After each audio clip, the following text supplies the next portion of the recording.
Uh, uh, uh. Yeah, everything seems to be fine. Hello, how's everyone? My name is Operator Search and I'll be hosting today. Today we're playing Genshin, continuing from where we left the previous time. So just like those wonderful people, make sure that you check your posture, drink some water, wrong button. And without wasting any more time, let's begin, shall we? So last time we were trying to find a fix for the radar guy thingy. So we'll see about that today. Why is your voice so quiet? Sorry, am I so quiet? Is this much better? Sorry, a bit tired today. Ugh. Let me stand up.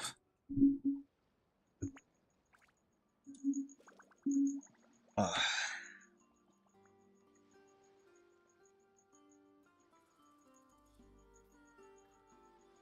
Give me a moment. Let me get closer to the mic. Just let me know if Can I tell you what I got?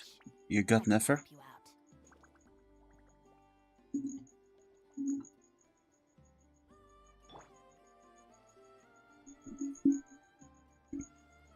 Test. Is this much better? Got Farina's weapon. Hey, congrats! That's good, right? You wanted that? Cute. Okay. Is this much better, by the way? Okay, yes, okay, I'm glad. Alright, now, off we go. Didn't want it, I needed it, really. Is it that great? Let me check. R3. View details. Let's say it's a great damage sword. Oh, okay. Great damage, base attack, okay, 5-star. Down on Dusk by the lake. When the equipping character current HP increase or decrease, elemental skill damage will be increased by 8% for 6 seconds. Max 3 stacks, so 8 by 3. That's 24, okay. Trigger every 0.2 seconds. When other party members' current HP increase or decrease, the equipped character's max HP will be increased by 40% for 6 seconds. Max 2 stacks. This effect can be triggered once every 0.2 seconds. The aforementioned effect can be triggered even if the wielder is off field. Okay.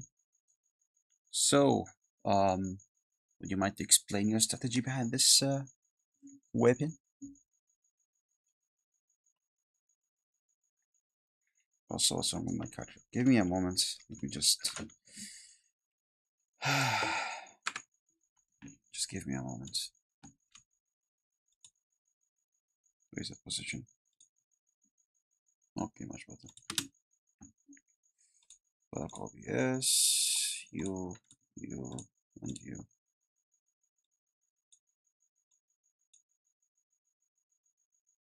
Because I have a foreigner, so I need to... Oh, okay, yeah, that does make sense. Okay, let me first do something about this annoying dangling thing. Dangulation.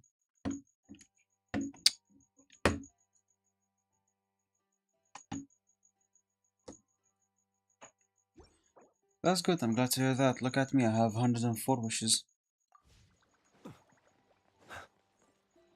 Oh, cutscene. Oh, do you think the others are making good progress? I hope so. Hope it's all going smoothly. Oh, hey look!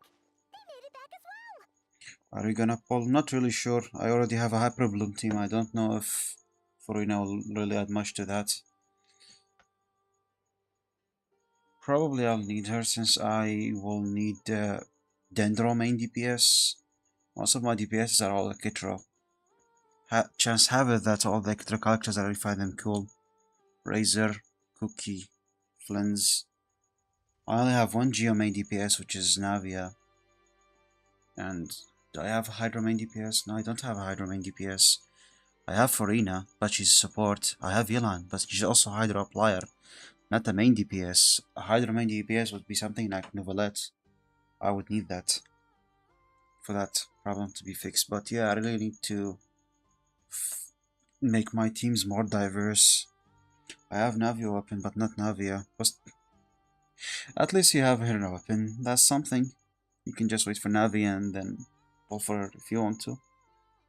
Or maybe save for that new Marionette when she comes out, because apparently she's gonna be a center character, like how Arlecchino was a center character back then. Let's see about that. Perhaps not gonna get either of them. Oh, what if Marionette was like really just super OP GDPS? Will you still get her by then?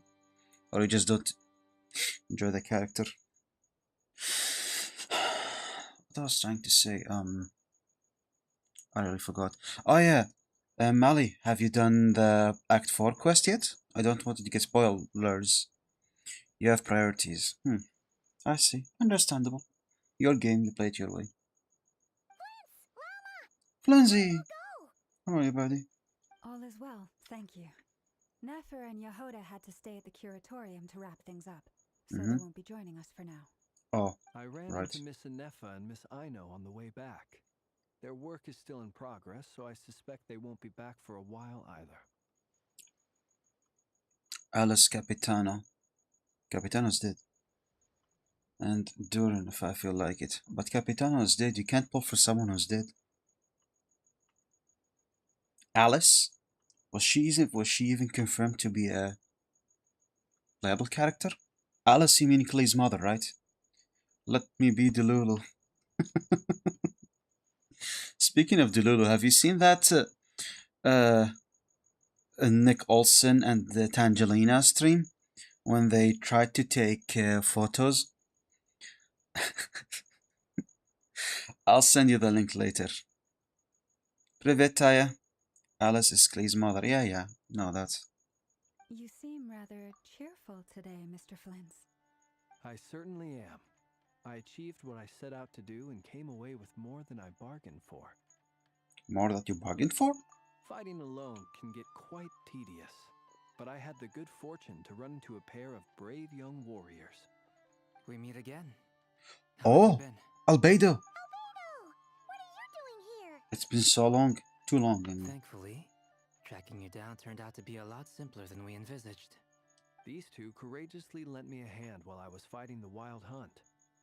When they told me they were Servarka's colleagues, it all made sense. And given how people of outstanding talent tend to cross paths, it's no wonder you're already acquainted. Oh, okay. So? Where's the What's other your one? trouble, buddy Albedo? Wait, is this Why Sino? don't you come and introduce yourself? Oh no, it's this guy. Is this Doran? A gentleman of few words, I see, and a rather stern countenance. I presumed you were acquainted with him.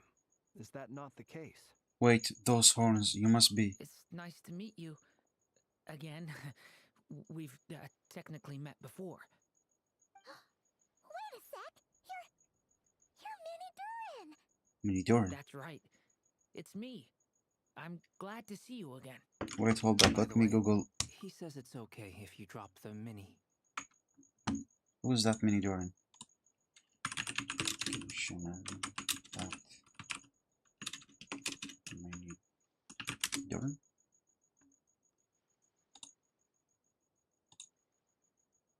When did we first encounter him? In-game card, Doran. PC profile appearance. During originally had a toy-like mechanical appearance corresponding to large colorful blocks was a brown block corresponding to scale of forming the horns in yellow blocks on them. Example Arc Conquest, Song of the Welkin Moon, Act 4. Interlude Chapter, Act 4. Paralogism. I haven't finished that one, that's why. Okay, should have... Okay, I need to finish Albedo's story, that's why. I was really surprised. Anyway, back to the game. Acid! Hey there, Acid, how are you? Thank you for coming, it's been a really long time. How have you been? Hope you're doing okay.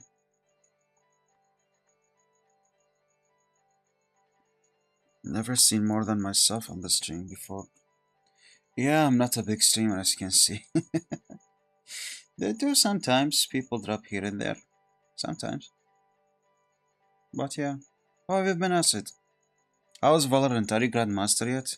Never forget those who help this bug out. Of course. Of course. How have you been? How have you been? Oh my god, I can't speak. Yeah, I'm not as mini as I used to be. Interesting, isn't it?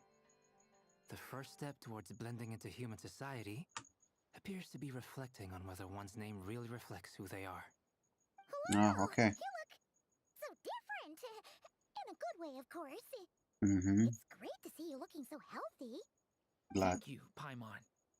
And although you're as mini as ever, I understand that diminutives don't always convey endearment. I'll be sure to simply call you Paimon as a sign of my great respect for you. Lucky during your week during my stream. Yeah, I'm streaming very late today. I had a very difficult day. Didn't feel like streaming earlier, and I only got the energy to stream a few moments ago. I've been doing good. Just miss my friend.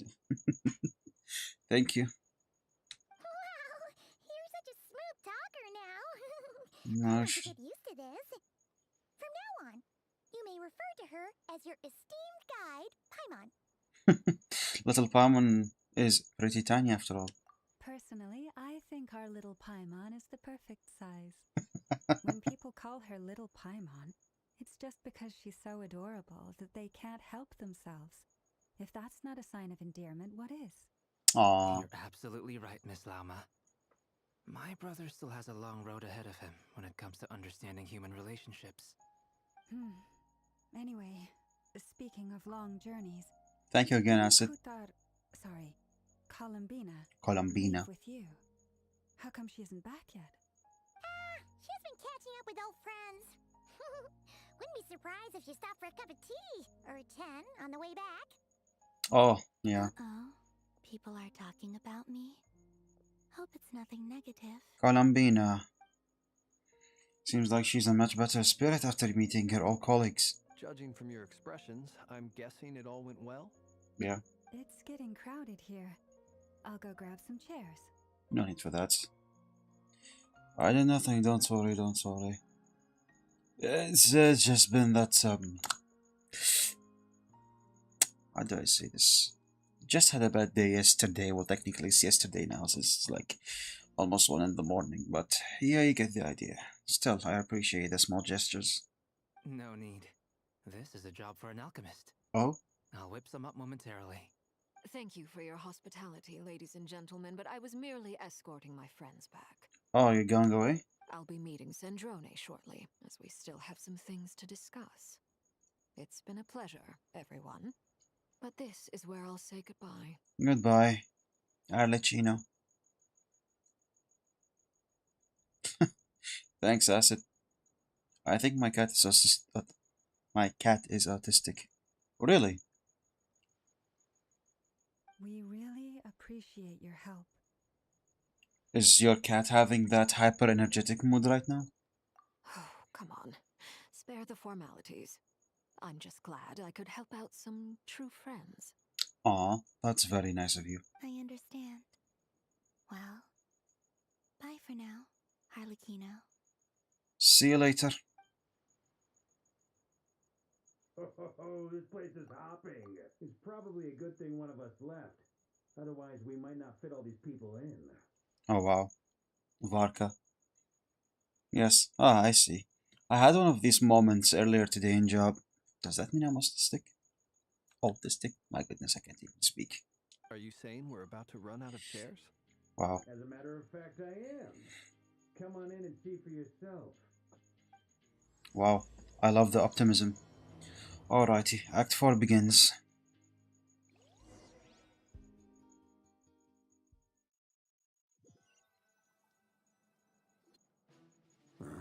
Hmm? Huh? Dainsleif? And he's voiced, oh my god! I overheard your little chit-chat outside, by the way. With Miss Columbina's colleague gone, we should be back to the original crew plus the other colleagues I brought in. Though it looks like we have another new face. Someone else managed to rope in a colleague too? Sorry, he's probably here for us. Frankly, you and Paimon are the only people I know here. This here is Deansliff, colleague of Tibet's greatest guide, Paimon, and greatest adventurer, the Traveler. Well, not exactly colleagues, more sort of friends. Yeah, When friends. someone else jumps in to do the announcing, you know you're speaking to someone important. Let's hear what he has to say. Yeah, what are you doing here, buddy? Note to self, once Paimon knows your name, the rest of the world will soon follow. Varka. Oh, you play Genshin? You didn't know. And thank you for redeeming the first team. Thank you so much, Acid. When he comes looking for us, it's usually something important. Paimon's guessing you've heard about the Wild Hunt, then. From Oh? the looks of it, you're about to hold a meeting. If I were to say Yeah, that you the did Wild it, Hunt buddy! is Oh, our congratulations! mutual enemy, Oh, man! would that earn me a seat at the table? Your first trust. Yeah, the redeem proved. What did he say? From the looks of it, you're about to hold a meeting. If I were to say that the Wild Hunt is our mutual enemy, would that earn me a seat on the table?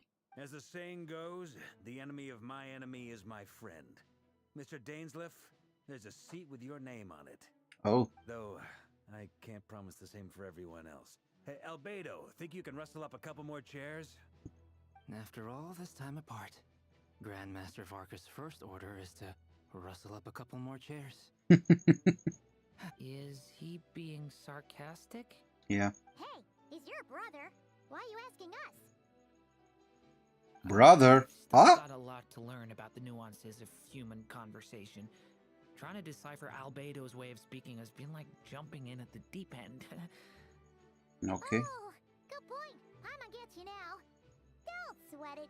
There are people who go their whole lives without getting the hang of it. You're ahead of the game already. Look at you, Paimon. He's crying. I wonder what's taking Nefer so long. Perhaps you should go and check in with her. If anyone can hurry her along, it's you. I wish there was a new area. Well, for the next 40 days, 40 days? 40 days, yeah. For the next 40 days, you have enough time to explore other areas and gain more Primo Gems, you know? Following the guide I told you about. Primo Gems, more wishes. I just got back from the curatorium. Besides, aren't you curious to see what's taking her so long?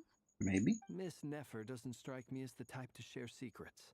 And since gathering intel is her specialty, I'm guessing she'd prefer to keep her methods confidential. Yeah, Under true. such circumstances, would it not be tactless for me to impose? Oh, but it's fine for me to impose. Because you're What her can I friend. say? You have an unrivaled ability to garner people's affection, Miss Moonchanter. Aww. Besides, you have far more in common with her than I do. Yeah, pretty much friends at this point. All right then. Alrighty. Ow. Impressive. She barely fought back at all. I admire your powers of persuasion, my friend. As I'm sure Miss Lauma will realize soon enough, the trick in life is to always pitch in with other people's responsibilities so that you can be selective with your own. Oh, wow. Another trick is to simply hide in the background. Spoken like a true sage. Anyway, looks like we've got some time to kill before the meeting. Let's take a little breather, folks. Alright. And feel free to chat amongst yourselves. We'll get down to business once the other two arrive. Okay. Seems that we'll be chatting with everyone now, huh? I'll be right back. Take your time. Instant noodles plus stream is so goated. Oh, instant noodles. Wow, it's been so long since I last ate a noodle. There was like that one time when me and my friend went to a newly opened Asian kind of restaurant. We ordered meat noodle, onigiri, and some boba tea. It was great. Aside from the onigiri, it has tuna in it, and it ruined the taste of the rice. Rice, not rice. You're both awfully quiet. Why don't I start us off with an icebreaker? Sure. Much obliged. Have either of you ever had your portrait painted? If not, I'd be glad to help. That sounds Ah, like a lovely idea. Albedo. Same old, same You old. know how to paint then? I dabble occasionally. He's an excellent painter. Tables, chairs, people, dragons, you name it. He'll paint it for you. What's your favorite number? I really don't have a favorite number. I have a favorite color, which is black and white. You can see in the logo on the chest, on my chest. But as a favorite number, I certainly don't have any. Not that it comes to my mind. But I don't like odd numbers, so let's say for example, I have 3 Primogems, it's gonna trigger my OCD, so I'm gonna look around for like one more Primogem. So like, it becomes an even number. I don't know, it's OCD. I also have favorite food, which is lasagna. Or basically anything pasta that has cheese in it. It's just delicious. But lasagna is the favorite one. Especially the one my mother made. It's really very... My goodness, Acid. Thank you so much for that. My goodness, there's so many. Oh, wow. Oh, wow. Thank you so... Thank you so much, Acid. Thank you so much. You didn't have to. Please. Be conservative about your money. Thank you so much. Thank you. I'm flattered. Ah, my back. God, I feel like an old man.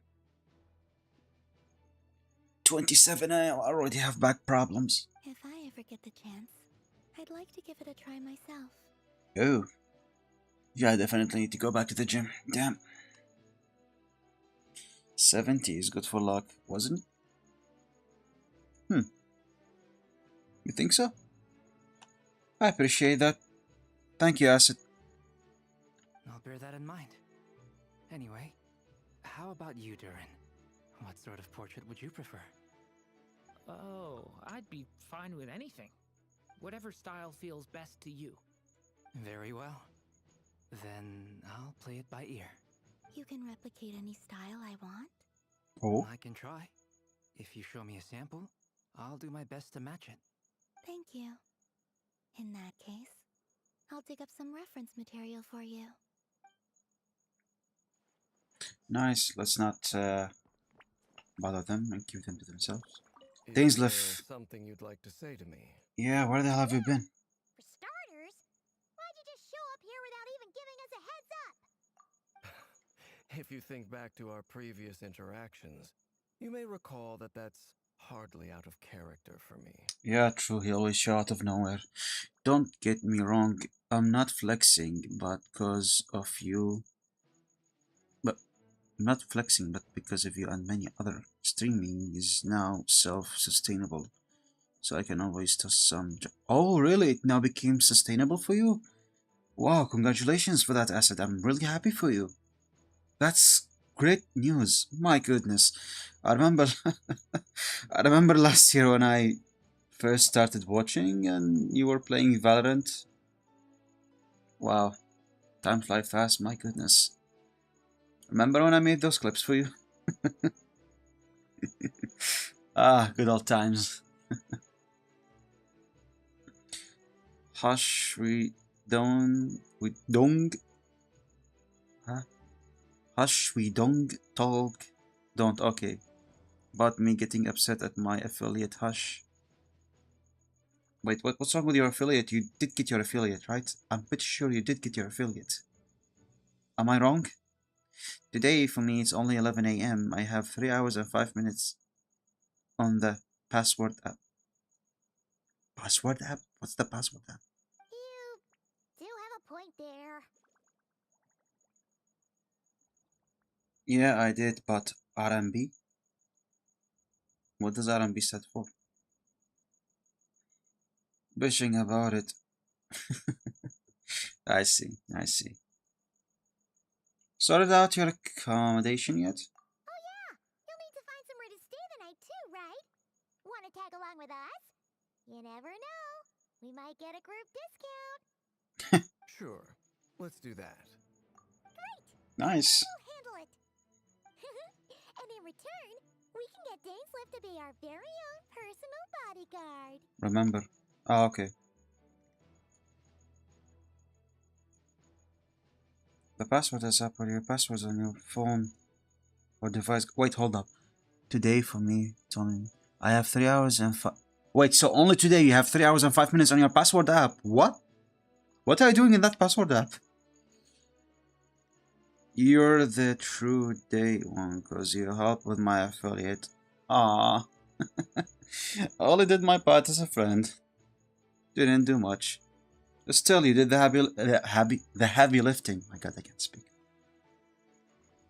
After all, it's your achievements. My contribution was only little. Still, congratulations again, my friend. I forgot to close the app. Goodness gracious.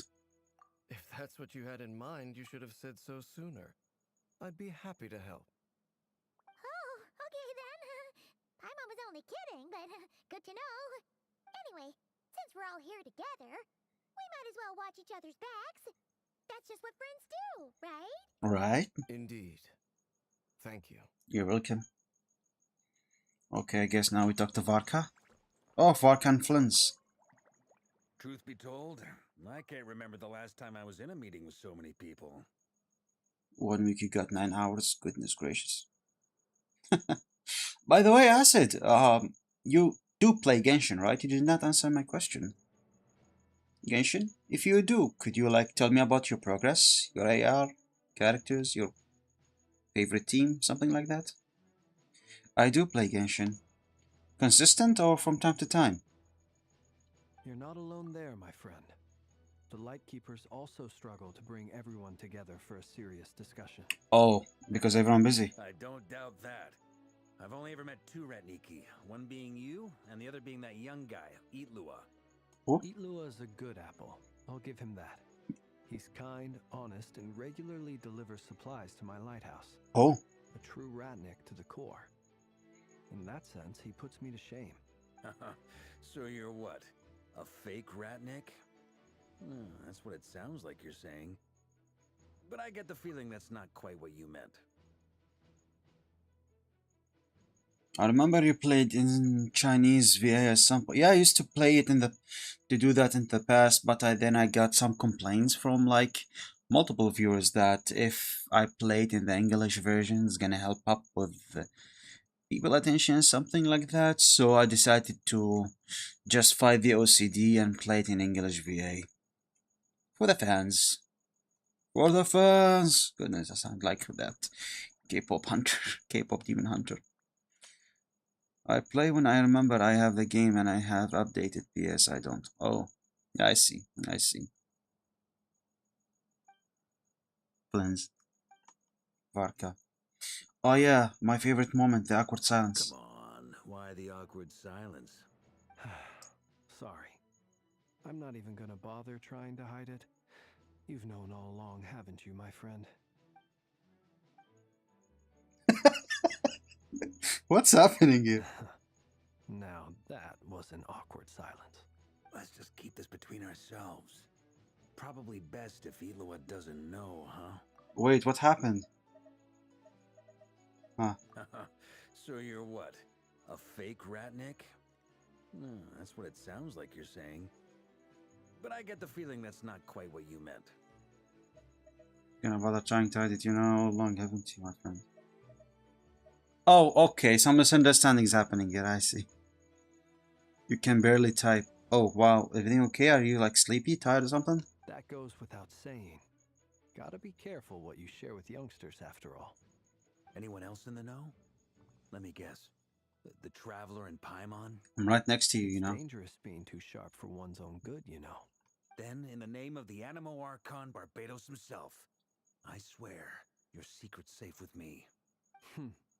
When we went for drinks, you said that you and Barbados were practically best buds. Huh? In the light of that claim, do you really expect me to take your oath seriously? Of course. Just as long as you don't go spreading around the fact that I'm close with Barbados, all right? Oh, wow. Fair enough, then. Nothing like a bit of mutual leverage to seal the bonds of friendship. Okay. Next part, not long after. Why the angry face? Something bad wrong? My cat has their head on all of my Miss hands, so I have Never, to tap you with one. made it Oh, okay. after all. So sorry But to hear what about that. Yehuda? Yeah, what I'm about here Yorda? to give you an update on how things are going on our end. Once this is over, I'll be heading straight back to continue my work. I left Yehuda back at the curatorium to watch over things while I'm gone. Oh. So much for just this once. Shh! Not so loud! We're on a roll here! What if she remembers and suddenly decides to back out? She's so pissed, oh my god. Did you say something, Mr. Varka? Huh? I didn't say anything. Right, Flints? Must have been a frog. They get so noisy around here at nighttime. It's like they're putting on a concert in the background. My Anyway, goodness. before we begin, there's a few introductions to make. Let me start by saying that it's an honor to be speaking before so many distinguished colleagues and collaborators. First up, we have Miss Lauma. As Moon Chanter, she's the leader of the Frost Moon Scions, a local religious community in Nodcry. Oh. Then there's Miss Nefer, boss of the Curatorium of Secrets, an intel gatherer extraordinaire. Nefer is leading the investigation into Rerer's background, assisted by Yehuda and Lauma. From the little I've heard, they're making some great progress. Over here, we have Mr. Flints, a ratnik and guardian of the abandoned lighthouse. In our last operation, he courageously distracted the wild hunt to buy time for the rest of us. For those of you who've never met, this is Mr. Albedo, a renowned alchemist and captain of the Knights of Favonius investigation team. By his side is a new face for us all, myself included, Mr. Durin, who has come to lend his aid. Hey, Doran. Next up, we have the Moon Maiden and former Fatui Harbinger, Miss Columbina. Miss Columbine. Oh, wait, hold up, Acid. You finished this part of the story, right? You're not being spoiled here, right? No spoilers? I hope. Then we have the Traveler, who's earned more titles than I could possibly hope to list out, so I'll spare you the rundown. And Paimon, the ultimate travel companion and quite possibly the best guide in all of Teyvat. It's okay, don't blame the. Oh, okay, I see. Well, you could just give the quest a little try. The quest been getting really great since Natlan. Towards the end of Fontaine, something like that, especially with our Lucino part. Natlan, it's like towards the end is also like middle and end is like really good. Kachina at the beginning of Natlan was really cute. She's so cute, Kachina. And Not Cry, so far everything been peak from the cutscene and the new mechanics and stuff. Haven't even finished it. Okay, then never mind. Ah. Wow! That's a lot of people! Great turnout! Miss Nefer, it looks like you might have another job coming your way. So, congratulations on the booming business, I guess. You think I haven't got enough on my hands as it is? Who's looking for me now? That would be me, Miss Nefer. I have a commission for you. Oh? And you are? Who I am doesn't matter right now. What does matter is that I'd like you to gather more intelligence about the Recher of Solnari. I think you know more about him than anyone else here. Well, it's not as if we never take on anonymous commissions. But in your case, I'll have to decline. I'm gonna take a wild guess and say your job's probably more hassle than it's worth. Something about you seems like bad news. Oh? It's my eyes, isn't it? I gave up because I couldn't level my Ito, which is power creep now, so Ito is my god cow Oni. Really? Could it level him up? Reasonable crash out, I believe. Yeah, it's really annoying when you are like in the beginning parts of the game and then you get a character from later on. Like right now, if you're starting now and you get one of Notcry units, you're unable to level them up till you get all the way to Notcry. Very annoying, yeah. Can't cause, yeah, you have to finish Leeway before you can get to Inazuma. Yeah. PMO? Sorry, what does PMO stand for? Conrian, I assume. And what what's with the mask? Are you trying to hide your identity? In any case, the fact that you're even still alive raises an awful lot of questions for me. My name is Dainsleif, and yes, I am from Conria. As I'm sure you're aware, the Raker of Solnari's real name is Rerir. He was Rarier. once an acquaintance of mine. Yeah, we saw that in the memory. Really? Then you must have been quite an influential figure yourself. You flatter me, but none of that matters anymore. My point was simply to clarify why I have asked Miss Nefer to investigate Rerir's background. So Oh. you're both from Conria, and it sounds like you used to be friends? What am I missing here? Surely you already know how he became one of the Five Sinners. Yeah, true. You should know more about him than anyone else here. Pissing you off. Oh. Yeah, understandable. I'll tell you everything I know. The history of Conria, the names and identities of the Five Sinners. I remember it all like it was yesterday. Well, yeah, it's also like it's a gacha, so eventually they'll have to release a newer character who have more complex mechanics, so they can, deal more damage. So obviously, all their units gonna be power crept. Remember when Raging Shogun used to be like the top tier damage dealer? Yeah, look how's she now. Poor Raiden. But yeah, if you only like after aesthetics, I believe that's the only viable way to play. At least for the older units. If people gonna keep chasing metas, then I believe no one's gonna have fun. It is what it is. Unfortunately, it's a gacha game despite the good story. I have never spoken openly of this before, but the truth was exactly as people say. The Five Sinners were each driven by their own desires, and it was by playing upon these that the Abyss tempted them to their fall, tearing Conria apart in the process. The visionary, who wished to foretell the future. The wise, Haroptatir, who sought limitless knowledge. Gold, Rhindaughter, who desired to create life. The foul, Sertologi, who pursued supreme strength. Oh. And last, but not least, Raker of Solnari, Rerir, Ravager of the Moon. Ravager of the Moon, Of the five, Rerir is the only one who remains a mystery to me. He never harbored grand ambitions. So what changed in the space of a single night? How did he come to fall like the others? Oh. In other words, you're saying that his change came as a shock to you, and you have no idea what actually happened? Okay, makes sense. That's right. You mentioned how the Abyss tempted them, which led to their fall. But what did that look like in practice? And what other context can you give me about the events of that time? The more detail you can give me, the better. Strangely, now that it comes to it, I hardly know where to begin. Oh. The fateful night took place during the era of the Eclipse Dynasty. We know that. One day, my elder brother, the visionary, Vtubers, was summoned to the palace by the Vinster King, only for the king to gouge out his eyes and cast him into the dungeons. Why? When I came to hear of this, my fury knew no bounds.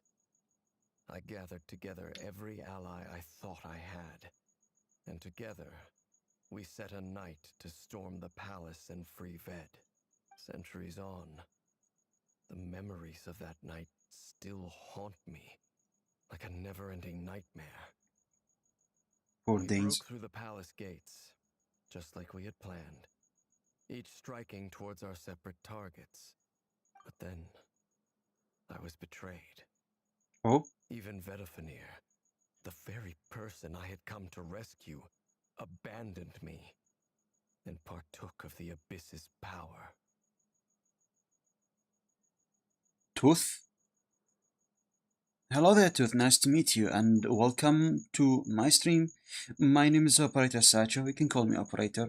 I'm the first host of this channel and the creator of the virtual show brand. Thank you so much. Thank you so much for coming. Please check your posture, drink some water, and enjoy the show. How have you been? Seem that you're acquainted of Acid. Glad to have one of your friends on my stream, Acid. Uh, have you played Genshin before? Do you play Genshin? Or you just drop by to say hi? I really appreciate that, whatever motives you have here. Again, thank you so much for coming. So, it's personal after all. Then tell me, Mr. Dainsliff, what price are you willing to pay? You, of all people, must know that nothing comes for free. I cannot say what price would be worthy of such a commission. But know this. Rerir was not always a madman. Yeah, he was a normal person. Believe it or not, there was a time when he was just an ordinary man, working for the Conrian Intelligence Service. Yeah, an assassin, we know Uncovering that. the truth of Rerir's He's your past Oh, is the I see. only way to unravel Again, this mystery. nice to meet you, Toth. But before you decide if you will accept my commission, I will tell you more about him. Oh, last year. Enough, I hope, Nice. to help you plan your next move. To plan your next move, I see. Sounds pretty good to me. Feels like we just flagged down a random passerby, only to discover he's actually a master strategist who has a score to settle with our enemy. Honestly, I'm really glad he's at least voiced. He's at least voiced. Last stream when he showed up, last time he showed up, he was not voiced and I had to voice him over. God, I had a headache that day. Must be all that good karma I've been building. Can I borrow your halo? It could be useful in the lighthouse. Hey, enough with the wisecracks! Besides, isn't that lamp of yours bright enough already? Relax. It was meant to be a compliment. If that was a little over the top for your liking, I'll make sure to tone it down next time. I'll give your proposal some serious thought, Mr. Dainsliff. Let's speak in private once the meeting is over. All right. Before that, He's there's a few speaking! things I'd like to share. Oh god, what text on black screen. Eureka meeting Knave, and now there is someone Marrow was a thief from the Crimson Moon space.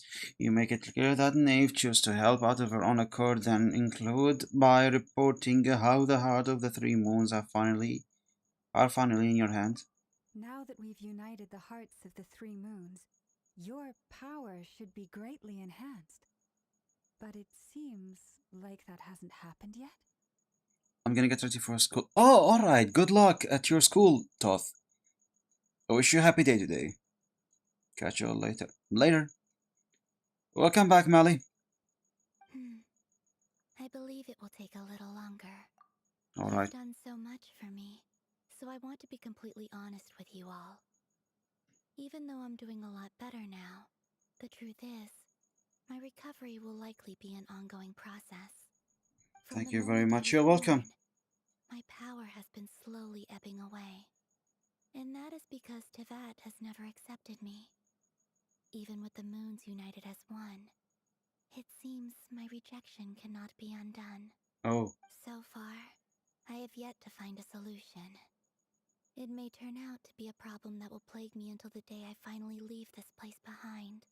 Even so, I will do everything in my power to help you drive out the Ray here of Solnari. As Arlecchino put it, this is not about chasing the spoils of victory. It's just a gesture of heartfelt gratitude. Kutar. Kutar.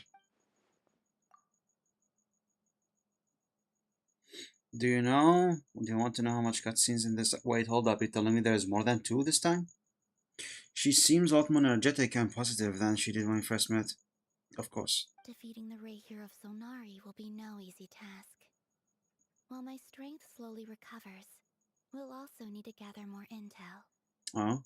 Naturally. We should take all the help we can get if we hope to defeat him. Of course we do. Oh, of course we do. We've considered several viable plans now, but our choice hinges on the answers to a few key questions. Is it even possible to kill Rerir?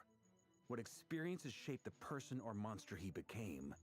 And what's he really after? Yeah, true. We still don't know his full objective yet. Given Albedo's expertise in alchemy, I think we should leave him to try and answer the first of these questions.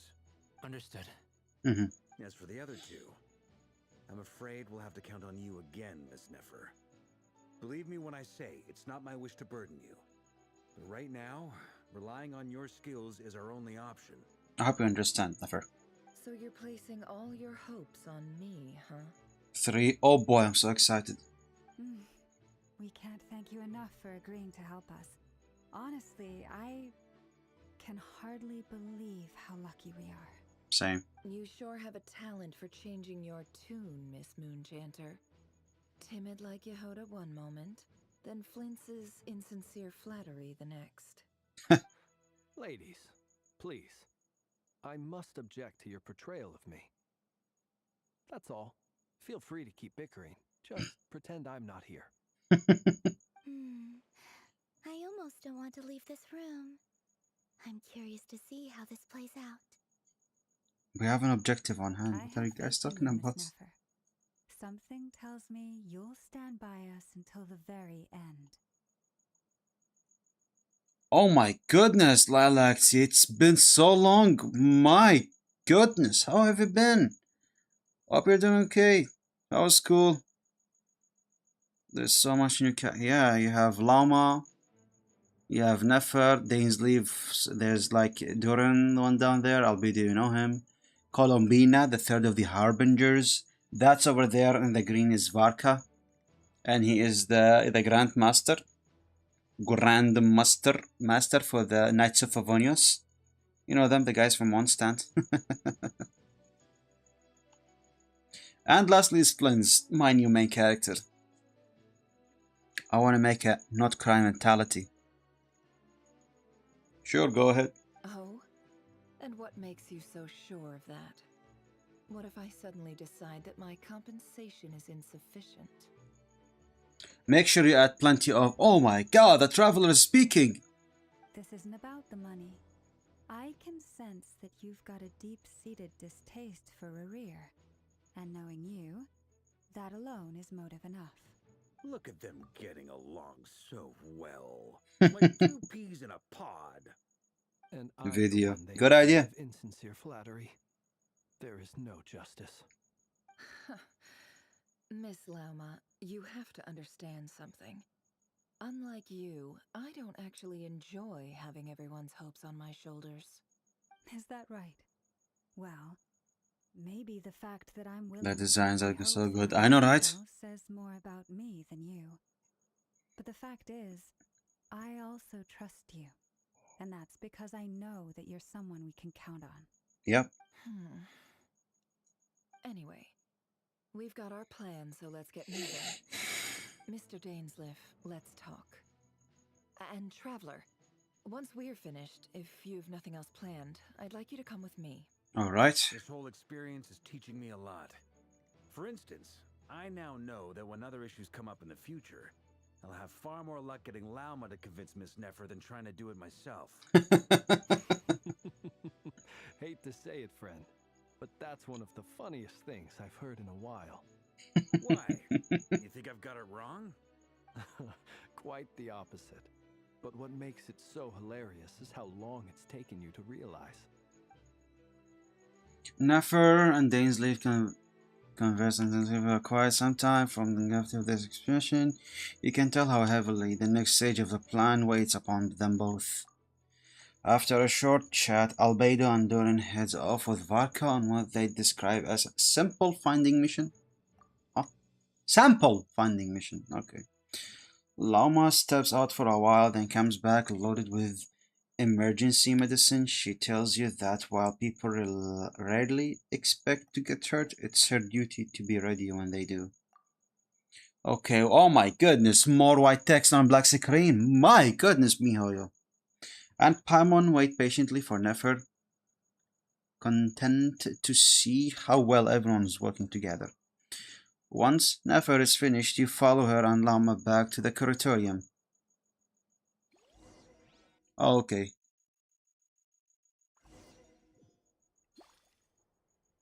Oh, we're at the curatorium. Talk to Nefer. Hey there, Ashru.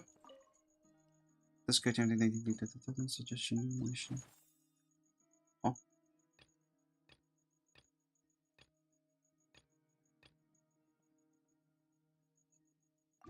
Okay. Interesting stuff. Where is the secret room we're trying to go to again? I forgot. Oh yeah, there's like literally a path leading me there. Why am I so blind today? Thank you for waiting. Ah! It's okay. We actually used the time to help Dainsliff get a room at the hotel. That's very considerate of you. Alright, I'm fine now. I Everything trust is you okay. share my curiosity about Rarier's past, and you seem fairly familiar with Mr. Dainsliff already. That's right. We've known each other for quite some time now. Yeah, almost 4 years. We 5? spoke at some length after the meeting. He was the one who suggested I should invite you to join this operation. He feels confident that these secrets will be safe with you. Of course. A lot of faith in us, that's for sure. Thanks for your trust too, Never. Likewise. I appreciate that you got right on board without interrogating me about why I invited you. It shows that you trust me to explain everything in due course. That's because we know what you're capable of. We appreciate you too, Nefer. You might have been forced to help in the beginning, but this time, it was your choice. Yeah. That's one way to put it. Another is this, that once a decision's been made, it's set in stone. After that, my only goal is to see it through. Okay. Alright, so here's how it is. I'm going to access Rarier's thoughts again using my confidential method. Now, I'm sure you've seen things like this before on your travels, so you're surely well aware of how dangerous it can be. Okay. The reason I've gathered you all here is to ensure my safety during the proceedings. I plan for us to enter the fragment of his consciousness together, and once inside, I will focus on searching for information. Alright. Think of this as a diving expedition into someone's brain. If I'm the diver, you are my safety equipment, tasked with keeping me alive while I'm under the surface. Good enough. Once the ceremony begins, we will all be spying on privileged information. But in the interests of safety, you must remain absolutely silent at all times. Okay, absolutely silent at all times. Observations after the ceremony has concluded. Sorry guys, I'm just adjusting things because I want to sit down now. Weaker constitution, I advise not to partake in the ceremony. In any case, Paimon has her own job to do, which requires staying in the room but not joining the ceremony. Why? Nefer constantly left out the details of her confidential method. Okay. I guess her brain diving techniques are trade secrets. Well, good luck, everyone. Sounds like all Paimon can do is cross her fingers and root for you guys. How do I sound, by the way? Am I low or am I good right now? Let me adjust my position again. Goodness gracious. I keep doing that. Reset. Alright, back again. Good. OBS, Twitch chat, YouTube chat, and the redeems. It's good. Alright, I'm glad. What was that? Probably my imagination. Yeah, my imagination. Anyway, back to business. There's a little more to it than that. I was being serious when I said you have a job to do. While the rest of us are inside Rarier's mind, it's imperative that we have a team member on the outside. Okay. In the event that something goes wrong, you will be our first responder. I don't anticipate any issues, but the extra level of safety will be greatly appreciated. Hear that, Paimon? I second that. This is a dangerous operation here, and you're our whole rescue team. That's pretty much the most important job in the crew. So, Paimon's like the lifeguard? Yeah, that makes sense. Alright, got it. Got it. Good. Please, take a seat. We'll get started momentarily. Alright. So, did Mr. Dainsliff tell you anything else? He told me that he believes Rarier kept some big secrets in his life. He's not sure that they were the cause of his eventual downfall, but he's asked me to uncover what those secrets were all the same. But surely you're not planning to go through with this, no matter the cost. If you think that, you'd be overestimating me. I'm a businesswoman, not a mercenary. But I do have my own professional reasons for taking this job. You think I'd turn down the opportunity to get a first-hand glimpse into Conrian history? No chance. Well, as long as you don't let morbid curiosity get in the way of safety concerns, we're good. We'll do whatever we can to help you. You're such a killjoy. She got incense candle, almost feel like a summoning ritual. It seems like Nefer still has no intention of sharing her trade secrets, but now it's not exactly the moment to pray. I see a chest on the table. Could that have something to do with her intel gathering method? Alright, I'm good to go. All set over here, too. I'm ready as well. Promise, Paimon, you'll be extra careful. Pinky promise. Cute. Alright. Let your whole body relax.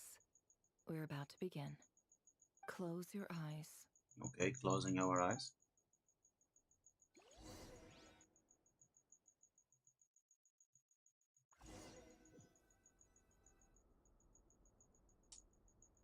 Oh, it's Nefer again.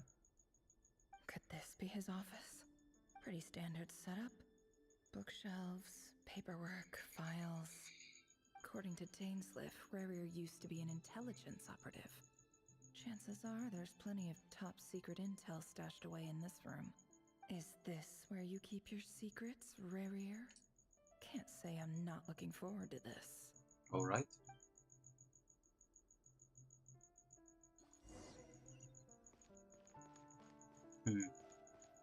He looks even gloomier than last time.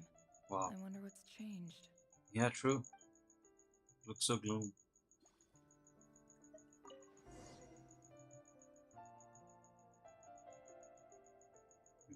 Today's files are in.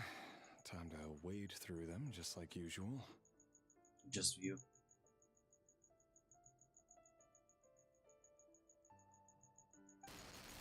Male, 51. Occupation, cook. Confirmed Crimson Moon descendant. Has maintained frequent contact with other descendants over the past year. Poses a threat to the dynasty. Okay. Neutralized. Oh, he's dead.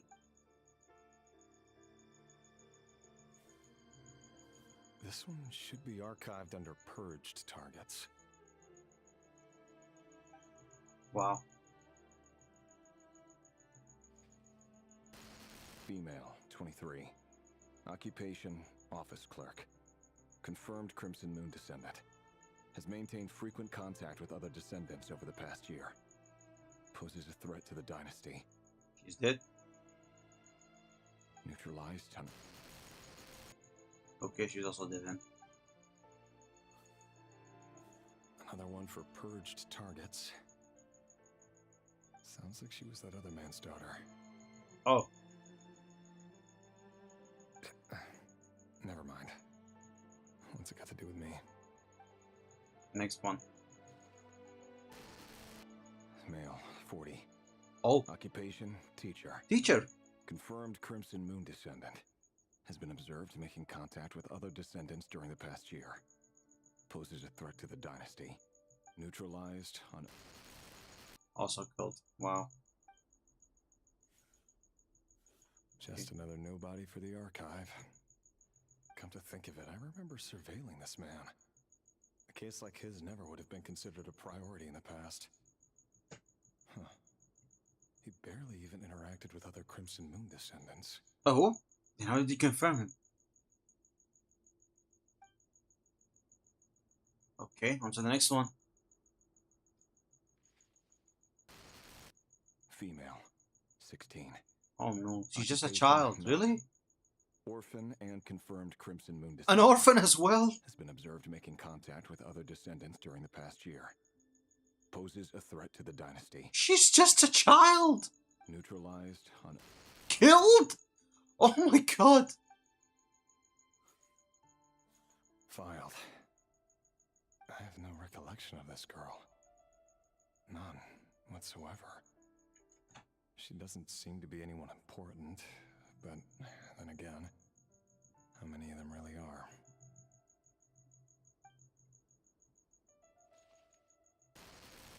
Female, 13. 13? Occupation, none.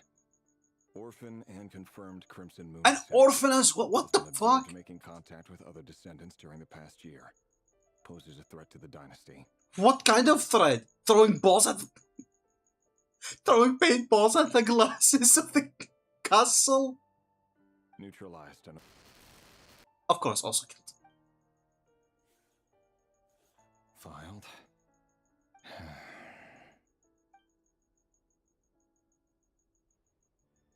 Who's next? 10? Male, 11. They're getting younger, oh my god. Orphan and confirmed Crimson Moon descendant. An orphan as well. Has not been observed making any contact with other descendants during the past year. Poses a threat to the dynasty.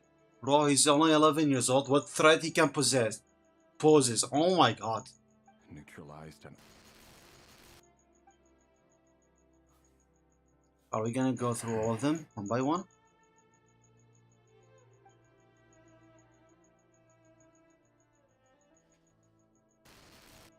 Male. 6. At 6 years old? None. Orphan and confirmed Crimson Moon descendant. Poses a threat to the dynasty. Bro, he just spawned in. What threat? Oh my god.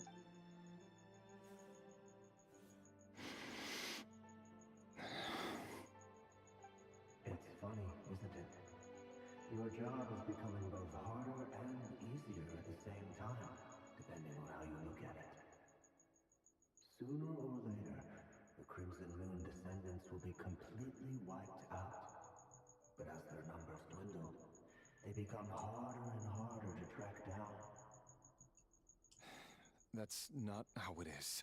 Fortunately, however, most of the able-bodied adults have already been taken care of. The remaining weaklings will be increasingly easy to deal with. It's about the... No.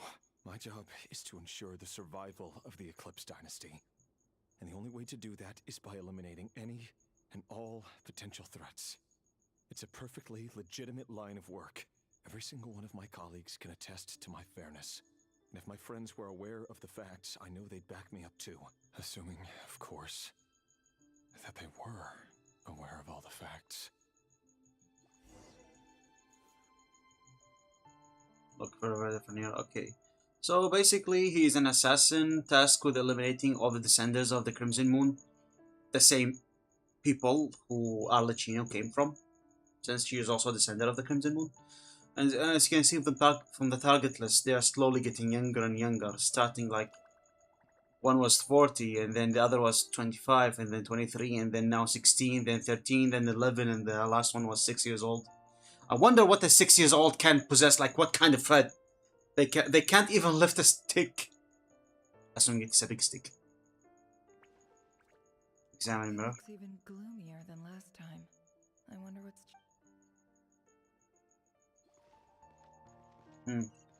Look for Veneer. What's this? A file tucked inside a folder. The title reads, Dear Breakfast Shop Owner. It's a list of names, but at this stage I have no idea who any of them even are. Okay. What about you? Wonder Scared, what kinda encryption sad. Yeah, of technique course. this is. Seems like it has to be inserted into that camouflage device nearby. Aha! It's an audio recording. Oh? Please, hear me out. I can't shake this feeling that someone's been spying on our house. No, I'm not being paranoid. It's true. I saw someone dressed in all black. It was a couple of days back, but that was on another street, not near my house. I swear, I know what I saw. There's a note in the margin. Oh. Surveillance of the run for their residence has concluded. We apprehended the target and filed the mission report last night. Could the voice in the recording belong to one of Rare's targets? Could be.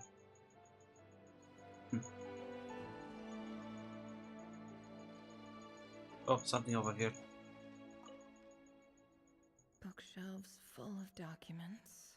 Looks like these are all files, packed with the personal details of individual Conrians. Oh. The Crimson Moon dynasty preceded the eclipse. Since Rerir worked as a secret agent during the latter, it stands to reason that he was tasked with purging remnants of the old dynasty. Yep, lines up exactly with what Dainsleif told me. Okay, whoever designated these kids as threat to the dynasties and the lunatic. A box containing a ring inlaid with a precious gem. Oh. Must be for his girlfriend. Yeah. Girlfriend. Poor girl. Oh. Mr. Vedifalnir? It's been quite some time since we last met. Rerir, I trust you're here because you have something important to discuss. Forgive me. I wasn't tuning out, it's just, I noticed you didn't even phrase that as a question. As if you knew I was coming. Well, he's the visionary. Does someone in your position ever feel the need to ask questions at all? It is indeed within my power to foresee certain things. Things like your arrival. I was just thinking. It won't be long before I'll be inviting both you and Dane to my wedding.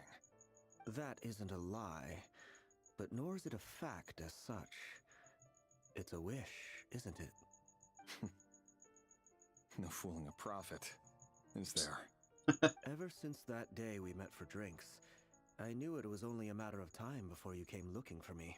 Does it feel good? Knowing how the future will unfold.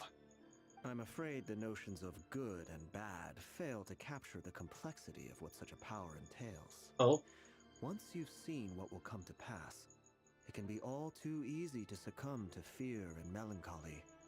Unless, of course, you learn to abandon these feelings.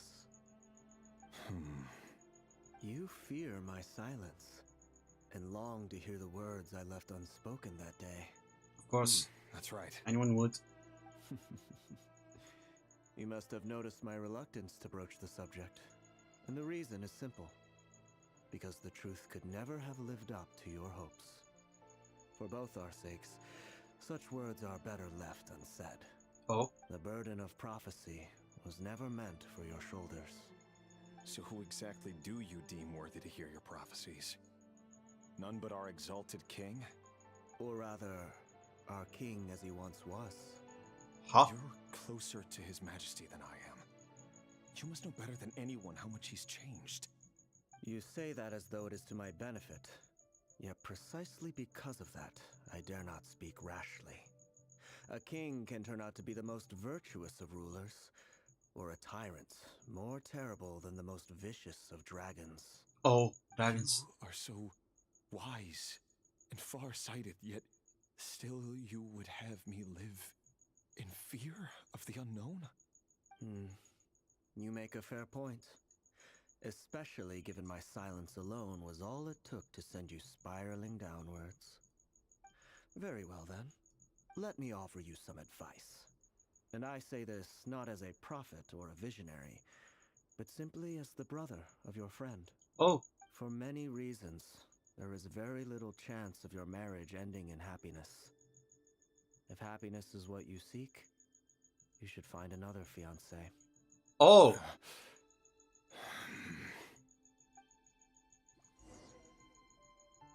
Hold on. There's that same black Oh, fog that's fog again. Could this memory belong to Thalindis? Yeah, Thalindis, let's go. Guess I better tread carefully. Because be careful, these are always dangerous ones. Wait. Hear me out. This time we finally got a clear look at his face. Oh, the continuation from the previous one. His name is Rerir, and he claims to be one of the king's guards. What did you say? A cruel irony, isn't it? The man you're set to marry leads a double life as a brutal executioner. Why are you telling me all of this now? Simple. It's because I want you to kill him. You are the only person he would never suspect. No, absolutely not. I would never dream of doing such a despicable thing. So you'll just stand by and watch him slaughter us to the last. Do not forget that the blood of the Crimson Moon flows in your veins too. The blood of the Huh? Crimson Moon? What does that matter now? The dynasty has long been dead and gone. You think that alone is reason enough for me to throw away everything I have? Why wouldn't it be? You two were once a child of the Crimson Moon, just like me. Don't tell me you've never felt so much as a flicker of fury for the way we were trampled into the dust. As long as you promise to abandon this pipe dream of restoring your dynasty, I can try to persuade him. Or have him persuade the Vinster King. Persuade the Vinster King? Do you even know why he's so obsessed with hunting us down? Why he keeps trying to force us to hand over our secrets over and over again? Or why we refuse to give up on restoring the dynasty? The Vinster King.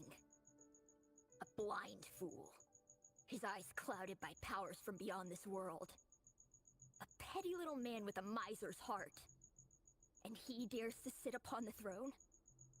Mark my words. Sooner or later, Conria will fall. And it will be his doing. Oh wow, he If did you predict can't that. bring yourself to do it, so be it. I Just thought NPC watch. was a playable character. It Nah, won't be long before calamity descends upon us all. The he's not. Reir of Solnari. That really is quite a secret you've been keeping from me, Rerir. But who am I to talk? Am I really any better? I've kept my own past a secret this whole time too. Love should be built on honesty. But ours was born from lies.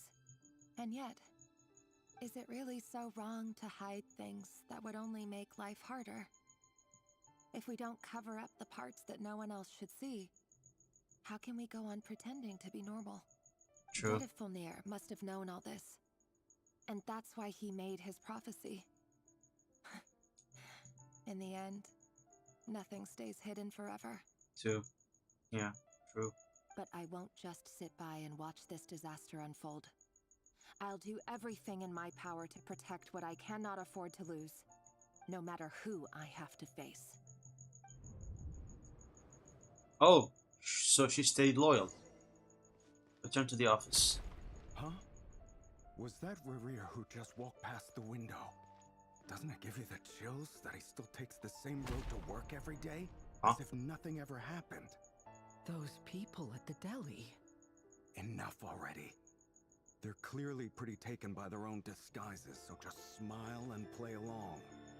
Pull What? the rug from under beasts like that, and you'll risk having your throat torn out. Deli? Yeah. Oh. They're talking about those people from the opposition. Right. I'd almost forgotten they used to run a deli. People of no consequence always vanish so easily. And no one even remembers them. Investigate the black mist in the space. Oh, okay.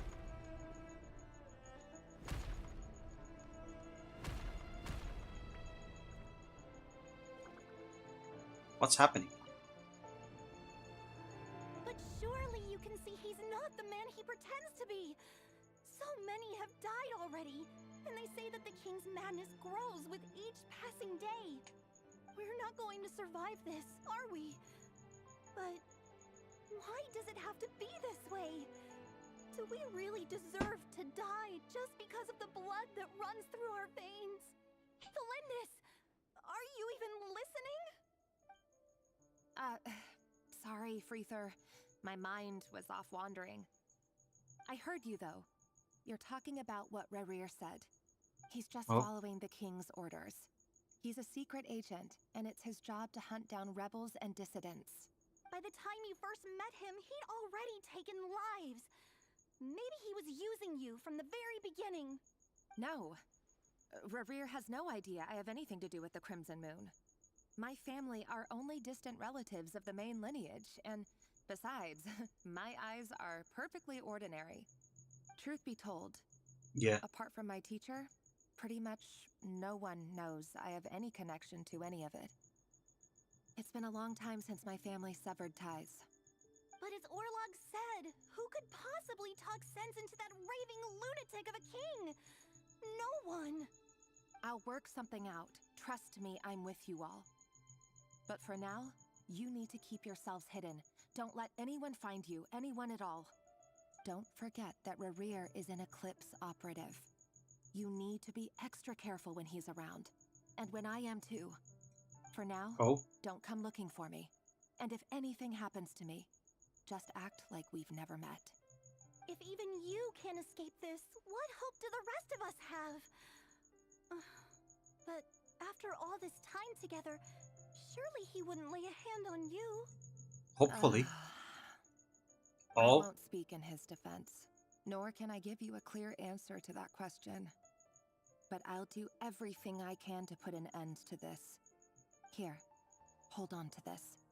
If an opportunity to escape presents itself, take it.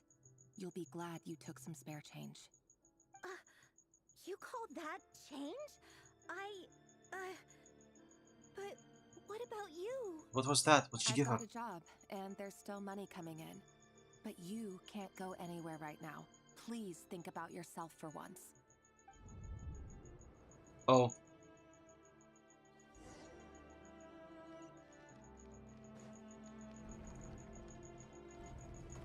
Training room? Another day, another round of assassination training. Assassination training training. is just beyond this hidden passageway. When you kill a person, doesn't it bother you when you end up covered in their blood? Why would it? Aren't we all just walking blood bags? But not everyone is accustomed to hunting down others like prey. You've been a hunter for so long now, you seem to have forgotten that most people don't just go around killing one another. Is this the Abyss talking to him? Leave me alone.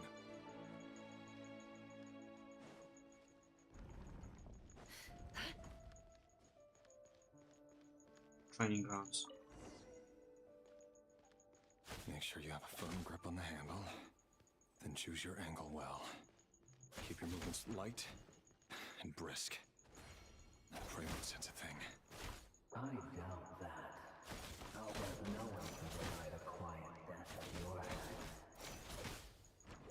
I work clean. No traces. Then how did they know? If you are cleaning no traces, then how did they know?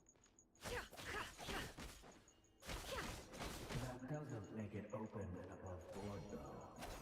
The king just happens to need you right now. What if someday he doesn't? That won't happen. He's changed. Ever since he fell under the spell of that power. In the beginning, he only had you take out a handful of the guilty. But now... The ones I've dealt with have always been guilty. And I've carried out my work flawlessly. I don't know what to feel right now. He seemed like he's forced, but at the same time, he killed so much, even kids. Like, why kids? Why you kill kids? They just spawned in. They can't even fight back. You know why Felindis didn't accept your proposal, don't you? Was it because she didn't trust you? Or something else? What? Investigate the black mist in the... Okay. Okay, before I investigate, I need to go to the bathroom real quick. I'll be right back.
Why does Ashru sit up on the counter? To welcome our clients, of course. A kitty's gotta earn his kibble somehow.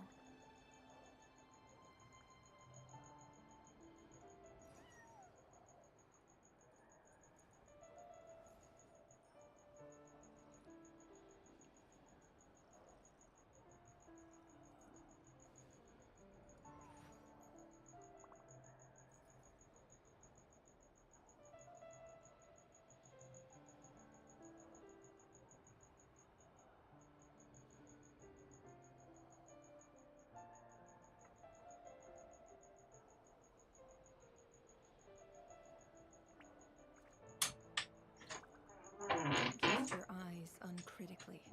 People only see what they want to. I am Don't back. be your own fool. Let me just finish this banana. Also, what the hell?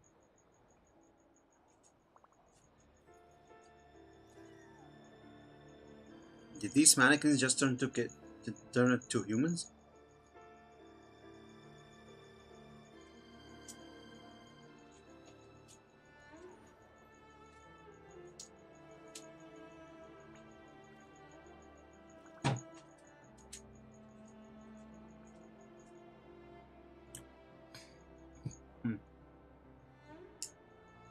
Let me check real quick. Yeah, they turn to humans. When?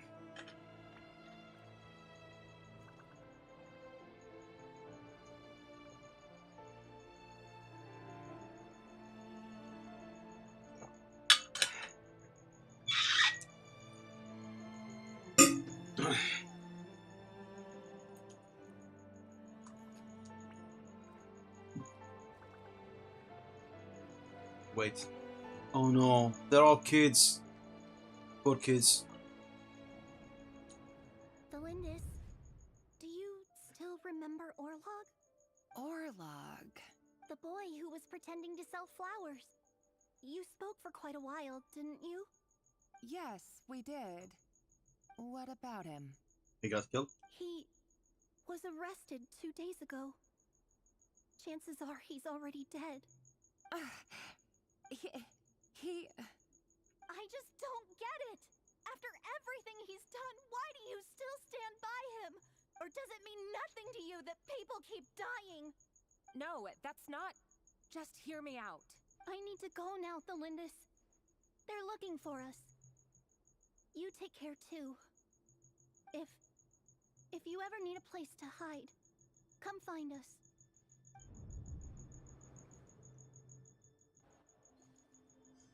Oh.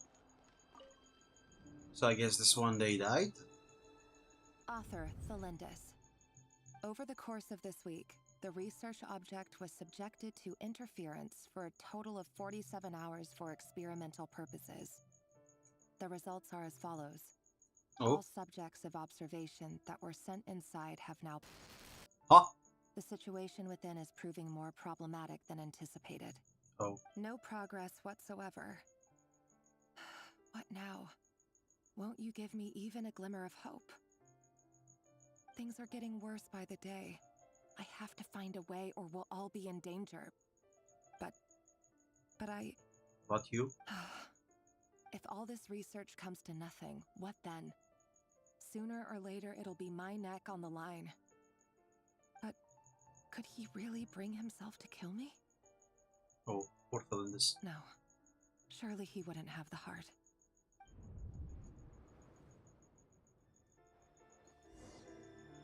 Return to the office.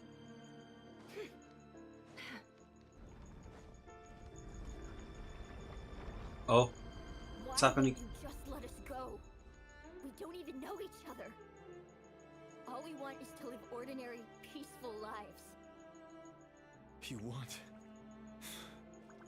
to live?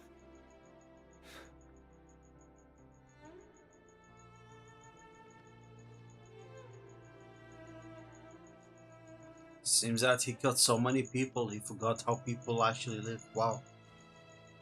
He's becoming less and less human. Yes. I just want to go on living. Is that really such an unforgivable crime?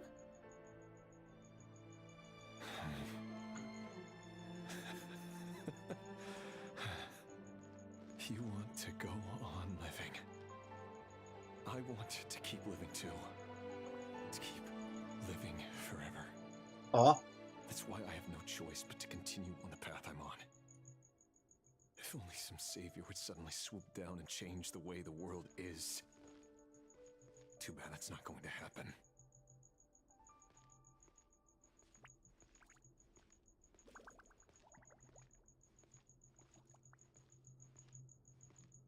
No more? Wow. Place became twisted. Imagine that. If there really were such a person, you and I wouldn't be standing here like this, would we?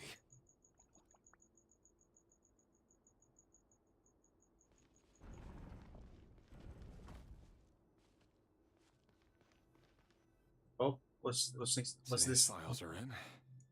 Time to wade through them just like usual. No, I don't get tired of it. It's my job. And not only am I lucky to have it, I'm good at it too. Oh no, not this again. Wait. That's... Who? Who? Who? Who's it? Thalindis? Thalindis!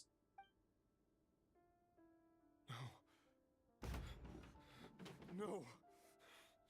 No! Why? But you bear no mark of the Crimson Moon. How could you possibly have anything to do with them?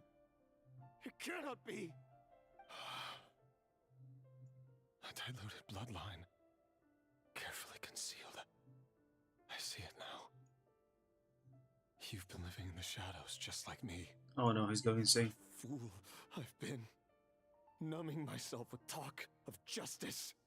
Even imagining my friends would back me up. But in the end, So, Finster King! How far are you going to take this? From the direct bloodline to secondary offshoots? And then what? Today it's the descendants of the Crimson Moon. Who will it be tomorrow?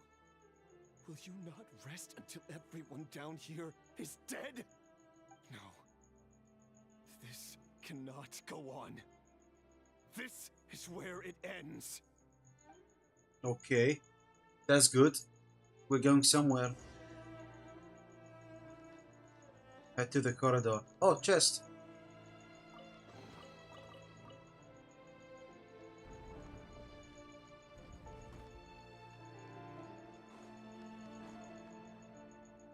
What's gonna happen now?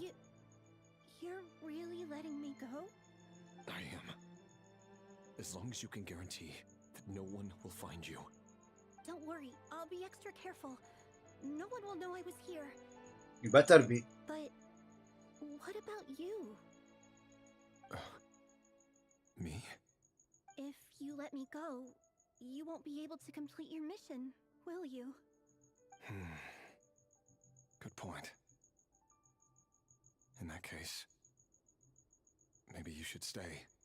No, please! I just want to see the outside world again. Go on living? Yes. I know you're a man of your word. So please, just let me go. Poor If I girl. let you leave, what will become of me? Just kidding. Oh, okay. Go, now. But remember, don't let anyone know you were caught. We'll be seeing each other again very soon if you do.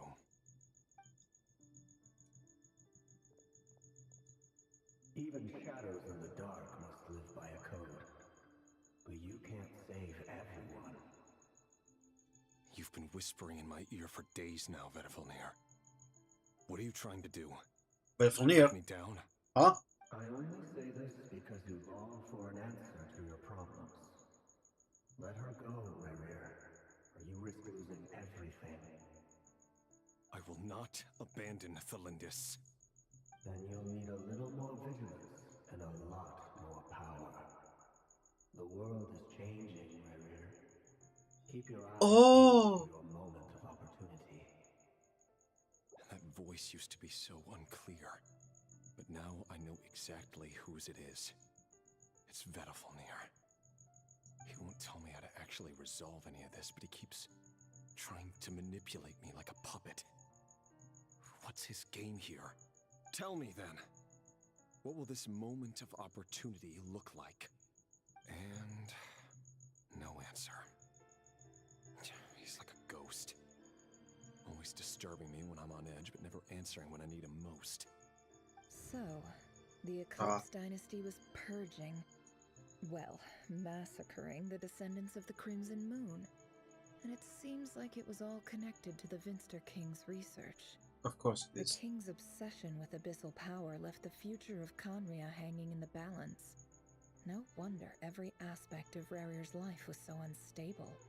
And it looks like this Thelindis, Rarir's would-be fiancée, herself belonged to a sub-branch of the Crimson Moon Dynasty's descendants.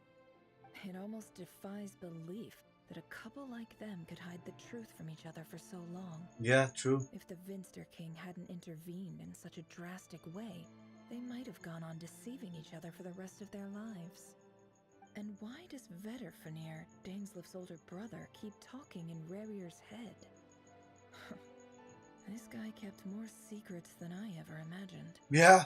The human mind is like a vast desert of shifting sands.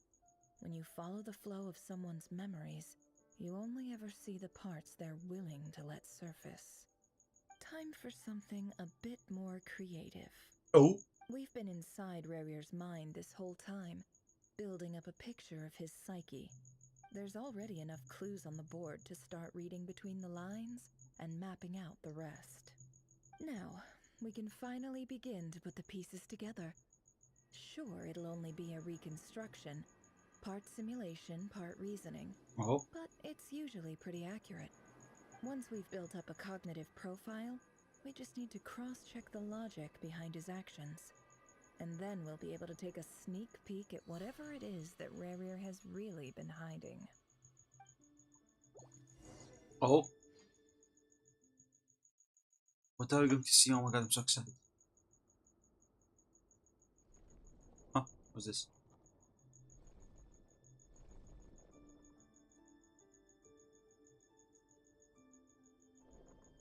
Rarir, are you there?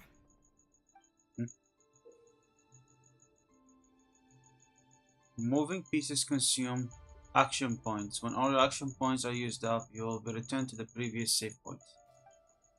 When a piece moves to a square with this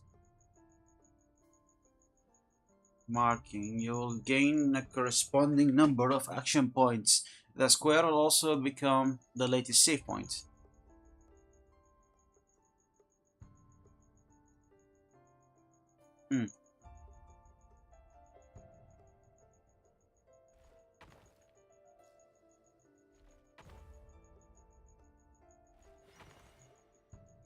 Okay.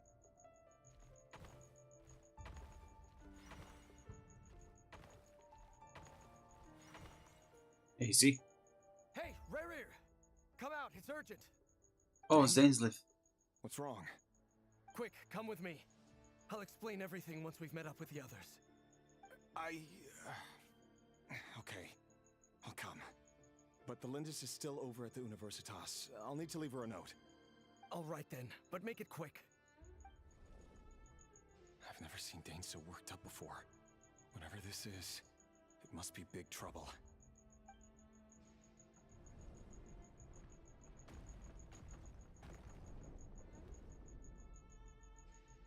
Oh, you kind of make use of movement square to move pieces in the marked direction. Moving this way does not consume action points.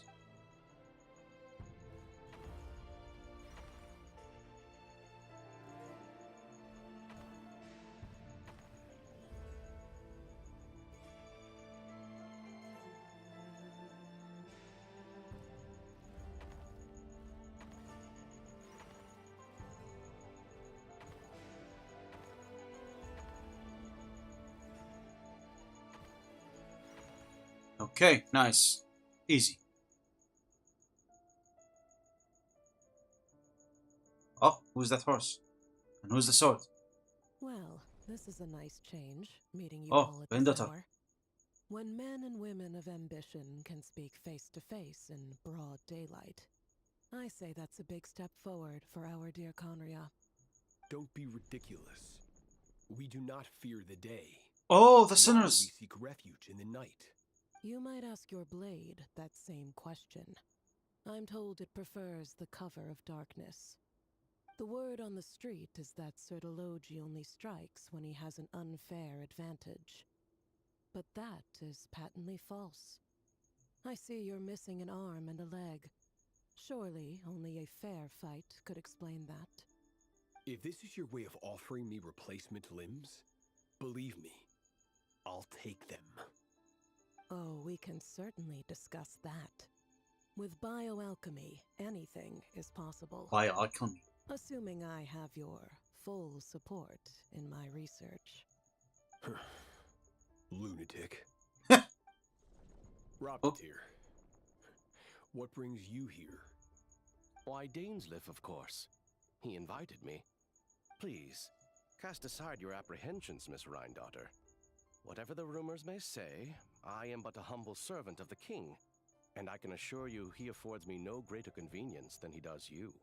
Well, the Universitas Magistrorum won't stop fawning over you, so at least some of the rumors must be true. You're clearly doing well for yourself, so drop the humble servant act. It endears you to no one. You're president of the Universitas Magistrorum, the chief royal mage known as the Wise by royal appointment. The Wise. And by far the most favored among the 4 pillars of Conria. Vice President Vete doesn't even try to hide his envy when he sees you. My success is the product of hard work and good luck. It's as simple as that. Were the king not such an extremist, I hardly think I would have received a senior post at my age. Of course, no job is without its gripes. Serving a king like ours can be a challenging task, as I'm sure you can imagine. And as for Vtubers, in missing out on the presidency, he's dodged a mountain of stress. Like everything else in life, it comes with pros and cons. You're all here. I apologize for the short notice, but it was an emergency.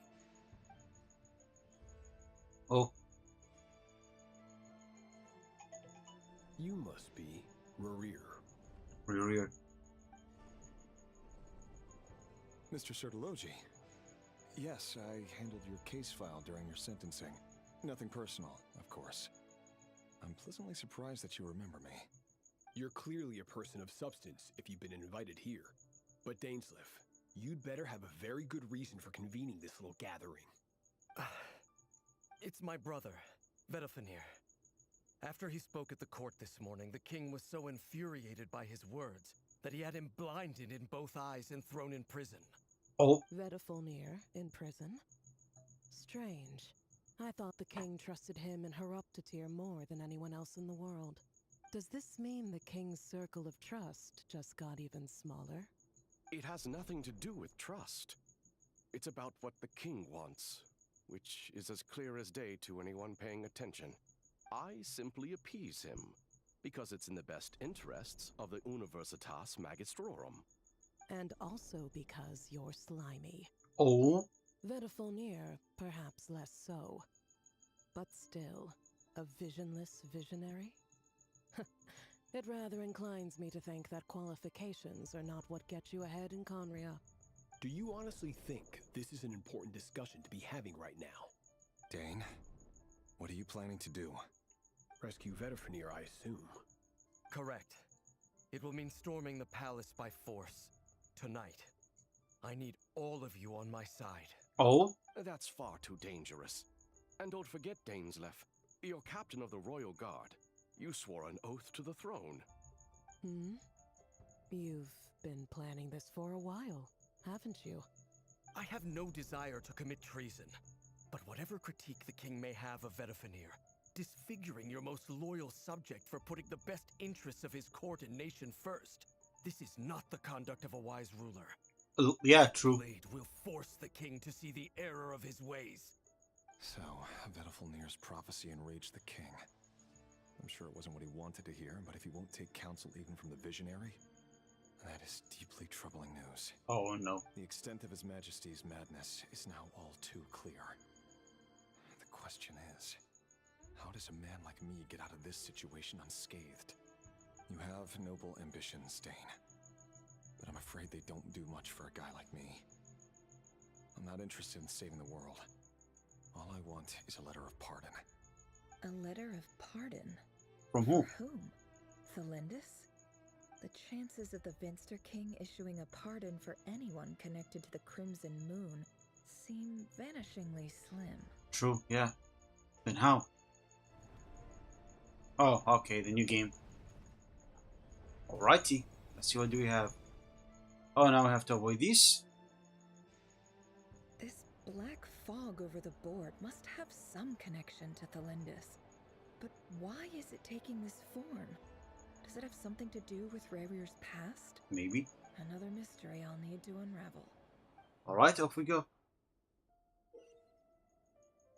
Consume the marked number and action point to defeat your opponent's piece. Your piece will only attack when they have more action points than needs to defeat your opponent's piece. Okay. 1, 2, 3, 4.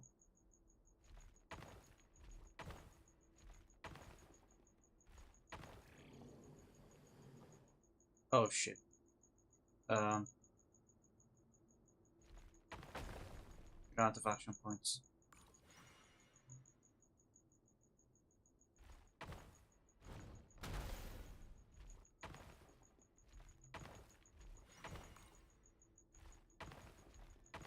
No. Okay.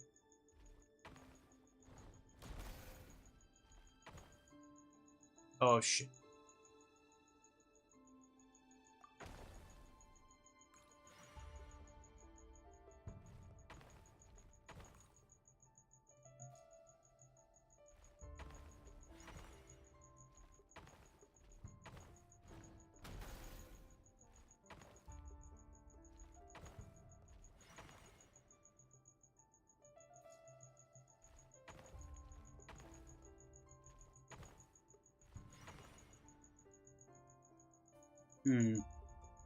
How am I gonna solve this one now? 5. 1, 2, 3, 4, 5. Okay.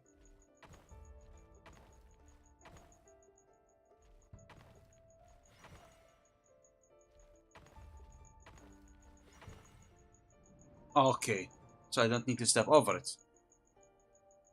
Author Thalindus. Over the course of this week, the research object was subjected to interference for a total of 60 hours for experimental purposes. Huh? The results are as follows. Research dating back to the Crimson Moon Dynasty has established 2 points regarding moon marrow. Oh. Firstly, its origins have something to do with a god's power. Secondly, it serves as a portal to an as-yet indeterminate location. Moon marrow can thus be defined as a spatial gateway. However, there are a number of hurdles to overcome before we can answer the question of where it leads to. To start with, opening the gateway requires a specific power source, which the relevant literature indicates. An enormous amount of power is then required to keep the gate open. Currently, the total power output of our instruments remains in the single digits. Oh. To make matters worse, I am now the only staff member remaining in the Moon Marrow lab. The Universitas Magistrorum recently decided to move most of its personnel into abyssal energy research, which has stymied all Crimson Moon-related projects. This is not a wise move. I have always maintained that placing all our hopes in a single source of power is risky, especially one as poorly understood as this. Yeah, this is very chaotic. Overly reliant on a single resource, we are neglecting other promising technologies. I apologize if this comes across as disrespectful. But as a Moon Marrow researcher, I desperately want to see the world beyond the gateway. If we really made it there one day, what would we find? And how would we go about taming the unknown? My imagination is endlessly fueled by questions such as these. Same. It's interesting. Oh. The board gonna change? Oh, again.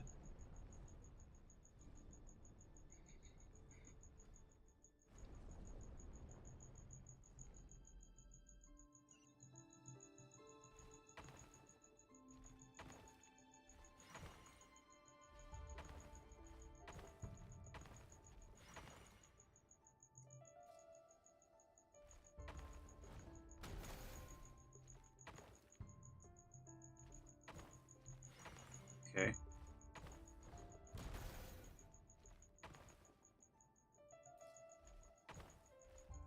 Oh no, what the hell? Okay. 2. Are you kidding me?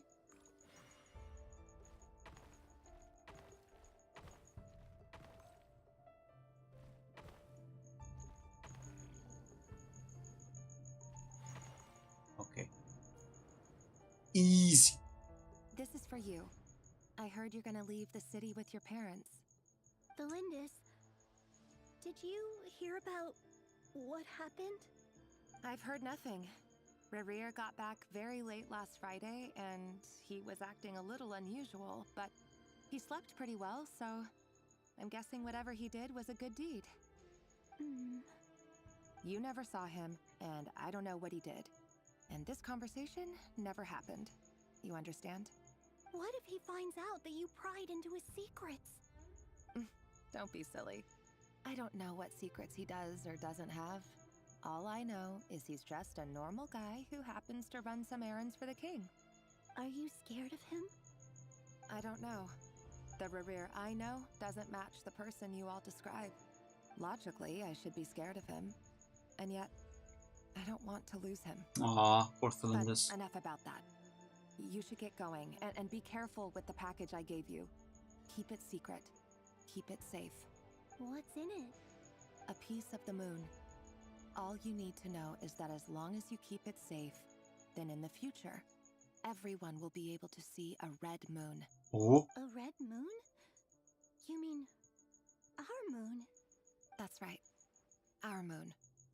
Promise me you'll look after it. Aw. But how did she get Promise, to do that? Delindis. The Crimson Moon bloodline will never die out. Its light, the color of blood, will become like a fire that flows in our veins, no matter how long it takes.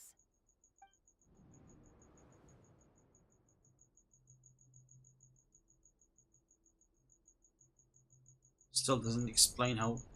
Oh. This new. And where is the new one? Oh. The gate is guarded. Hmm.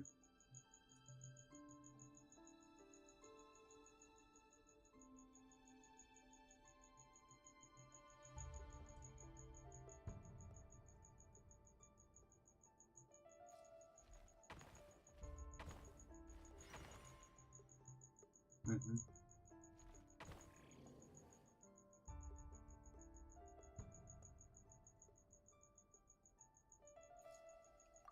Nope, put into the last checkpoint. I messed up.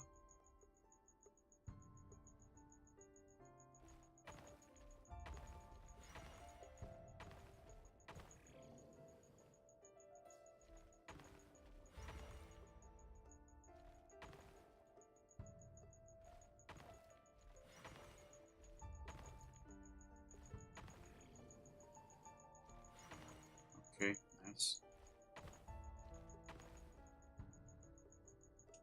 Nah.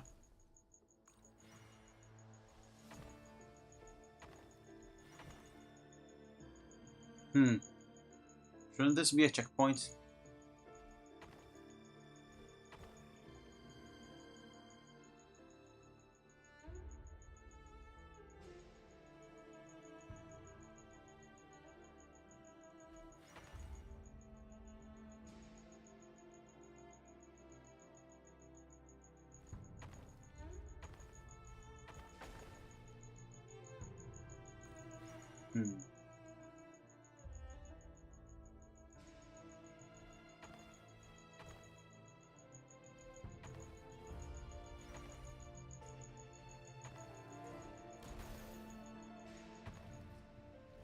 Okay.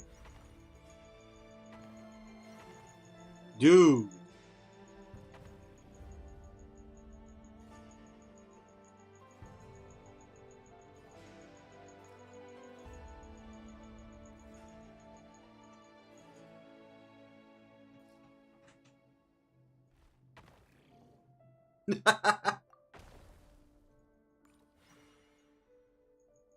5. 1, 2, 3, 4, 5. Okay.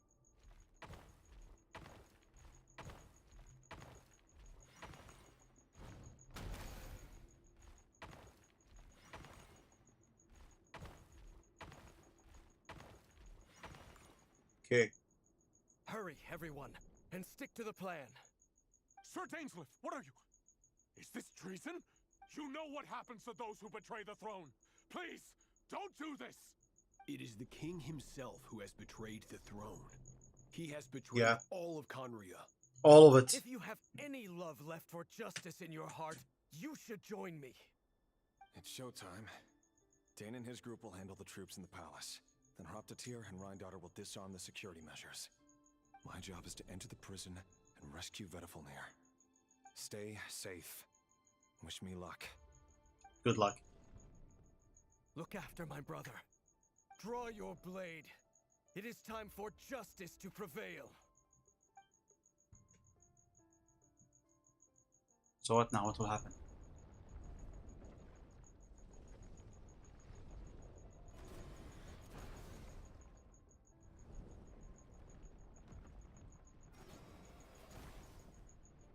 Wow, that's gonna be a long one.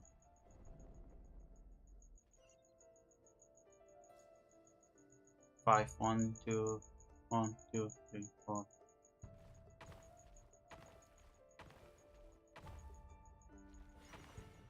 Okay. 1, 2.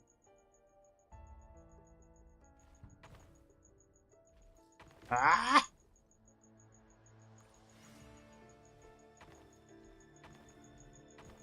Are you?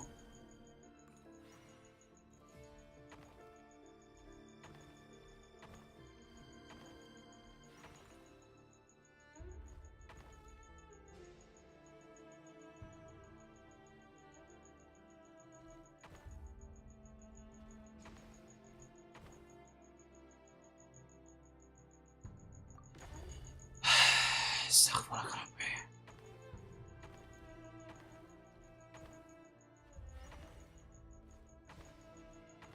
Why?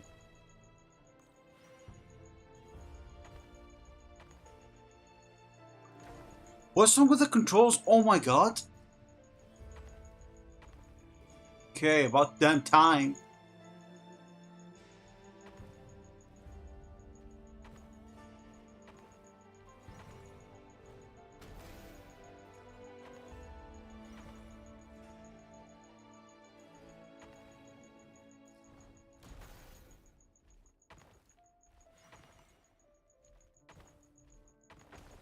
Huh?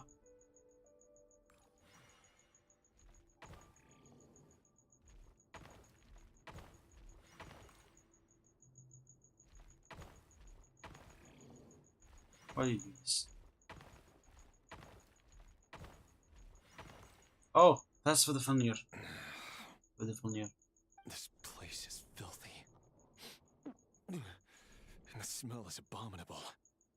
Clearly, the king doesn't allow his prisoners a single shred of dignity. This is dire. Yeah. Found you. Hello, Mr. Vtubers. Ah, it's you. Surprised? Oh, wait. I guess surprise isn't an emotion that prophets feel very often. I certainly felt some surprise in the moment when I was blinded. Surprise at the king's sheer ignorance. Surprise at just how unfairly this world responds to words of earnest remonstration. Yeah. I'm curious. What did you prophesize this time? It wasn't a prophecy. It was a word of warning. Someone had to say it. The king has forsaken all reason in pursuit of his obsessions. I simply told him that if he continues on this path, Conria will surely fall. But he didn't listen. Worse still, he stabbed you in both eyes and locked you away. Yeah. Dane asked for my help. The court is in complete chaos now, but I'm sure you predicted that. Everything is transpiring as I foresaw, yet I am powerless to change it. Fate is an immutable force. True. I can but lament as the inevitable unfolds. I do wonder whether giving a man the power to see the future There's nothing more for him than slowly crush his spirits. Forgive my curtness, Vtubers, but the king did not suddenly turn on you today. His suspicions have been brewing for a long time. You can't have wisdom beyond the reach of your fellow man without attracting his fear and suspicion. There are things the king does not want to see. So, he doesn't want you having visions of them either. He blinded you because he thought this would make the visions stop. He wasn't entirely wrong. I did indeed lose my power to see the future. Right up until... Right up until... Until what? Till what? Just now. I believe I saw something new. Well, tonight could go a lot of different ways. 5 of us banded together to storm the palace, also we could rescue you. This will go down as the most tumultuous day in Conrian history. I sense hatred in you, but also hope. A desperate hope that with the tyrant deposed, that will be the end of the story. Oh. But this is not the end. It is the beginning of a new chapter, in a whole new story. There are many men of honor and courage in this world, Rerir. But you are not one of them. Oh. You're not here for justice, are you? You're here for yourself. Is that a dagger? Interesting. Why not the polearm? It was always your weapon of choice. Yeah, why not? With your abilities, I don't doubt that you were able to recover some of your sight. But I also doubt that you want to make an enemy of me right now. Of course not. We're on the same side, aren't we? We could be. But I need you to be honest with me, Vtubers. At this point, you're my only hope for the future. Okay. You mean your future? With your beloved, Thalindis? Yes. And I know there are bigger things at stake here. Oh, sorry. A nation, maybe the entire world. But forgive me, I care first and foremost about myself. I can't abandon the one I love to save myself. I just can't do it. But you see a broader picture of the future than I. You see the solutions to the biggest problems of our age. So tell me, what is my solution? What's the answer? In matters of fate, answers are either right or wrong. What will be and what will not. Maybe you are willing to pay a certain price in the pursuit of happiness, but unfortunately, fate does not negotiate. Oh. That is the cruelest thing about fate. It is unmoved by your sacrifices. That can't be true. I know it's your voice that I keep hearing in my head, urging me to see how the world is changing, to seek more power, so I can protect the things I love. You show me disaster, but you won't show me how to avoid it? Why? Why are you doing all this? Because it's probably the abyss. My voice. In your head.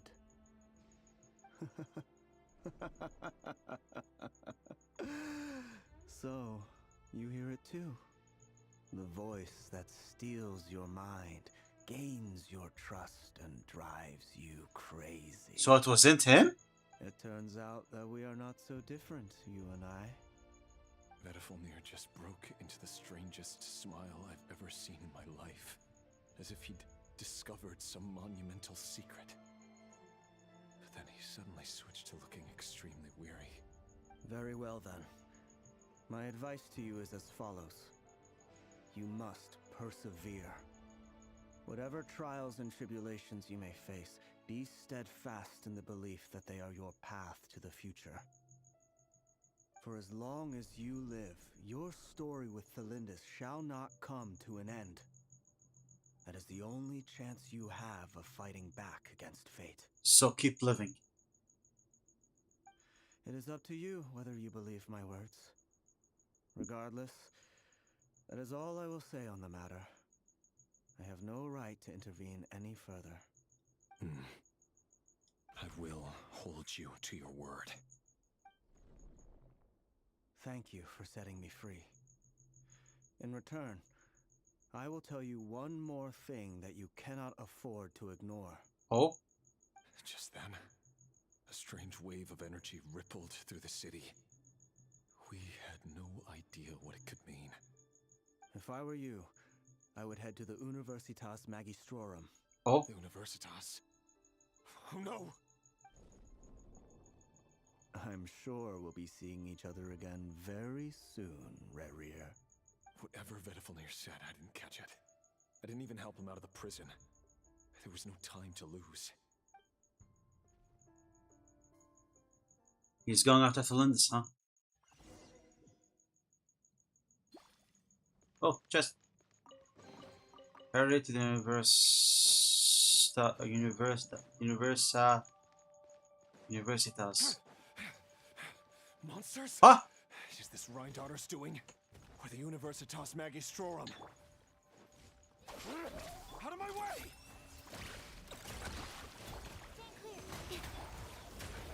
Be silent. Night falls. Heh. Saw that? The Universitas. That reminds me of a rumor I once heard. What's Allegedly, the king installed secret mechanisms in the palace and around the city. No one knows where they are or what kind of power they hold. But if they were ever going to activate, it would probably be on a night like tonight. Help! Help! Hold on! Don't let them anywhere near you! Save me! I can't! Ah! That sounded like an explosion. So, the rumor is true? The king really went through with it? What are you talking about? Other means does the king have at his disposal? They must run on power from the Abyss. Huh? And given it's a major center of Abyss research, anyone over at the Universitas will be in grave danger. I have to hurry. Alright then, let's hurry up. Our bond is strong. Defeat the monsters.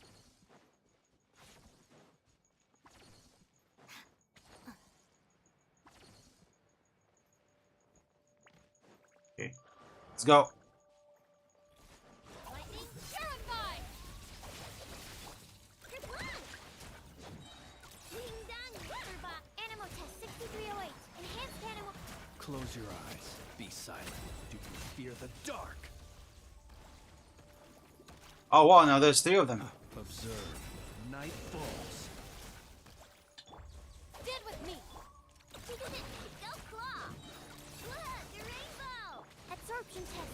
Animal test 63. Be silent. To dust. Come over here, please. Be nice and come over here. Be nice and come over here. Nope. Oh god, I missed my opportunity. I'll settle this. Dissipate. Absorption test. Good luck. Flash attack. Observe. Be silent. Night falls. Give me a second, there's a bot in the chat.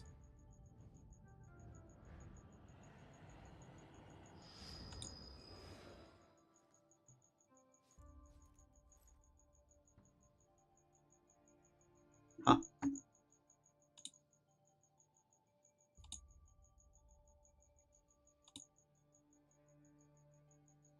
Okay. Bot band.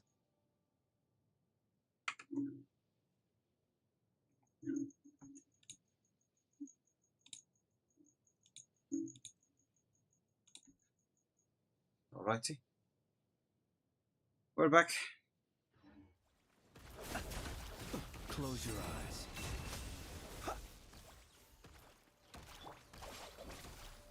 Okay, another memory. Oh, a chest.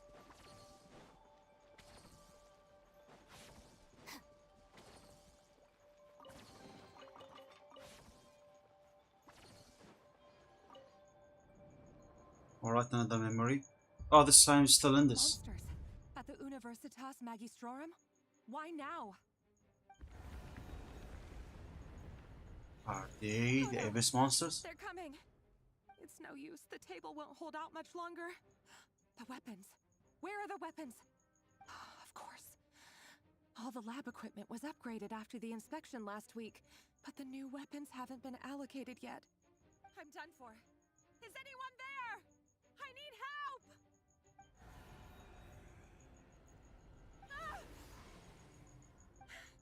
Stay back! Please stay back! Please! Oh, sorry, I skipped. Huh?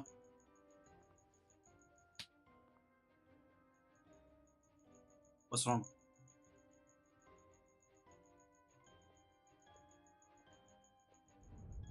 What's happening? Cutscene? Oh, it's animation. What's that? Reverie. So the rumors about your work are true. Hello? Scaramouche. No! Listen, something happened at the palace tonight. We have to leave. You don't need to lie to me anymore. What do you mean? I know why you're worried, and I will respect the decision you've made. But it's okay, because I found a solution.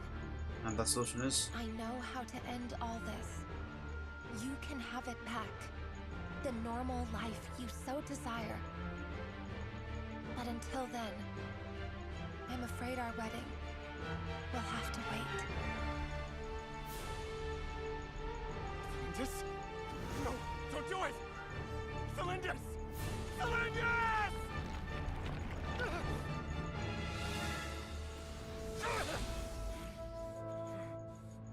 I told you, Reverie. Let her go. You will find someone better. Oh, he's going to sing? I won't do it! I have to save her! By what means exactly? A lowly pawn. You lack the power and the strength of will. Do you know a way? Tell me! Come to the palace. Join us. Oh, so here when he joined the Abyss. Reverie, thank goodness we... Step forth and take your share. You made it. Not you too.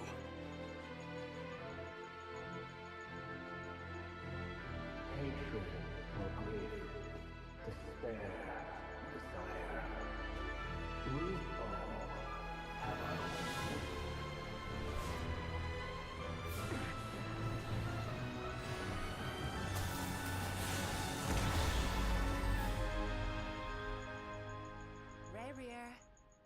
Reverie. Celindus? Were you What? daydreaming? What's happened? You still remember, Reverie? That question you asked me a couple of weeks ago? Oh. You mean the proposal? Yeah. I'm wondering, where do you think would be a good place to discuss it? Maybe in the garden? Is this dreaming? Or were you thinking a fancy restaurant? It's your choice. The hell?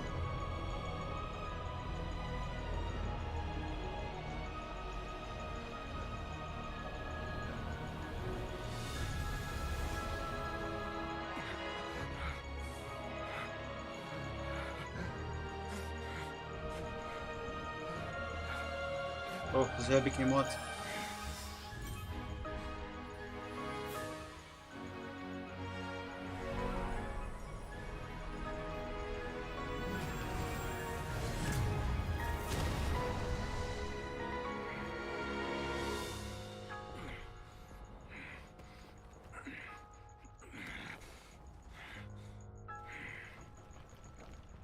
I will find you. Oh. And then... you can give me your answer.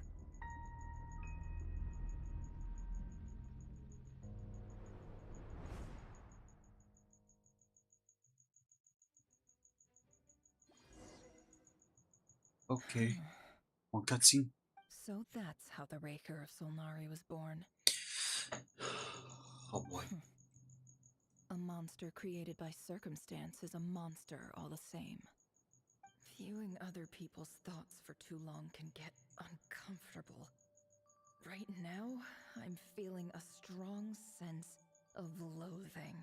Loathing? In a nutshell, The story of Conria is what happens when the truth falls by the wayside. Everyone tells little white lies, and before long, you have a huge pack of lies that destroys everything. Oh, wow. Time to get back. His past is filled with sorrow, but the tale of any fallen civilization is one of endless tragedy. Cruel as it may be, that was Conria's fate. Oh, we're going back now? Oh, trophy.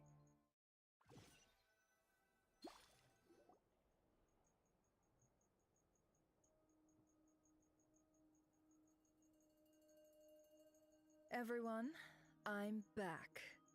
Can I get a standing ovation? Never! How are you holding up? Feeling okay? We're back. Lovely. He's fine. Boss is a pro. Yes, I'm fine. You will have seen the events of Rarier's life through my thoughts. It's now clear that he is just a regular nobody, driven by personal tragedy, as he said himself. Okay. I mostly agree. How powerful the There's abyss only was. so much we can know about him from his memories alone, but they did give us a clear glimpse into his life in Conria. However, I would not consider Rarir to be a nobody. He was deeply involved in the events of that era. Yet, when the catastrophe of a generation strikes, nobody is safe. True. Sounds to me like you're speaking in riddles again. Is this you urging me not to abandon the people of Nodcry in their hour of need? That's not what I meant. Although I do hope you choose to remain a part of the plan. Without you, the mission ahead will be all but impossible. Yeah, we need your Then try intel. to remember that I respond better to the carrot than the stick. And I don't appreciate being bossed around. Now, as for you, Missy, you were excellent. You stuck to the rules of the ceremony and kept your mouth shut the entire time. Bravo. Cool. So, can you fill me in on the deets now? Most of what I saw went right over my head. Patience. You'll hear the whole story, don't you worry. But let's meet up with the others first. It will save me narrating it twice. Alright, let's go. Yes, boss. Let me get that door for ya. That's more like it. For a moment there, I was worried you'd forgotten about the first clause of your employment contract. Forgive my curiosity, but what does the first clause say? It says I gotta do the annoying stuff that boss is too lazy to do for herself. Like opening the door, pouring the tea, yada yada. Is that right? If something is in the contract, it's because she willingly agreed to it. Rest assured that the Curatorium abides by the very strictest of labor policies. You don't seriously think I'm cruel enough to treat her like my slave. In any case, I've hardly shied away from my share of the work today. Hope I don't catch Flints and Varka lounging about in their chairs, enjoying a leisurely cup of tea. Shirley wants a cup of tea. Nothing I dislike Somebody more please than give her a others cup of enjoying tea. themselves while I'm hard at work.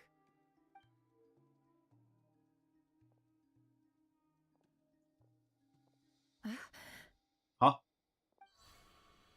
Oh no. What's wrong? Some side effects that's gonna force her back into the memory? Something like that? Sorry to disturb you, but we seem to have run into some trouble. Evidently so. Don't worry, I'm not about to leave you to fend for yourselves. I'm not that kind of boss. And it would go against the Curatorium's labor policy. I'm sorry? What did you hear me say? I wasn't talking about labor policy. Wait. How long have I been standing here? Not long. He's talking! Appeared by the door a moment ago.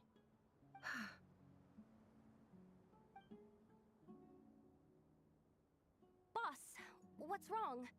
You look like you've seen a ghost. We've been tricked. We never left at all. Somehow I hallucinated that whole scene back inside the office. Hallucinated? But how? How indeed. This place should heed my will alone, All thoughts and actions that occur in here are just a result of pawns moving across the chessboard in a carefully calculated manner. Oh.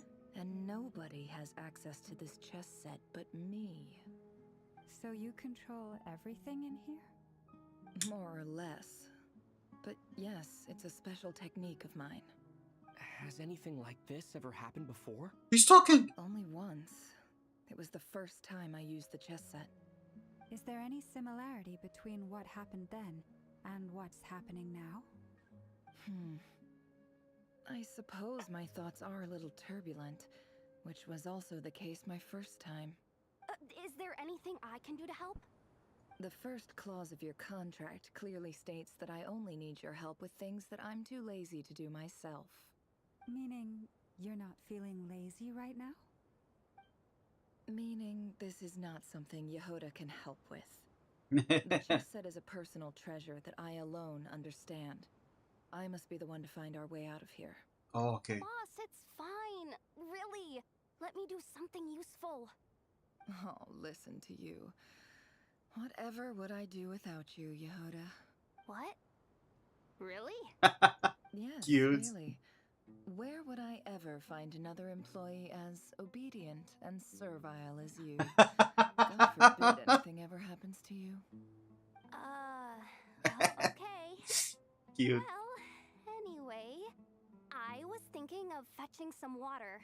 There's gotta be a source around here somewhere. I suggest everyone finds someplace comfortable to take a rest. We gotta conserve our energy. Even though all this chess malarkey doesn't exist in a physical sense, mentally speaking, it's all real. And so is our tiredness and fatigue. You don't want to dismiss mental fatigue.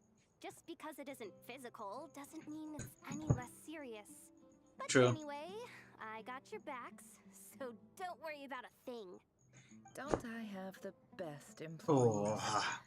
Jealous much? If we can find a suitable time, I'd love to borrow Yehoda for a day to help out at the Frost Moon Scions. Would you be amenable to that, Boss Nefer? Oh, Lama. Have I ever told you just how pretty you are? Beauty runs from the tips of your antlers to the depths of your imagination. Time to rally, everyone. Follow me. As we continue our journey, the same rules will apply. That means stay focused and no talking no matter what we encounter. And don't disturb the chess pieces. You have my word that I will get us all out of here. Okay. Sumeric kind music. Hey, so many achievements. Good. That's 15 primogems. This place looks familiar. Isn't that the village? That's not a good sign. Arrow Village? Arrow Village, whatever it's called. There's someone up ahead. Oh no, it's Time for not. a little chat. I wasn't expecting visitors at this hour. Wait, is that? Oh, it's him. There you are. Sinue's been looking for you all day. I think he has some news for you. Oh yeah? What were you doing just now, Uncle Retinue? Hiding away some more loose change? Young Nefer. I know I saw some Mora. What do you mean loose change? Oh, come on, I'm too old for this. Just pretend you saw nothing.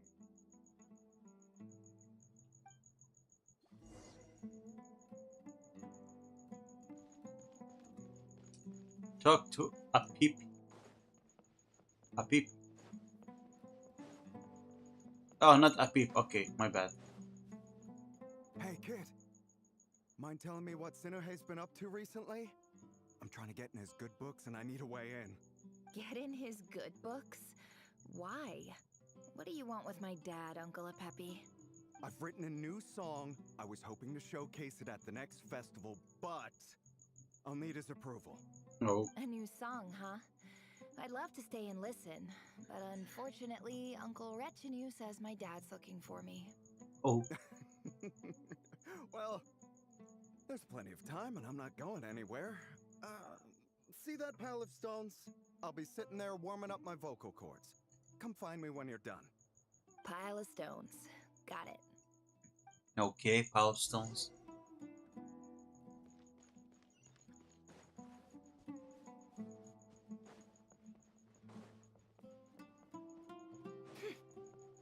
I wonder how are they able to build bridges like this.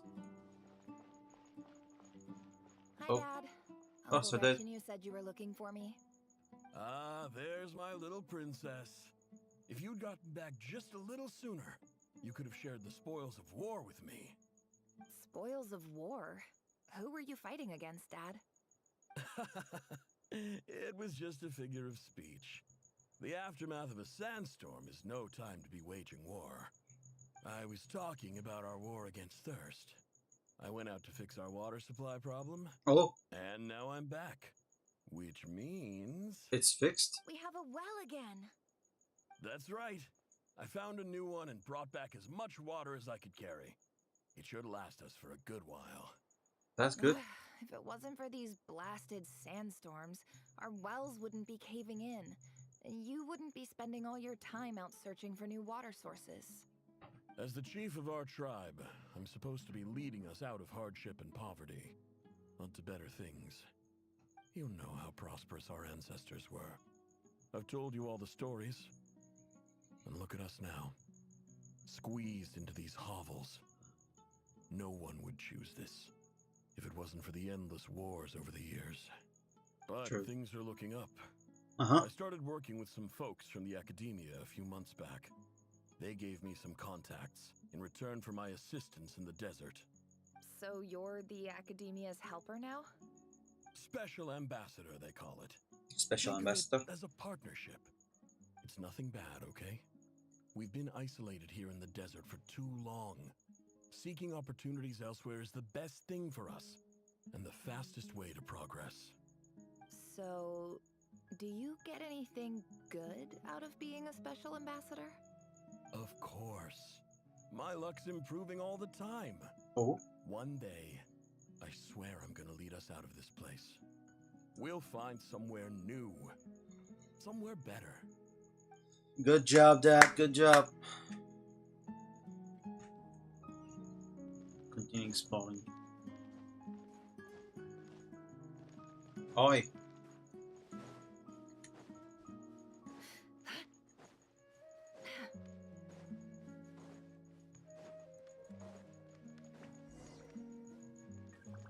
Continue exploring, okay. Oh? Something gonna happen?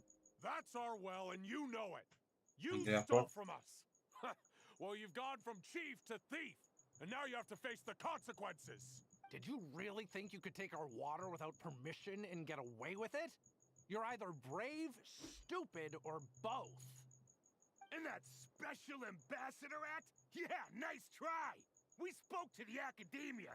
They said it was all news to them. You're a liar and a cheat!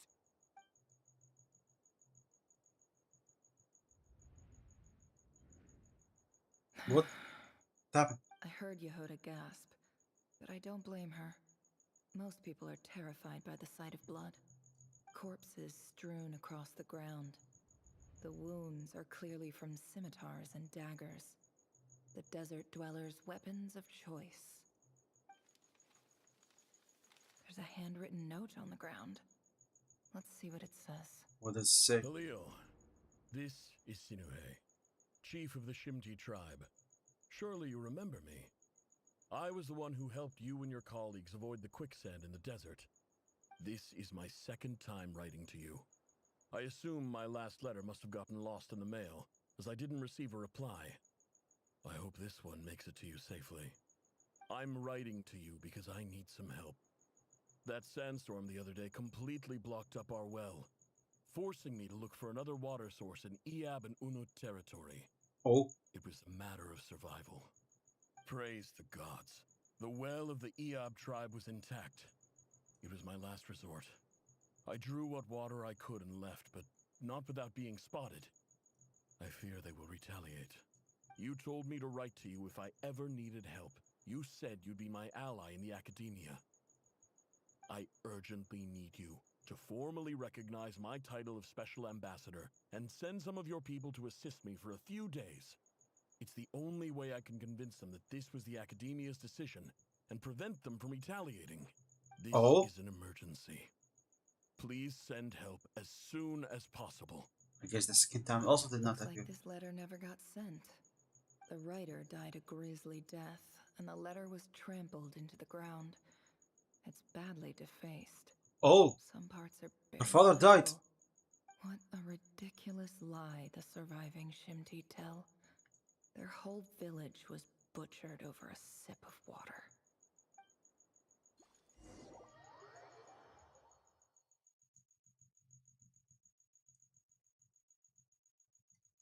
Ah, officer. Welcome. Welcome to our humble village. I thought you would at least have the courtesy to provide some respectable libations. This is the finest wine Aru village has to offer. I promise. Aru. Yeah, Aru village.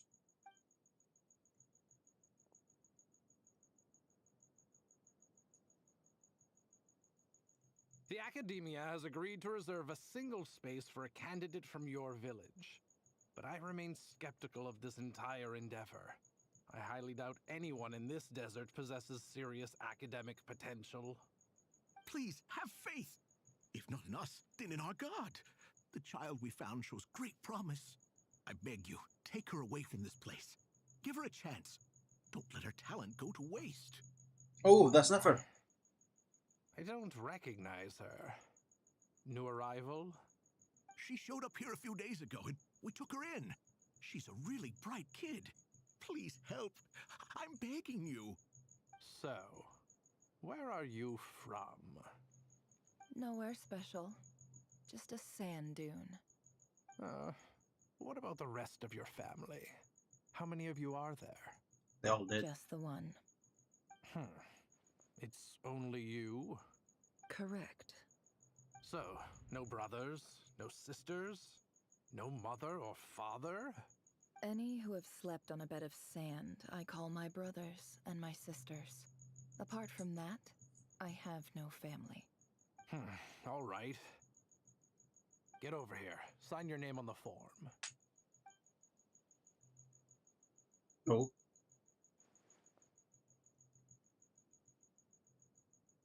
Never? You're rather fair-skinned for a desert dweller. Oh.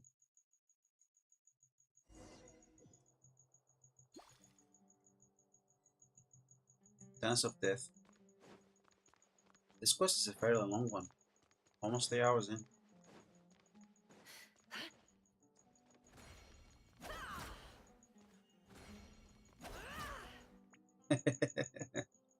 Nefer, this term's assignments have been issued already. Please read through the materials thoroughly, conduct your own additional research, and then write an essay on the topic. Yes, Professor, I'm aware. I just had a couple more questions I wanted to get your perspective on. Oh? Please ask away. Well, Isn't that the same person? I saw the other students' problem sheets, and I couldn't help but notice that my assignment is much easier than theirs. Do you really think I'm a weak student? A weak student? Goodness, no. Quite the opposite. You have a sharp mind. Almost too sharp.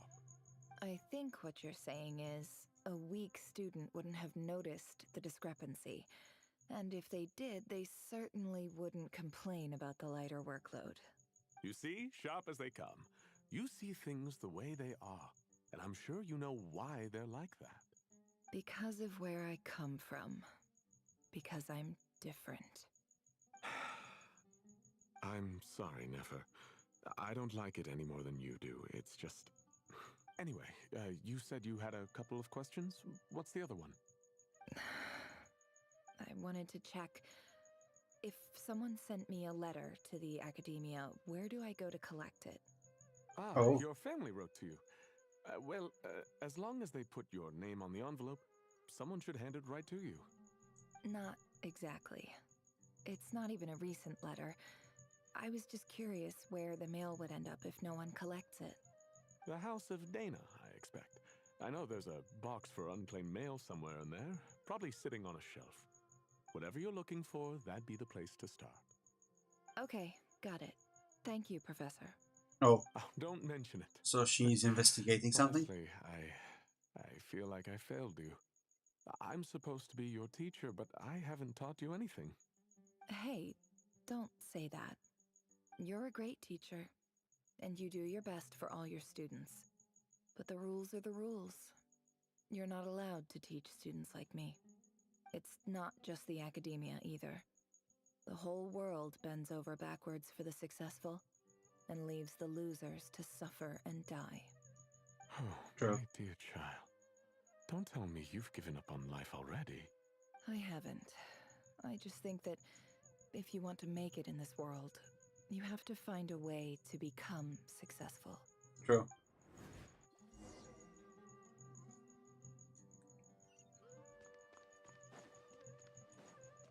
Letter for unclaimed. Look for box of unclaimed letter. Look for the box containing the letters. Bruh. This must be it. A big cardboard box full of unclaimed mail. And probably some letters that ended up here by mistake, too. Let's take a look. Okay. Take a look at the letters inside the box.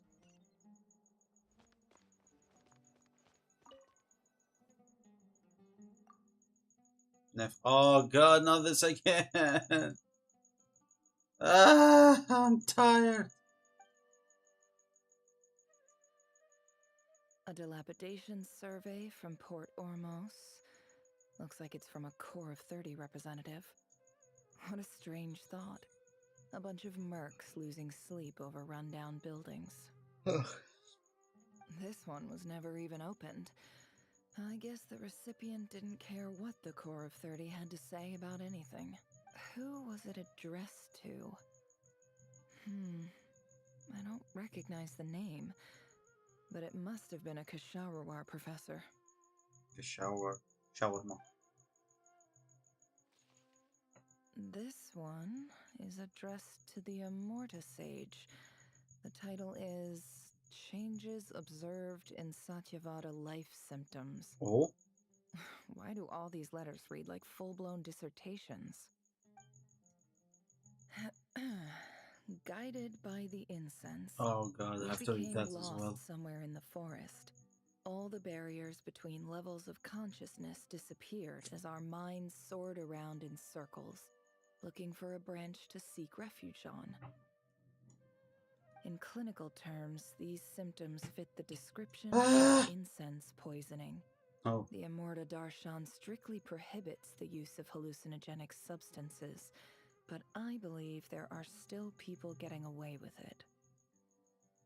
Of course. For example, my neighbor who always breaks out into song and dance after using incense.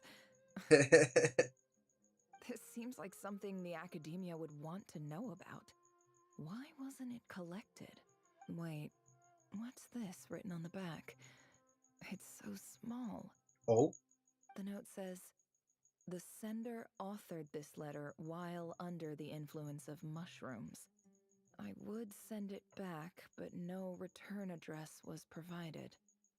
Stamped by the Grand Conservator of the House of Dana. Huh?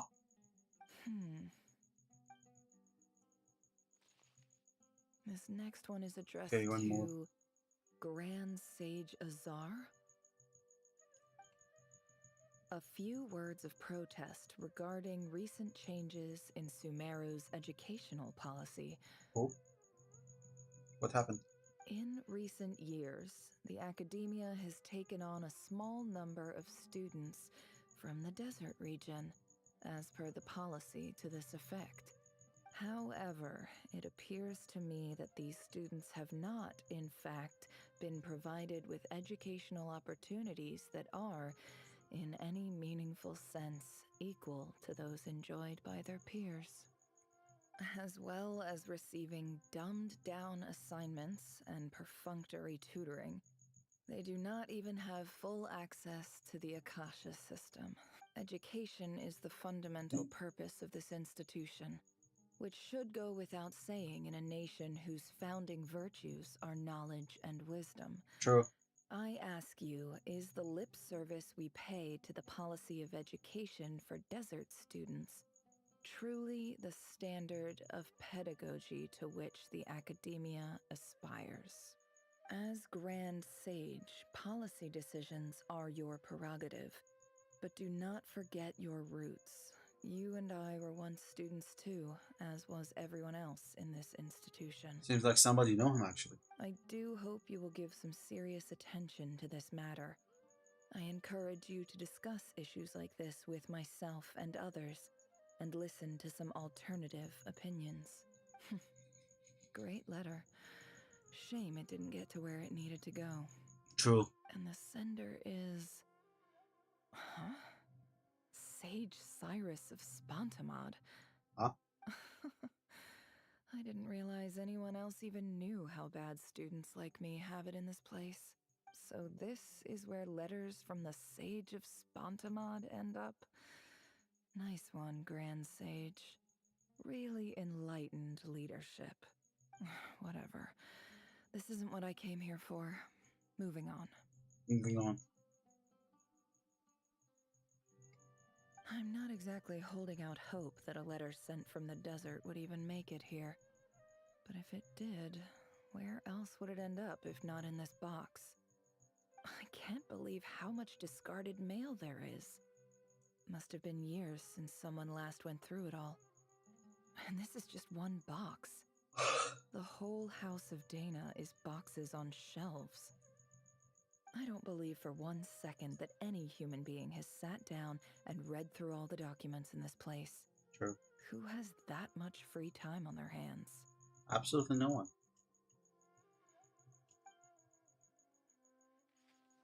Please be the last one. Could this be it?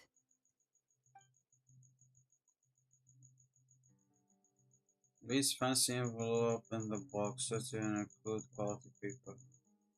And wait, hold up. Why there's no audio? I'm playing later, okay. And of course it'd be right at the bottom of the pile. Clearly no one gives it much first glance, let alone second. The handwriting on the envelope looks very familiar. Greetings, Halil. My name is Sinuhe, chief of the Shimti tribe. I don't know how well you remember it now, but I brought you to safety and gave you some water and other supplies. You seemed very pleased and told me your name. In my tribe, learning a person's true name is serious business, and I therefore see you all as friends. You were kind enough to leave your contact details so we could stay in touch. The Shimti tribe lives a harsh nomadic existence in the desert. You So were her name is sympathetic Nefertiti. towards my plight, promising to make me a special ambassador of the academia and help us find a way to make a better living. This brings me to my reason for writing. Our tribe has fallen on particularly hard times, and I would like to ask for your assistance. Oh, there was a terrible long time. sandstorm a few days ago, which blocked up He the was way young on Nefer our and now land. he's To old and ensure still my nobody saw people's the letter. I had no choice but to venture into Eob and Unut territory in search of an alternate water source. The Eob and Unut are descended from the Thamudians, while we trace our ancestry to Tulatala. We worship the Lord of Flowers and have had relatively good relations with our fellow tribes up until now. I found a well belonging to the Eob tribe. They declined to help us, but I really had no other option. So I took some water to keep me and my tribe alive. My actions are certain to incur their wrath. When we met, you assured me that you would be my ally in the academia. I would like to take you up on that offer, because I really need your help. That aside, sorry. The last time you were here, you mentioned that the academia had started accepting students from the desert, and I told you a little about my daughter, Nefer. We have next to no resources here in the desert, and my power and influence are limited. Would you consider enrolling my daughter at the academia? She is a smart girl. I know she won't disappoint you. Ah, father. From the outset, the academia never took you seriously. Those things they promised were just empty words. I doubt they even remember the name Sinuhe. And you were so emphatic that your luck had finally changed for the better. You swore you'd lead us to a better place one day. You spoke with such conviction, like you were the most powerful chief in the whole desert. You liar. Aw, You poor lied Nefer. about everything. You promised the world and delivered on none of it. And who fell for it? Just me, by the looks of it. Despite your best efforts. Which makes you a pathetic liar. Oh. You weren't even any good at it. I think I'll take over from here. Let me show you how it's done. Love the word no pain. Did very well. To Katayun.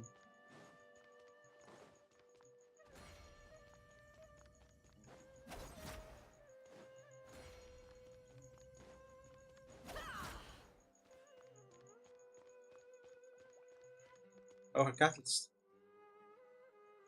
I just came to say goodbye. Thanks for everything you've done for me in my time here. Nefer? You packed your bags. Where are you going? I'm quitting. Something's come up in my hometown. Gonna head back and deal with it. Huh? But this was a hard-won opportunity for you. You know that better than I do. It was. But it doesn't matter. I have more important things to deal with and they can't wait. Oh, and I didn't want to overfill my bags, so I left some incense on your desk.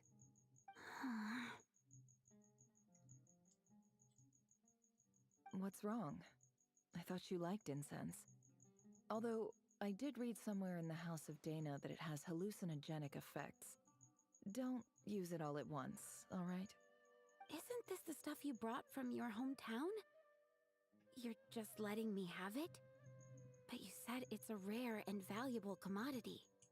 Yeah, about that. Huh? I lied. It's not rare at all. There's this bunch of ruins near my hometown that are practically overgrown with this plant. It's not worth much. Keep it. It's fine. But never. Never. All right. That's all from me. You take care.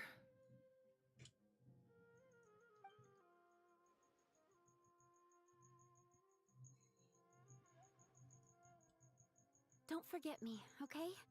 I mean, we're more than just classmates, right? We're friends. Yeah.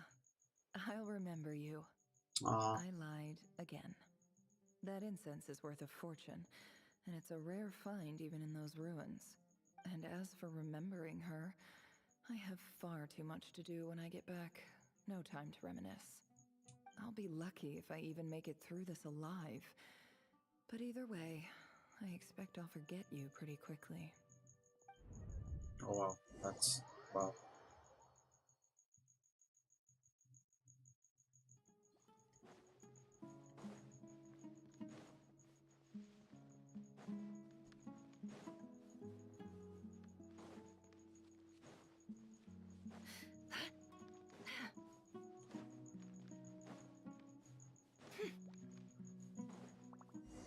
Oh, that's the ruins?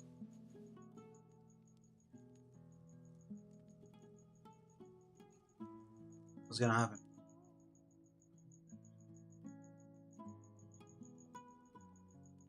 She gonna beat them up?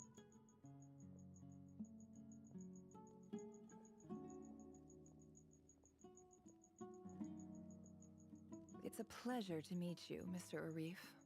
Or does she know? So, what does the Academia want? Since they've sent their special ambassador, I assume there's a big business deal to be made. If not, I'd be very disappointed. Please, sir, lower your blade. You're lucky I'm the one they sent. Not all special ambassadors share my admiration for the EAB people. The ever-shifting balance of power in the desert reduced the once great civilizations of this region to rubble and sand. But the story of the Eab has a very different trajectory. Others grew weak, but you grew strong, beginning in obscurity and moving to prosperity. Wow. You're the only ones who defied the trend. Huh.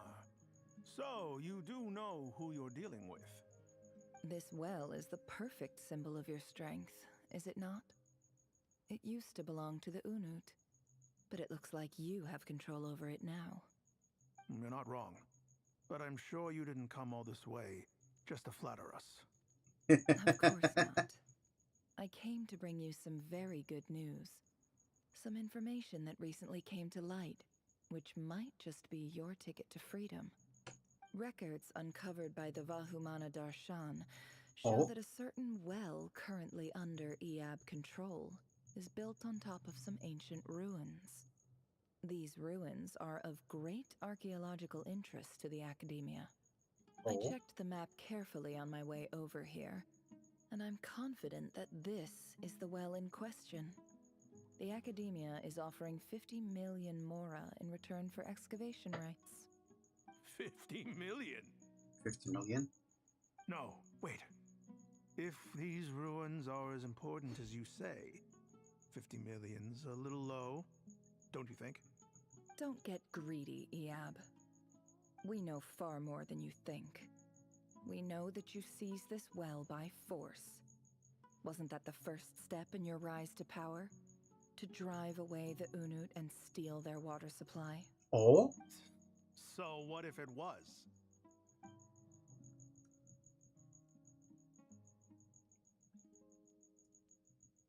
Don't worry. As unscrupulous as it was, it's something we're willing to overlook. The academia is only interested in dealing with the de facto power holders in the region. De facto. I hope I am making myself clear. And I hope your words are the truth.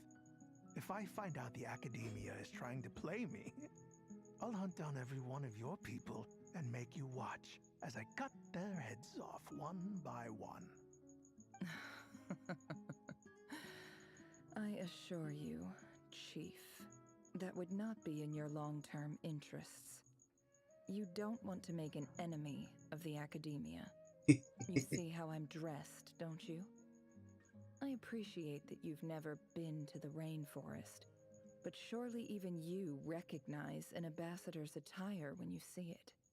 And what does a barbarian like you have to lose anyway? You really think the Sumeru Academia would bother to come all this way just to lie to you? We have more important things to worry about. Wow. All right, I take your point. The academia is the highest authority in the land. I'm sure you're trustworthy people. In that case, we have a deal. We will sell you the excavation rights. I'd like to thank you, Ambassador. This is good news indeed. Excellent news. In fact, it calls for a celebration. Would you do us the honor of staying a while and enjoying some Eab hospitality? Oh. Gladly. I am partial to wine myself, and I trust you are as well. So let's indulge in a few drinks together, in celebration of this momentous occasion. A glad drink that wait, but when the new day dawns, it brings shocking news. It brings shocking news. Chief! Chief, it's an emergency! It's the Unut. They've taken the well. What? What? Well, don't just stand there. Take it back. How does somebody take a well? I have every confidence in the Eab's military superiority, and yet... What is it? The Unut's response was alarmingly fast. The day after we reach a deal, they seize the well. This can't be a coincidence. Perhaps there is a traitor in your midst. I don't think so. I am obliged Oh, I know what's happening. that the academia will only deal with the de facto power holders. If you cannot regain control over the well, I'm afraid you won't see a single mora of that 50 million. No! Please, Ambassador, just give me some time. I swear the Unut will not get away with this. That well is ours. And so is the Mora. Glad to hear it. I will wait here for an update. If there is a traitor, I will find them. In the meantime, make yourself at home. I'll report back as soon as I have an update. I wonder what she's thinking about. Wow.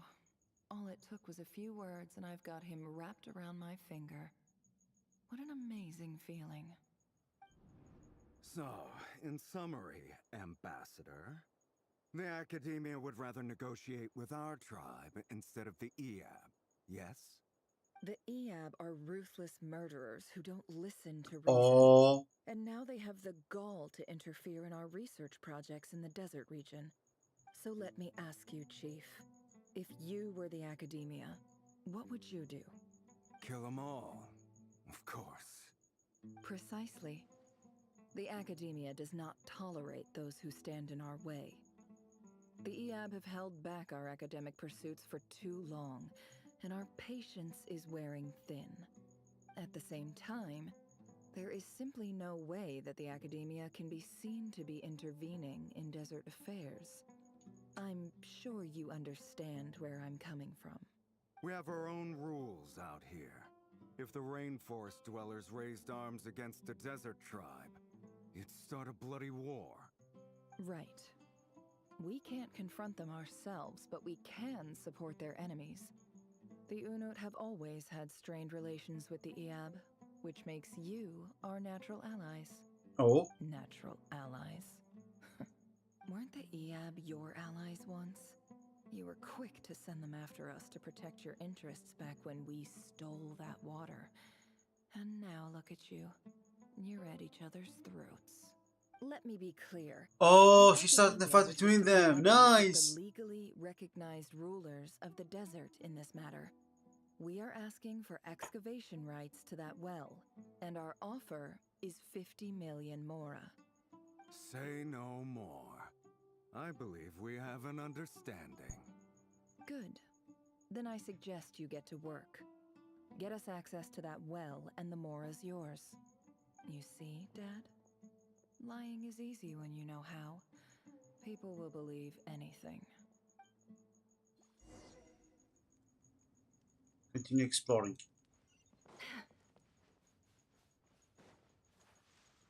Oh, bug. Wow, smart Nefer, my goodness. I guess that explains how she, all the curriculum secrets and stuff like that. Hmm.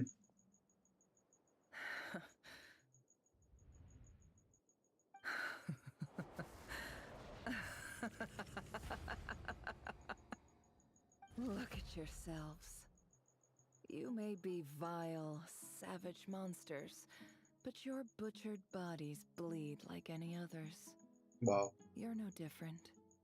You're nothing special at all. She The snapped. monsters who destroyed my home, they're just ordinary, petty human beings. What a joke. I think we're even now. Maybe I've even done the desert a favor. It's a better place without all these people around. Goodness gracious. Oh, Sinuhe, my gullible fool of a father. Perhaps if you'd been as ruthless as I was today, our tribespeople would still be alive. In this dog-eat-dog world, a chief needs to be tough to survive. Goodness but gracious. You couldn't do what had to be done. So I did it for you. Nefer, it's okay. All of this is in the past now. I believe I remember you promising to remain silent. Oh. Yeah, but even so... Yehoda, is there anything you can do to ease the tension? You got this, Yehoda. It's your time to shine. Alright, time for a sharp turn onto a completely different topic. that's enough of that. When are we getting out of this place? Feels like we've been walking forever. I'm getting pretty tired. Oh, Alma, you tired? Yes, if we can find somewhere to sit down, I could certainly do with a rest. It's not far now. There should be a temple just up ahead. Temple. Is this situation about to reach conclusion? Yes. Really? A temple? That's where this story ends?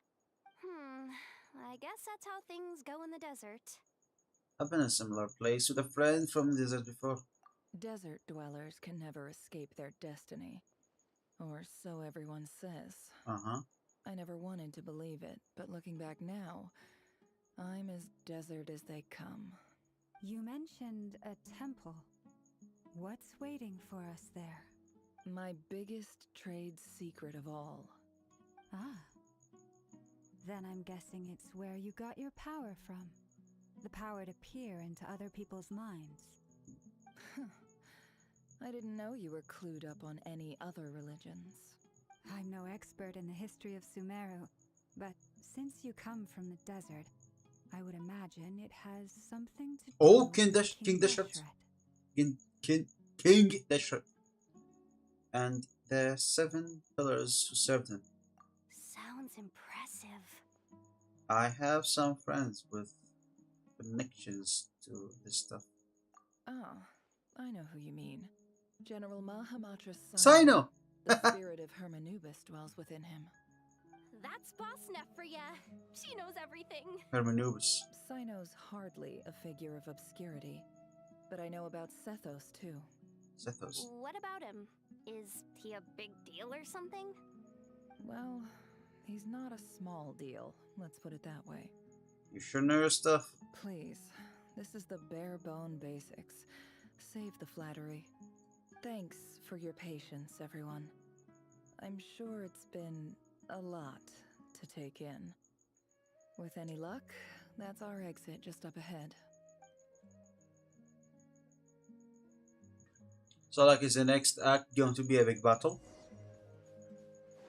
Continue exploring.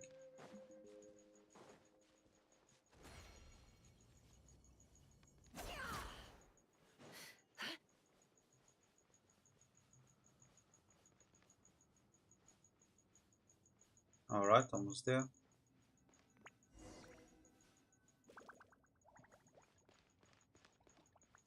God, I'm dead tired.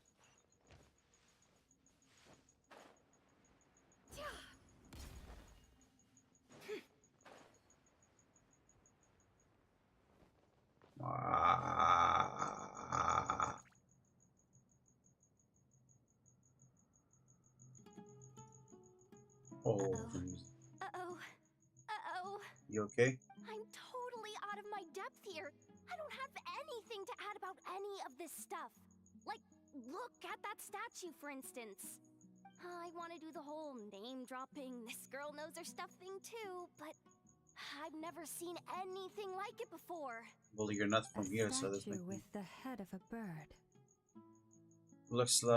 looks like something out of Deshret. Mausoleum? That's Thoth, the Ibis King. Oh. One of the 7 pillars of King Deshret. The legends say that he, the Crocodile King, and the Goat King were the 3 retainers of King Deshret.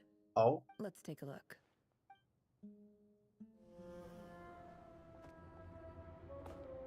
Oh, cutscene.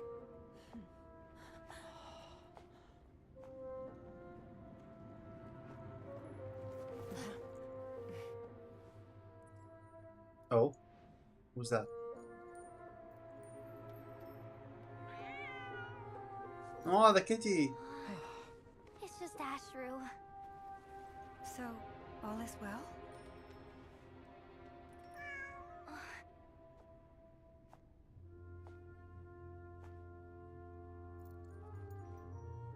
Cat. Typically speaking, at this point, the world disintegrates. Then we find ourselves back in the outside world.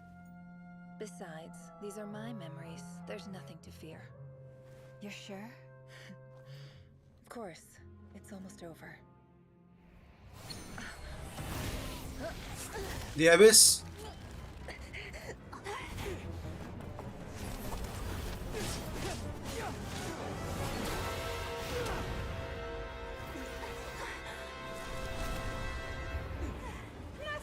Hold on!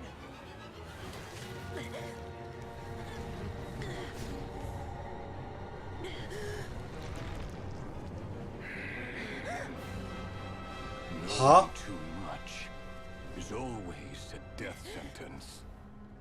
Speak for yourself.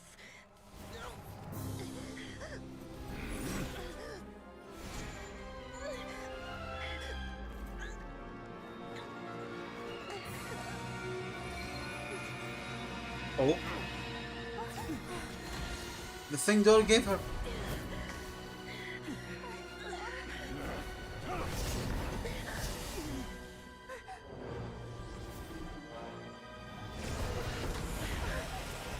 Flint's? How repulsive. Flint's!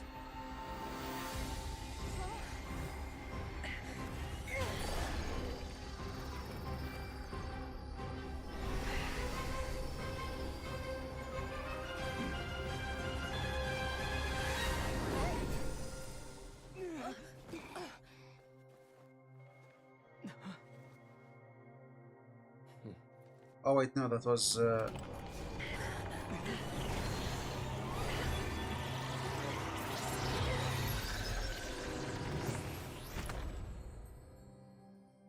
that was Ainsley.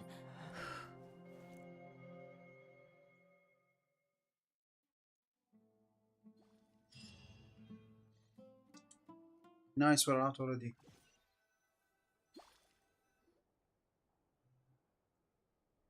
Timed that pretty well, didn't I? Yep. You certainly did, thank you. It's okay. I'm just glad no one was hurt. Paimon noticed you doing something too, Dainsleif.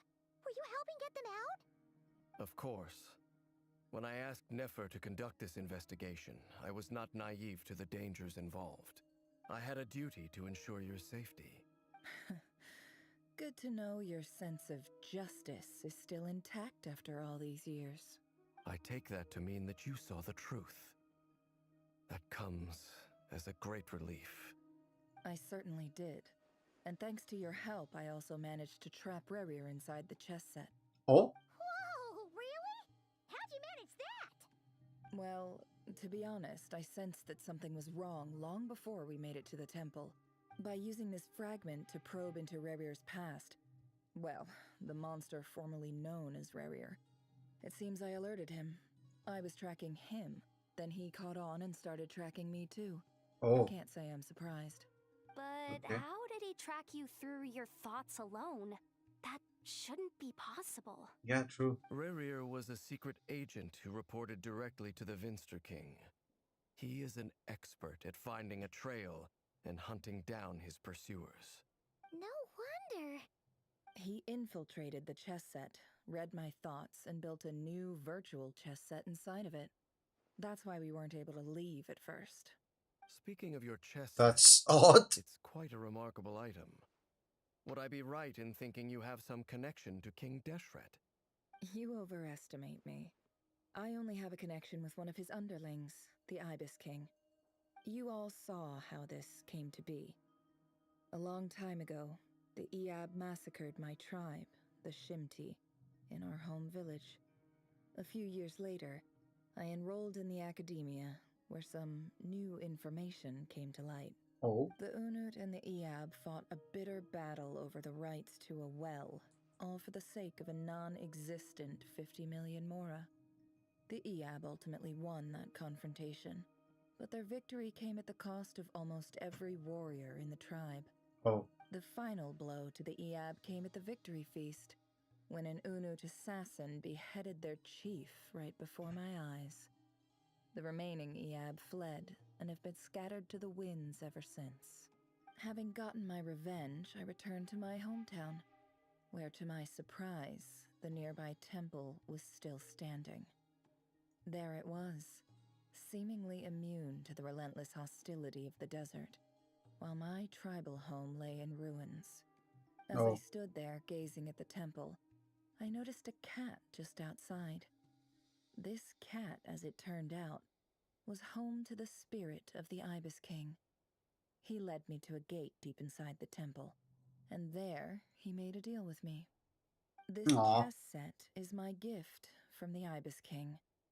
The chessboard within is made to the same specifications as the one in the mausoleum of King Deshret, and represents his power of piercing analysis. With this chessboard in its container, I gained a certain ability to perceive hidden secrets. Oh. Now, you could conclude that the Ibis King simply wanted to give the people of this world the power to seek the truth, but I don't believe that's the full story. Every god plays favorites. Their hearts are as fickle as any human's, full of secrets, perversions, egotistical tendencies. But precious few gods are willing to admit this. Oh. It is the same with all powerful forces, including fate itself. Their gaze falls preferentially upon a select few. As you rightly point out, this is an act of favoritism. If you're alluding to the Abyss, then yes, I agree. Gather the others. It's time to share everything I've learned. Okay. Before long, group gathered in the office.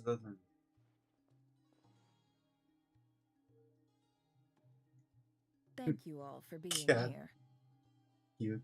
As promised, I did some further investigating into the Raker of Solnari's background. I am pleased to report that the investigation has been most fruitful indeed. That's good. The Raker of Solnari, real name Rerir, was once a Conrian subject who served the Vinster King. I will now share the important details of his story. Please save any questions or comments for the end. Never narrates your backstory to the group. The Mr. King is the god intelligence and assassinated descendants of the Crimson War dynasty and are willing to take him. Okay, so it's basically narrating the story of what's happened. Too much text and I'm too tired. So that's why he's so obsessed with the moon. A tragic tale, to be sure. But it does not excuse his many transgressions. No matter how much Rerir suffered in the past, the fact remains that he is what we know today as the Wild Hunt, wreaking havoc upon innocent lives in Nodcry. He becomes more dangerous with each passing day.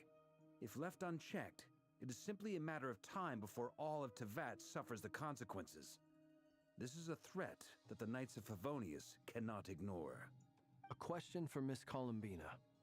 Forgive me if this is presumptuous, but have you ever seen the spatial gateway that appeared in Rerir's memory? Oh? Never.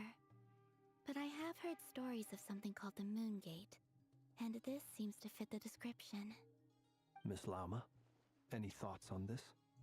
In the lore of the Frost Moon Scions, the moon is believed to hold many secrets. Some sources speak of ancient knowledge, others of a gateway to the unknown. Unknown, huh? The term Moon Gate is one I have heard before. But as is the case with all of our legends, there are no records of any first-hand witnesses.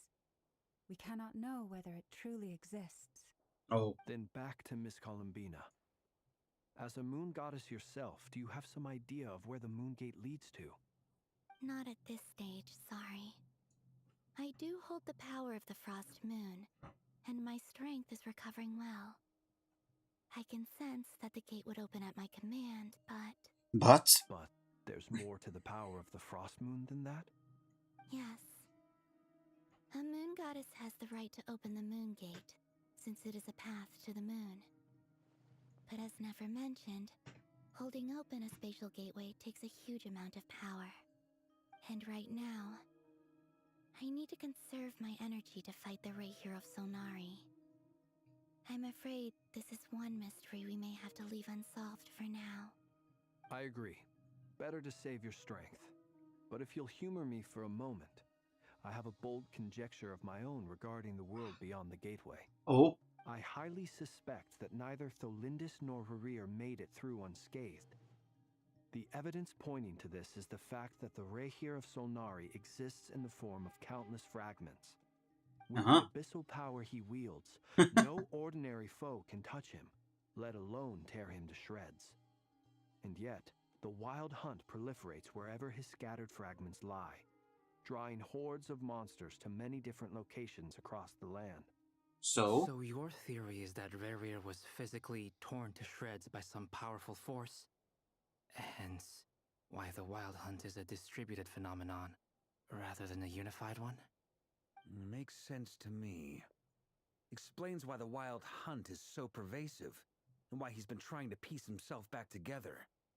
He was whole to begin with, and he wants to be whole again. Without the power of the Abyss on his side, he almost certainly would have perished the moment he was torn apart. But the Abyss, much like a curse, has kept him alive. Yeah. I could not agree more. The power of the Abyss is most surely a curse. It is a compelling explanation, and one that accords with my present understanding of Abyss creatures. Whether the life form in question is primitive or advanced, if a curse has extended its lifespan unnaturally, it will continue to survive in spite of everything. This raises some interesting questions. I will run some experiments and see if there is any validity to my suspicions. So that's That the being body, but the said, spirit is somewhere else? Regardless of whether my research bears fruit, I would like to thank Miss Nefer for conducting such a thorough investigation. Already, it has greatly enriched my understanding of the entity we face. My pleasure, Mr. Albedo. I too hope that the information I have shared today proves useful as we look to formulate the next stage of our plan. Hey! What is it, Dainsleif? You look really upset! Why? What's wrong? It's just... when I think of the man I once knew as Rerir, I struggle to understand why things had to turn out like this. The two of you used to be friends, didn't you? Yeah. I don't know if these words will bring any comfort, but my heart goes out to you. Mine too. We can never know all the hows and whys of the way things are. The moon and stars are full of untold secrets and lies, and the skies are host to many more mysteries than these alone. Yet, none of that can begin to compare with the complexity of human life. Those are the first comforting words I've heard in a long time. Thank you, both. Aw, look at them I smiling. think this is a good place to end today's meeting. I'm sure Nefer needs some time to recover. She's been through an awful lot today. Yeah. That's very thoughtful of you, Lama. Of course. Sounds good to me. Take some time to rest and digest before we reconvene to nail down a plan. Back out. The hell is it? About those at Paramount and discuss what lies ahead. Okay. Hey. Oh. Is this a bad time? Hope I didn't kill the conversation. It's fine. Come on in. No need. Come on, let's talk outside. Okay.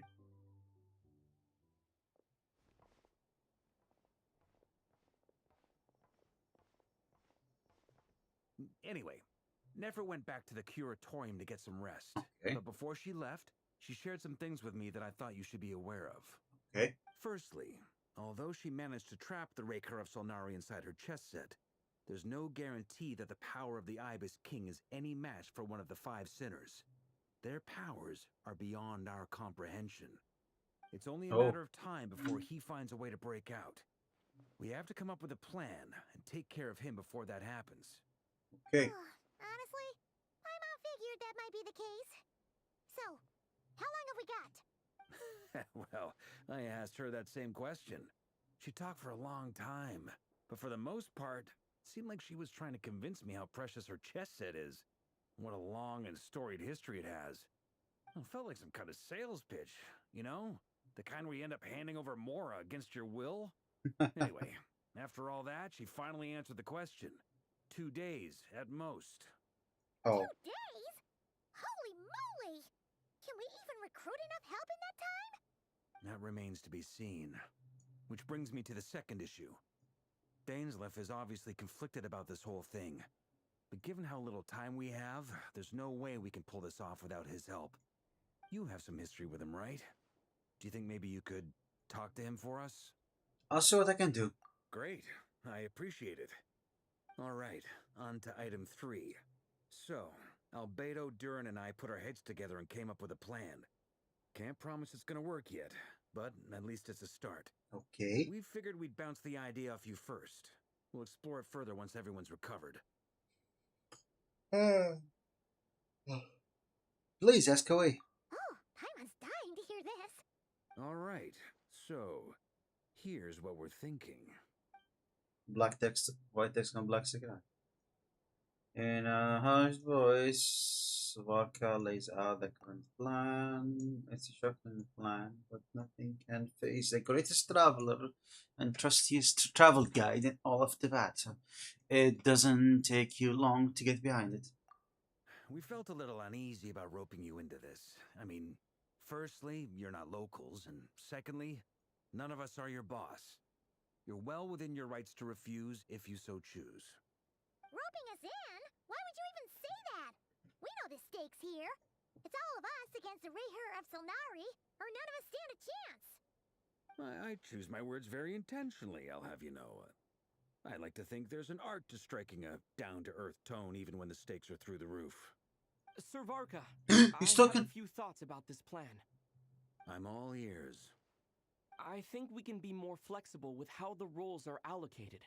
In my view, the most sensible lineup would be like this. Uh-huh. I see your point, yeah. But if that's how we're going to approach this, you'd better make sure you're ready. To be clear, I don't doubt your abilities. Far from it. I just want to make sure. Are you really willing to take all this on? I want to do everything within my power. The Rehir of Solnari is a truly fearsome opponent, and if I do my part, it'll greatly reduce the risk for everyone else involved. Well, that tracks with what I've heard. Jean's mentioned in her letters that you're so diligent it's almost abnormal. As in, most people weigh up the risks and rewards in situations like this. But you seem to just march towards danger without a moment's hesitation. Of course, everyone appreciates a fearless pioneer. But all that aside, I'm the Grand Master of the Knights of Favonius, and you're our honorary knight. I want to make sure your courage doesn't come at the expense of your safety. Thank you, Sir Varka. I should be the one thanking you. It means a lot to have you on board. I'll give some serious thought to your suggestions.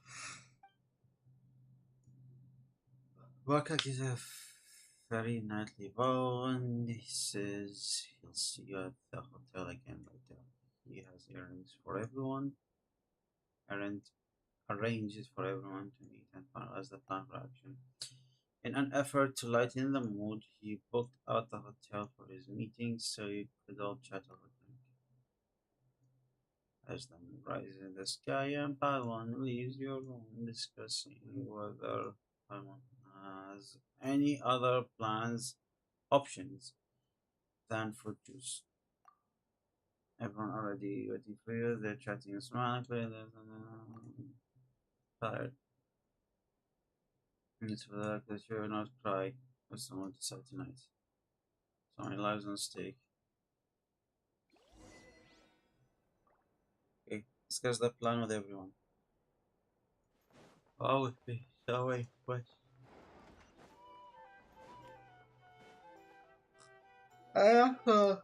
Enough. This is a thorough plan. I know. But I do have one last question before we take action. How can we be sure that our enemy won't leave the designated area? Great question. Albedo's been hard at work analyzing Rehir and the Wild Hunt's behavioral patterns. His conclusions are as follows. Firstly, from the earliest known confrontation until now, Rehir has never displayed any ability to manipulate the dimension of space. So it's unlikely he has any power in that domain. Secondly, he seems to have a particularly strong vendetta against our group. If we put him in a fight-or-flight situation, he'll choose to fight every time. Thirdly, finally, and most importantly, he is consumed by hatred, both for the moon and for his enemies. Turns out, we tick both of those boxes. We have a reincarnated moon in our ranks, and a spy who accessed his private memories without permission. He'll be baying for blood, not looking to escape. As someone who's had their fair share of interactions with the Wild Hunt, those all seem like valid observations to me. Understood. Then I will defer to the verdict of the group. Well, everyone, that's the plan in full detail. Albedo and Durin are carrying out their part as we speak. Plan approved. Scheduling. Okay. All right. Any firepower you need, I got you covered. Let's light this baby up. Not a good idea. Moon Scions are behind you as well. That's only The you. rest of you?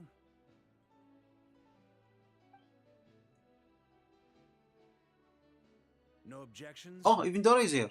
All right. Then it's settled. This is the plan we're going with. Next up, an old tradition of mine.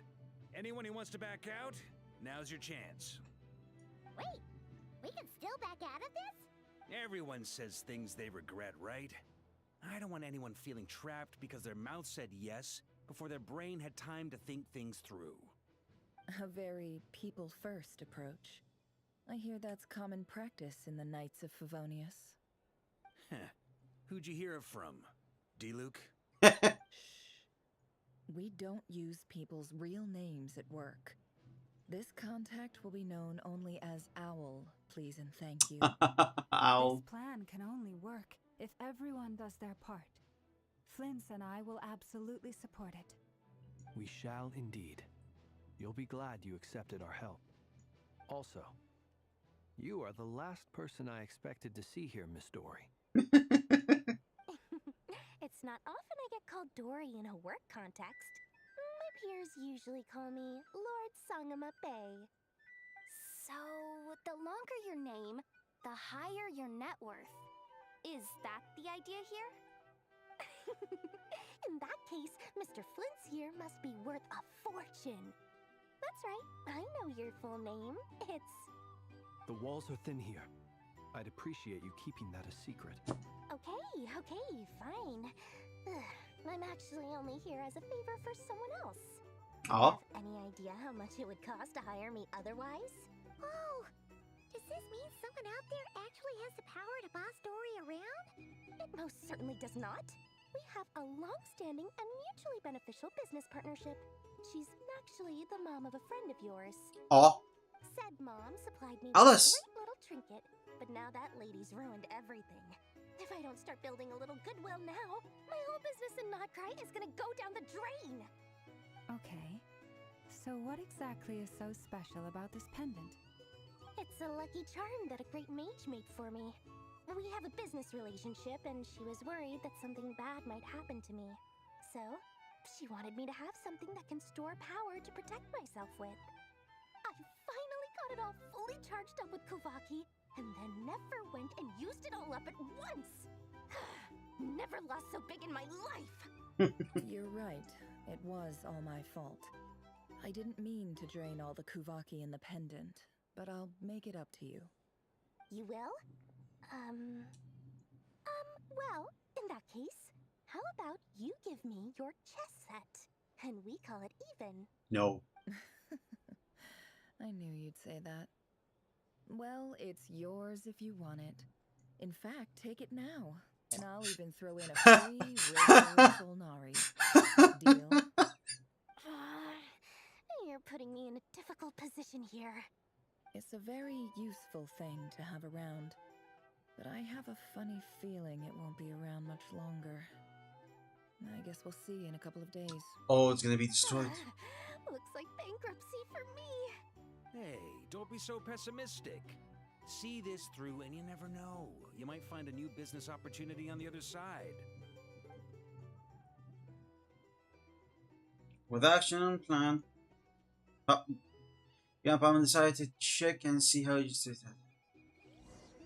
Oh god, more talking to other people, please no. I'm tired. I want to sleep. Look for Dory.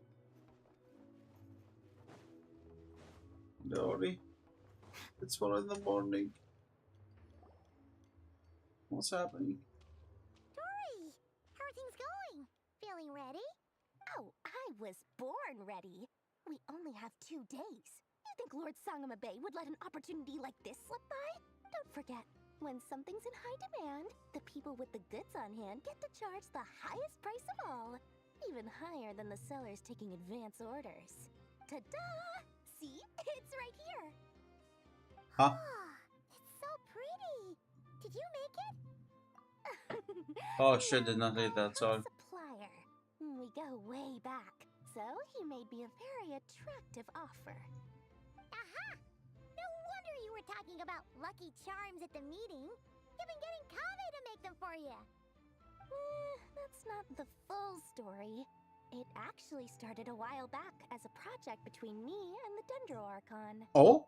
Mage Alice once warned me that this world won't stay safe forever. There may come a day when everyone faces a great crisis. I passed this on to the Dendro Archon, and she secretly brought together a research team made up of Sumeru's top scholars to invent a technology that could keep people safe. I won't go into the details because it's all very complicated, but if you want to know more, you can ask the Dendro Archon about it sometime. Anyway, point being, it was the Dendro Archon who asked Kave to build this little contraption. As one of the top Kashara War talents, he was the obvious choice. Took him long enough. He stressed over it for ages. Wait, who? Anyway, point being, it was the Kave. Dendro Archon who asked Kave to build this little... Took him long enough. He stressed over it for ages. Must have gone through at least a dozen designs before producing a final product. But that's Kave for you. Marak delivered it to me a couple of days ago, along with a letter from Kave. Could I ask why I'm sending this technology to you? What's your proposed use case? Has it been approved by the relevant authorities? So nosy. My fault for sending him the research permit to begin with.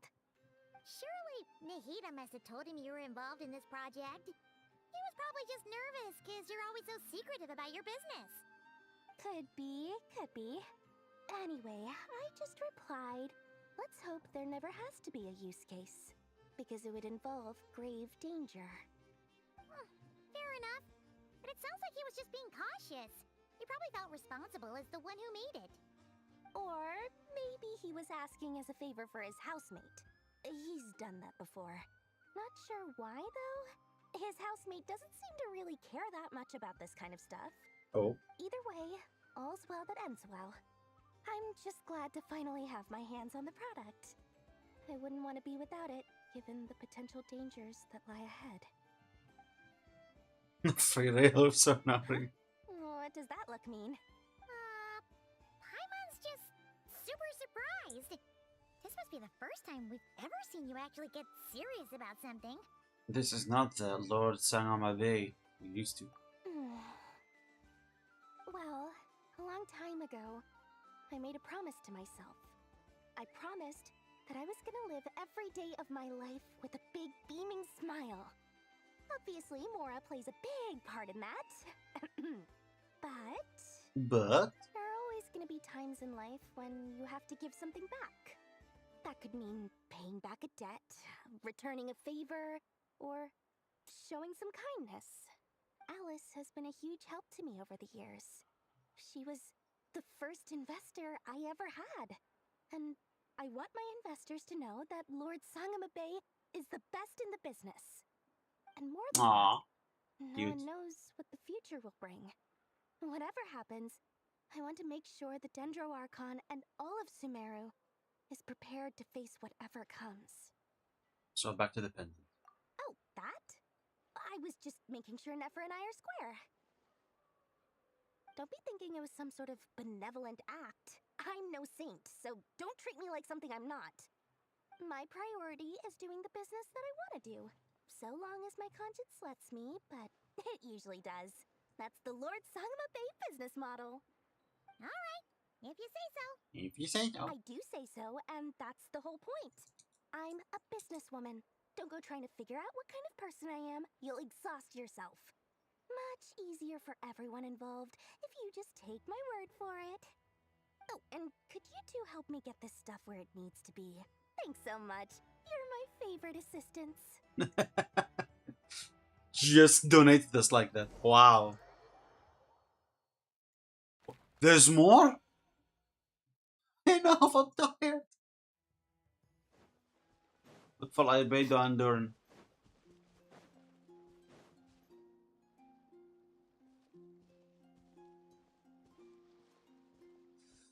Traveler, Paimon. Hello. Good to see you. Good to see you too. Everything going smoothly over here? Sort of.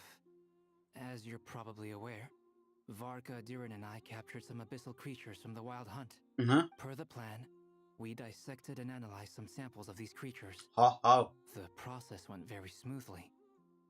The findings, however, come with some troubling implications. What do you mean? What? You can actually dissect the Wild Hunt? That depends on your definition of Wild Hunt and dissection. Harmless, lifeless. These words are accurate descriptions. The Wild Hunt is an interesting phenomenon. In and of itself, it doesn't seem to possess anything akin to a human personality. Of course. But taken as a collective, the medium through which the Wild Hunt is summoned does appear to have a soul. Master griped a lot about the wise Horoptatyr, and seemed somewhat fascinated with the foul Certology. But she barely mentioned Rerir at all. I don't think that was because of his lower social standing, though. Anyway, it's a pity. I should like to hear her thoughts on the nature of the lifeform he has become today. It's a strange mix. The furious energy of an abyssal being channeled through a fractured physical existence. A consequence of being torn apart by an unknown power. Perhaps the only explanation for his survival in this state is that he sacrificed a degree of individuality in exchange for a continued existence. Oh. Oh, sorry.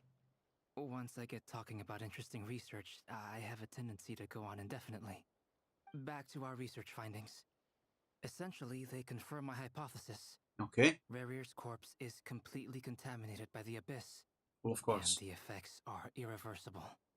You could think of this as Rerir in mutated form. But in my view, even that would be inaccurate. In reality, his whole being has been consumed by the abyss. In other words, he is now nothing more than a manifestation of abyssal power. Unfortunately, at present, we have no means of completely eradicating abyssal power. Hence, we cannot fundamentally destroy the Reihir of Solnari either. Oh, that's terrible news. True. So, that's it? We can't defeat him?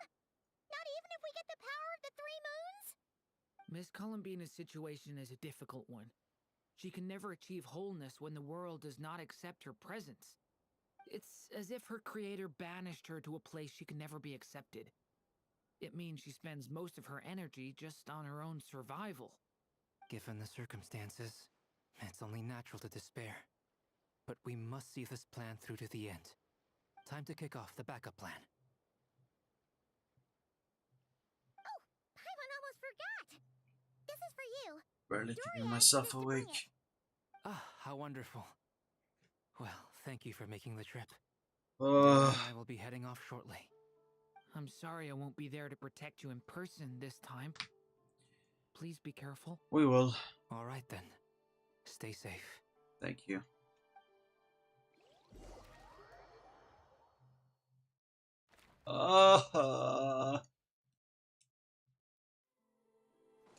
Cute loading screen. Our bond is strong.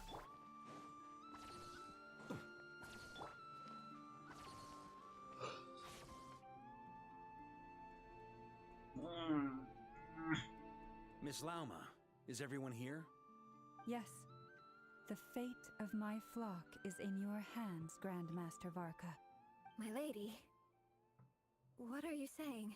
Within the next 24 hours, we will face the biggest crisis the world has ever seen.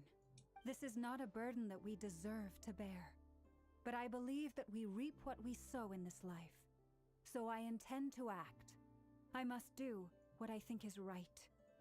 For me, that means fighting for the future of Nodcry. This gentleman is the Grand Master of the Knights of Favonius, Varka, Knight of Boreas. In my absence, please follow his lead. Hey, everyone. Ugh. Guess I should introduce myself. Well, to start with, I know my way around a battlefield. Very funny. The biggest strengths are honesty and hard workingness. Anyway, point is, I don't intend to let Lauma down. I'm gonna do everything in my power to keep every last one of you safe and sound. Safe and sound. Okay. I guess this is the final one, because no one else left. Dainsleif is hanging a lot around Colombina. Is bro in love?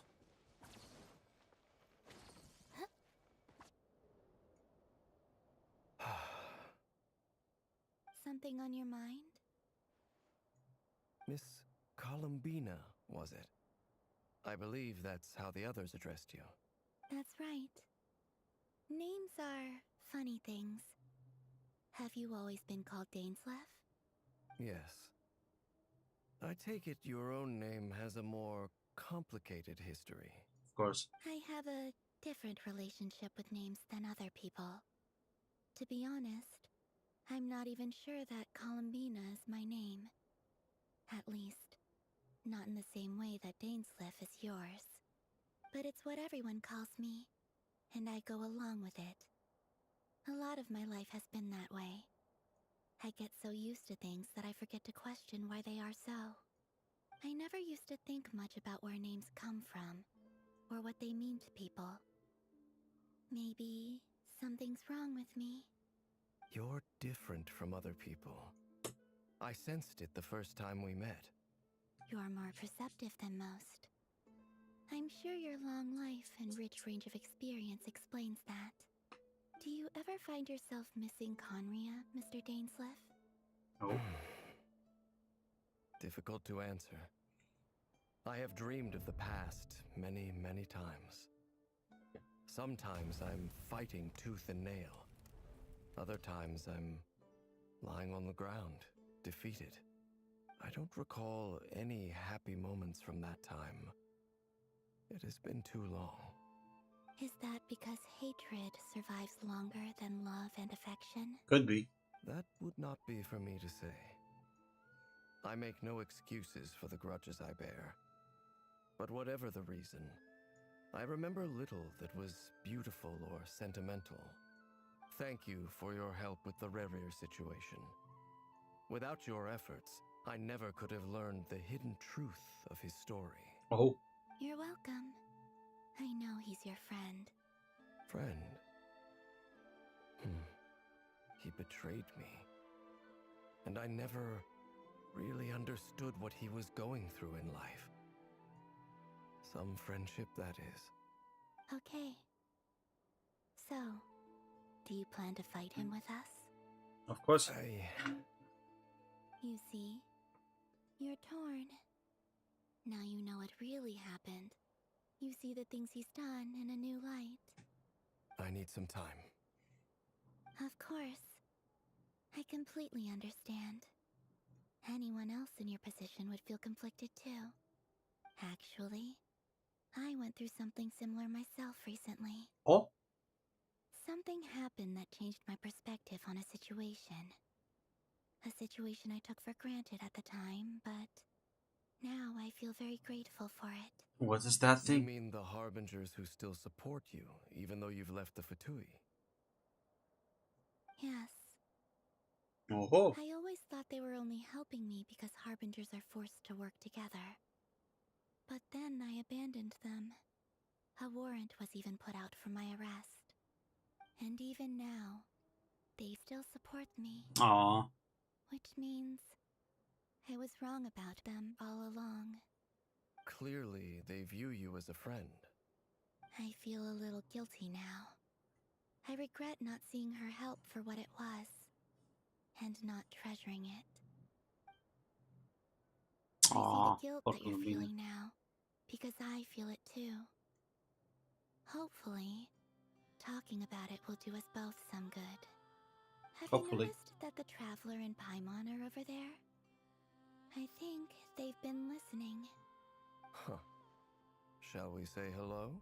Sure. Hello. Ah! They caught us! Sorry, we're just concerned about you. I apologize for making you worry. No doubt you wish to know where I stand on the plan to take down the Recher of Solnari.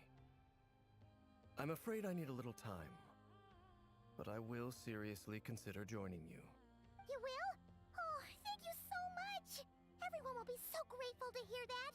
Yeah, I'm sure. They needn't be. This was something that I was going to have to face up to eventually. That doesn't matter to them. They're grateful to you regardless. You can't control their gratitude, so just accept it. And then, have a think about whether you're willing to join us. That should be alright. Ida! It's nearly showtime! Let's go rendezvous with the others. You know the place. Enough already.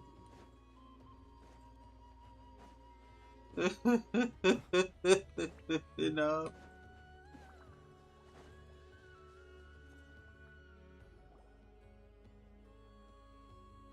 Ah, you're earlier than I expected. Hey, Flint's! Been waiting here long? Not too long. I came a little early so I'd have some time to think. Are you nervous about the battle? Quite the opposite. I'm reminiscing on my past battles. Oh. When I was awakened by the Ratniki, I had not touched a weapon in many years. I felt like the battlefield was not where I belonged. But after waging war against the Wild Hunt for so long, I came to realize something. Oh. A life of absolute peace is simply not a possibility for me. My restless flame indicates that somewhere inside of me, there is a deep yearning to root out the evil in this world. Aww. Oh, that doesn't sound like such a bad thing. I agree. Well, in the past, when I was a Fae whose primary concern was hibernation, it was hardly ideal. But it certainly serves me well here in the present. And I am delighted to be able to join forces with you in this endeavor. Looks like I'm not the first to arrive. Ah, Miss Lauma. Did you sleep okay last night? I Hello, struggled to settle Amelia. down at first because of I'm the nerves. fine. But don't worry. Thank you for I the got follow, enough sleep in the Amelia. end. I'll be just fine. Thanks for everything. I'm just doing my part. Never! Over here! Come on, Nefer. The goods have been delivered. Aino asked me to relay a message. She said Anefa will be on high alert and keep a close watch over all secondary districts where defense is required, providing support as necessary. Meanwhile, Aino herself will provide range support to us directly, using her latest invention. Oh? Excellent. My thanks to all involved. Oh, he's about to go off. The chess set's looking a little unstable. It won't hold him much longer. We should be prepared to engage at a moment's notice. How's your streaming in these days? Fine, thank you for asking. No sense sitting around waiting. Let's make the first move while we still have the option. Okay.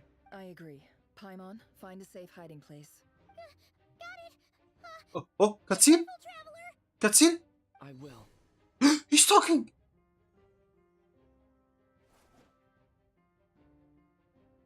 Everyone, take your positions as soon as the battle starts.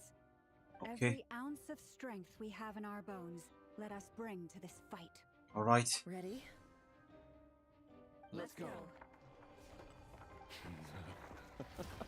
I've seen all your futile ploys before. You have this good, yeah? The authors of your own demise. I wouldn't be so sure about that. You are merely a moment of sport before I tear down the moon. Oh, we're gonna fight him? Huh? What's happening? Oh? Stay on your toes. Betrays Yep, you too.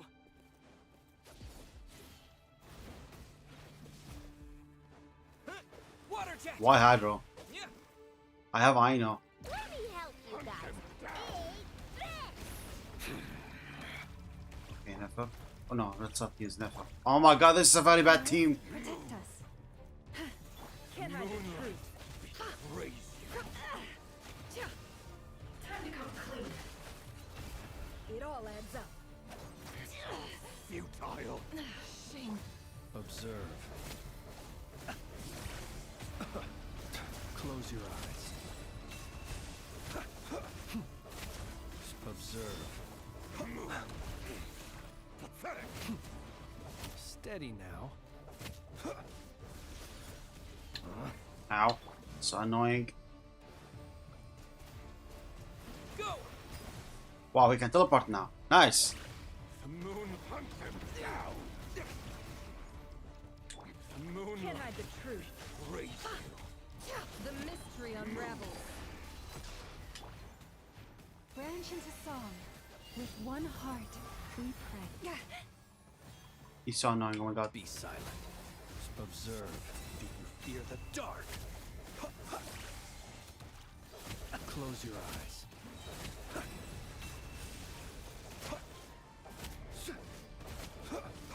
Level 102, what the fuck?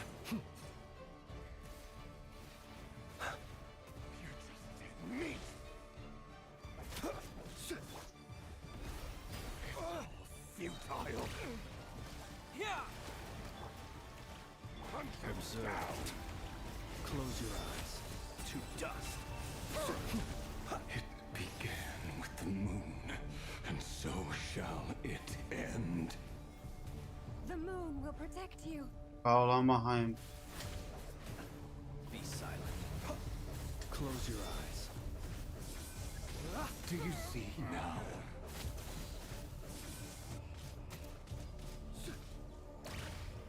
Venefonir, when will it be as you foretold?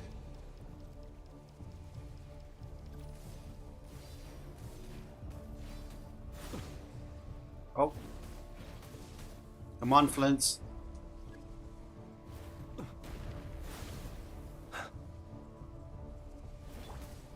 Your foul spirit is not welcome here. Come on, come on, come on, come on, come on. Up, up, up, up, up. We don't have no healer. We have no healer. Leave this place. Close your eyes. Be silent. To dust. Steady now. Observe. Futile. Fear the dark. So annoying. The moonlight.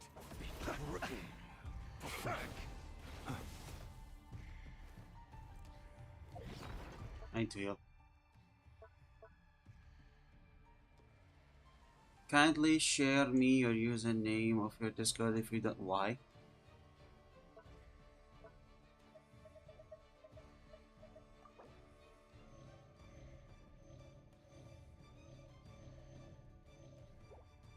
You can just use the command Discord and then it'll show up to you.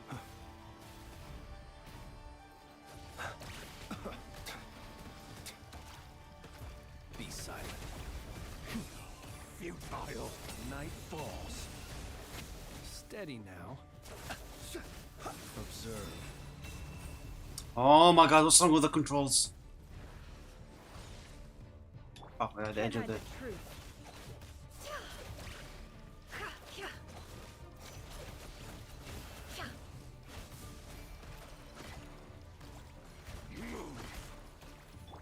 You poor lost lamb. Hunt him down. The moonlight betrays you.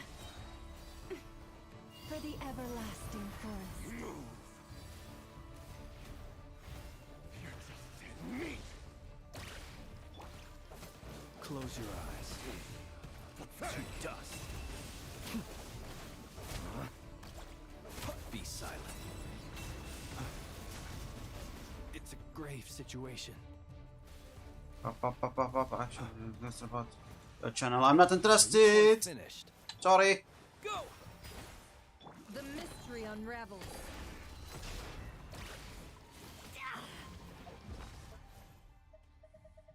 This fight's so annoying. Oh my god. Your little game of heroics is over. Who wants to go first?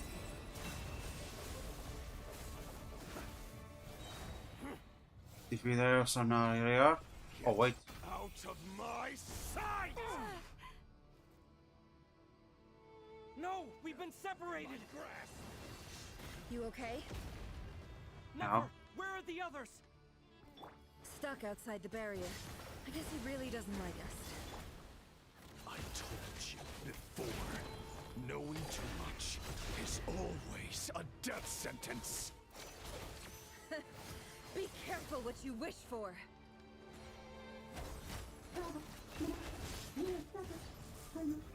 Lauma, can you hear me? Hold on. Silence. I guess we just have to dodge now. The voices are gone. But at least I know they're still there. I need to focus. Stick to the plan. Remember my most important task. Just keep stalling. If I Keep keep stalling, for okay. long enough, the moment will come. Okay, keep stalling.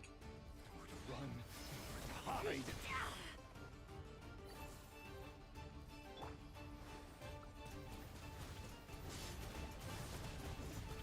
Oh, that's why they gave us the Hydra, because he can shield. Okay, makes sense.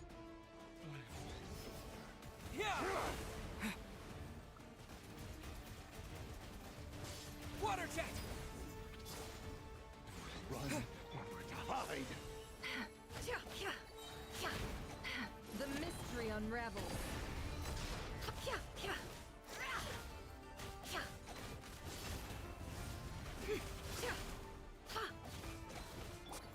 Go.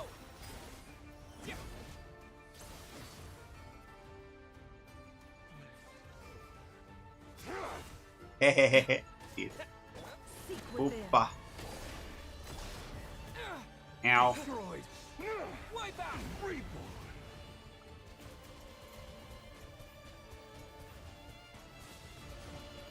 Water jet. Up, up, up, up. I've got this. Can I piss on him? Not too high for me.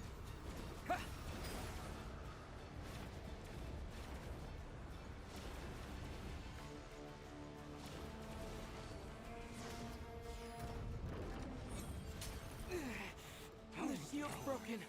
I can't keep this up. Don't push your luck.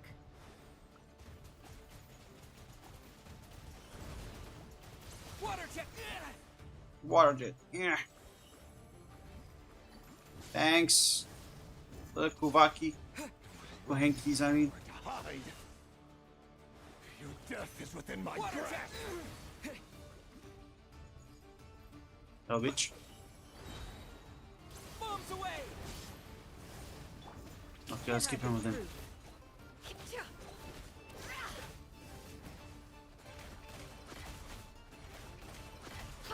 Let's see what you're made of. Ow.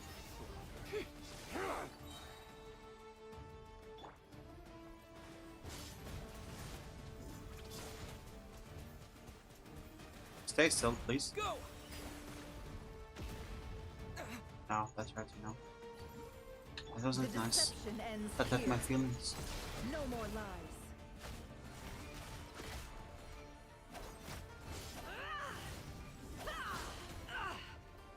It all adds up.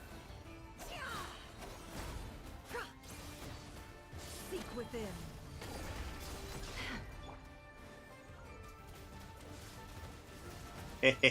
Go. So silly. I love it. Wipe out. Okay. Destroyed. Reborn. No more lies. Run. Hide. Let's see what you're made of.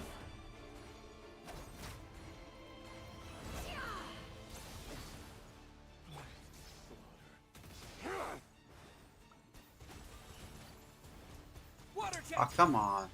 So annoying. Stay one place. Okay.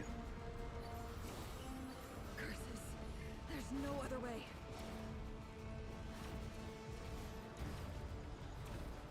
Bro.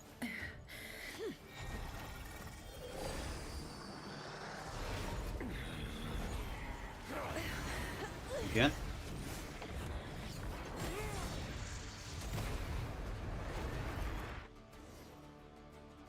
Well, are we going to the other side now? To defeat Rarer is to borrow his own power. Oh. That means Columbina will have to disappear while you two bear the brunt of his attacks. You have to hold on. Find a way to keep him focused on killing the two of you. Oh? Nefer, your eyes are bleeding. Soon you will be powerless to resist. And then I will reduce you to dust. But that dust will plague your memories. Come on, keep holding on. Any other tricks up your sleeve? Let's see them. Come on, Traveler, do something. Do something, Traveler. You've backed yourself into a corner. You don't fool me. I see your fear clear as day. I have to stoke his rage. Make him unleash everything. You fear what you could never defeat. You fear the thought of never being able to save your beloved. You cannot win the fight against fate, Rarir. Is that what you think? Well, now it's your turn to feel afraid. Cutscene. You fear the sound of your own name? Is it us you hate? Or is it what you've become? Let's see what becomes of you!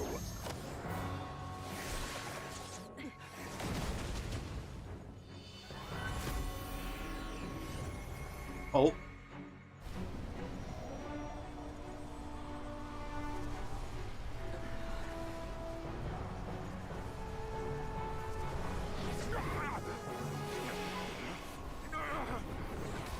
What's happening? That power. I've seen it before. Oh?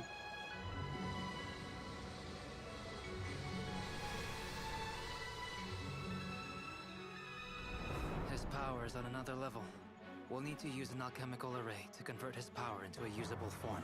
Oh. Then quickly channel it into Columbina, rendering her powerful enough to compete with him. I'll join you. I can help. If I release enough abyssal energy into a confined space, it'll create a potential difference, allowing us to extract a huge amount of elemental energy. Next, I'll synchronize with everyone's minds using Pyro, then give you temporary access to their abilities and fields of view. But it won't last long. Can you see? Well enough.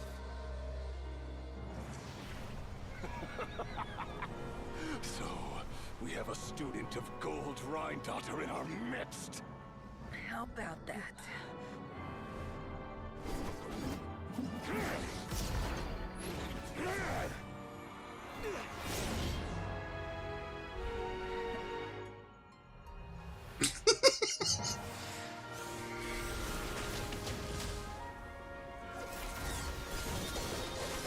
Oh, she's using Hydra.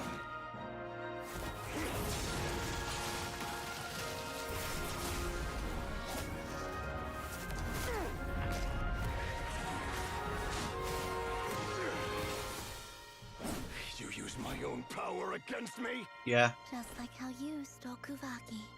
Look familiar? Oh my god, the sus!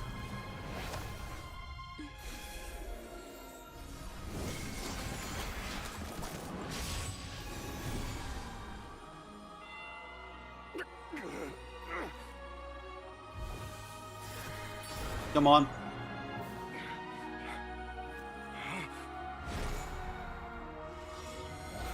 Come on. Toss him there. Don't you realize? You don't have the power to hold that gate open. I don't. But someone else does. Please live! Goodbye, Rerir.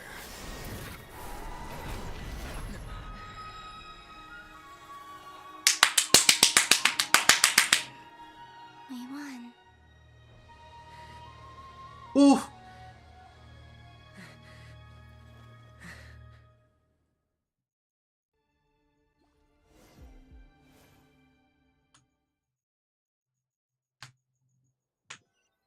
Does that mean that he's gone? Who got rid of him? No more area? Oh shit, Never, are you okay? Nefer, how are your eyes? They're fine. Apart from the blindness, of course. It's not too late. Let me handle it.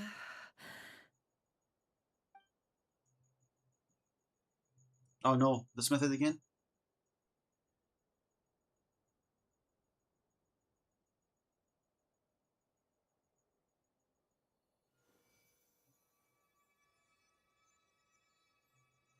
Miss Nefer, it's not like you to lose your composure. That was the most reckless thing I've ever seen you do. Reckless Of how? course. The situation was critical. Our lives were at stake. We had to do something. Even so. Okay. I guess you're right. Under the circumstances, it was a wise decision.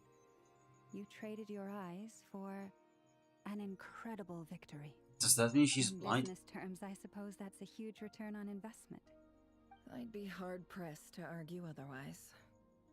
Still, I don't like this outcome, and I don't want you to lose your sight for good.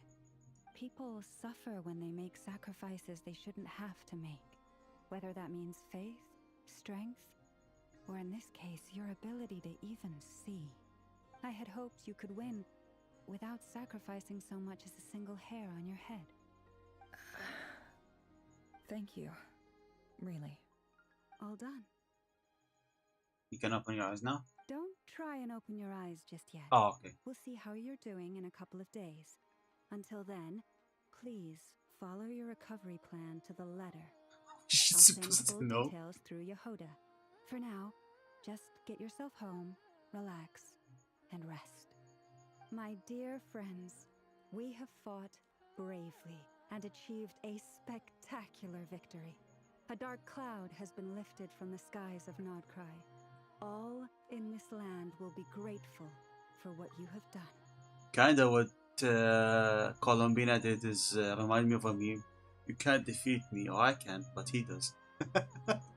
Same thing. The moon will remember this day. Thank you both. Are you okay? Yehoda shows up and helps Nefer get home, and you, of course, have Paimon to escort you back. The sight of Nefer navigating the road with her eye closed is a new one for you. She proceeds cautiously, but as her silhouette disappears into the distance, you notice she seems almost small. There's something I want to let you know. Uh-huh. What is it? What is it, Miss Kutar? Endurin connected everyone's minds so I could access their powers. I also felt everything they felt. Mm-hmm. And since Nefer's eyes were injured, my eyes are hurting now too. Oh. Hold on. Let me try. I only feel the pain. There's no actual damage. I just thought I should tell you. Aww. You're right. There's no damage. That's a relief. Mm-hmm. But I must say, I'm surprised to hear the Kutar share something like this with me. In the past, you never used to open up about yourself. Things are a little different now from how they were. I'm learning to share how I truly feel with my friends. Aw, friends. You have no idea how glad I am to hear that. You can't help but to bring into a smile, though, friends. It's a fuzzy feeling through your chest. One by one, fellow teammates going in front of you, everyone with no control. At Lama's insistence, you lie down. You fought on the front line against Ritter, and now you need rest.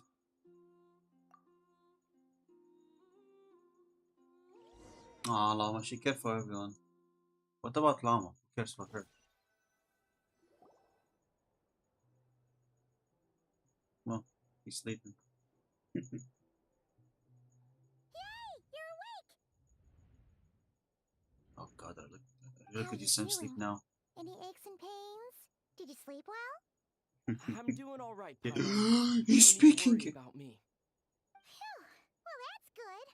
Paimon's been sitting on the edge of the bed worrying about you for ages. You slept a whole day and night. Poor Paimon had to eat all by her lonesome. Glad to hear you didn't starve. How was the food? Well, it wasn't the same without you there to share it.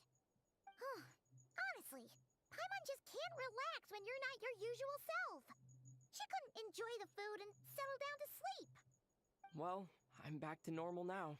Oh yeah, and Albedo swung by earlier. He said to tell you to head to the tavern when you woke up. Barker and the others are organizing a victory feast and they want to celebrate with you. He That's also dropped off that's some awesome. medical supplies, but you seem fit as a fiddle, so guess you won't be needing those. Really? If you're feeling up to it, let's head over now. Wouldn't want to keep them waiting. Alright, let's go. Go to the flag. I am inside the flagship. Oh. We're here! Traveler and Paimon! Yehoda, Albedo. Perfect timing! We Got were the other guy. literally just saying how there's no way we're holding Name. this victory feast without you any longer, and we would have postponed it till tomorrow. How are you feeling today? Much better. Thanks. He's talking. Don't worry about me. Relieved to hear it. If that changes, just let me know. Happy to check you over at any time. Yep, we're here for you. Anything you need, just let us know. Oh wait, where's Nipper? How are her eyes doing? Yeah, who's she? Nefer's right over there. Doran. Yeah, I'm Doran. sure she'd love to catch up with you.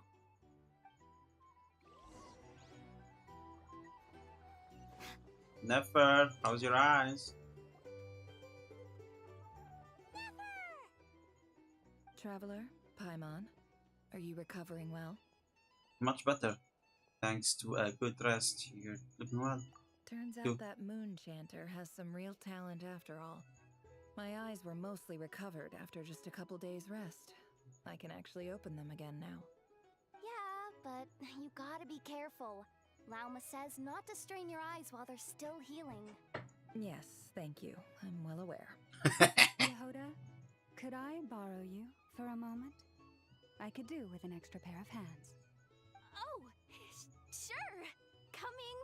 Did you hear that? I gotta go help Lauma for a second. You guys chat among yourselves. I'll grab us some drinks on the way back. Paimon, you still like 'em sweet? You bet! Make it extra sweet, because Paimon's earned it. Sure thing. She's so excited. Kid, what's on your mind? The Raker of Solnari. Kind of a snake, don't you think? More of a wolf in my mind. No, definitely a snake. A poisonous one who spewed his venomous hatred everywhere. Anyone who seeks revenge out of hatred for other people has become a snake. That's something my dad used to say. I guess he didn't like seeing people go down the path of vengeance. Perhaps. I'm sure it sounds like a very wise and open-hearted perspective to your ears. But me? I think hatred is a perfectly justifiable emotion. Oh. What else is left when everything you depended on in life gets stripped away? Something's gotta fuel that drive to keep on living. When I look at your life... If you're worried about me, you can nip that in the bud. I'm not someone who gets stuck in the past. It's just... I suddenly feel like I was wrong to call my father a liar. He was just a fool. That's why the academia turned their back on him, and why the other tribes ganged up on him. Why did I misclick that? Oh, Father. How much better things could have been if you were a skilled liar. Look at the Ibis King. Thoth is a fiendishly cunning liar. And yet, strangely, he feels more like a father to me than my real dad ever was. Huh? He's never brought it up, but I'd bet he feels the same way. Why else would he give me the power to perceive the truth, while at the same time training me in the art of deception? Sadly, I've never heard of Ibis King voice. Well, King Deshret banished him to Aru, which is essentially a prison, and posed 3 questions to him. He promised that he'd have his freedom if he could find the answers. His response was to take on a physical form and approach me, hoping that I could become his envoy and search for one of the answers on his behalf. Oh. Did he really think I'd fall for that? He's stuck there. He can't make me return what he gave to me. Sounded like he was nice enough to you. So that's enough for you to decide he's nice, is it? He's a prisoner, and he was scared. So he decided to perform some good deeds to win people's approval. He lives in fear because he's a deceiver. How is Rerir any different? You can't work as a spy your whole life and expect a happy ending. It's preposterous. Yet I can't say I don't understand it. Liars live in the darkness of their own making. But it's still human nature to want to go on living. They say that a liar's soul is the most worthless thing in the world. What do you think? I agree with that. Good. If you understand that, it means you're smart, and you see things objectively.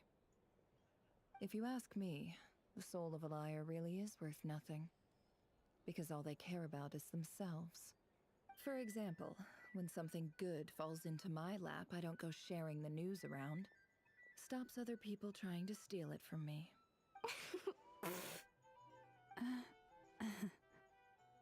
I have a feeling some people over there may have overheard that. So be it. They have sharp ears. I can't keep anything from them. Is that your way of saying you warmed up to them now? Oh, is that what it looks like? What it looked like? What it looks like is you're sharing us your friends? Starting to see us your friends? Hold that phone call.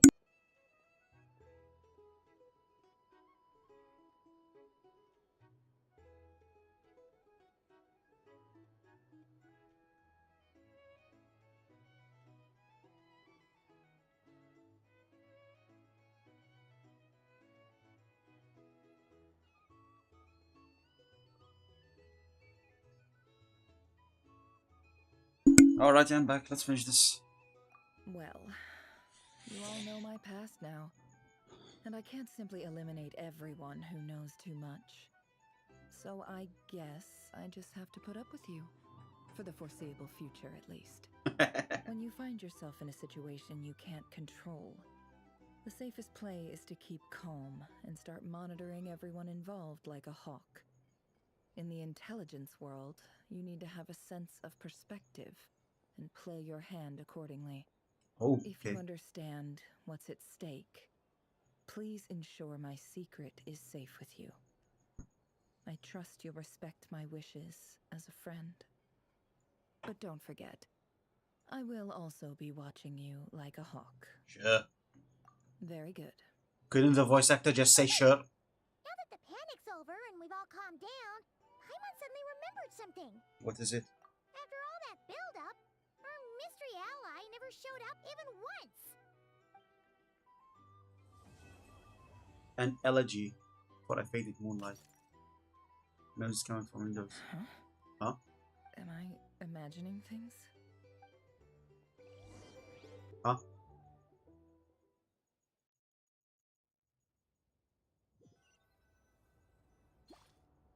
So, that close Huh? colleague who stayed behind with you?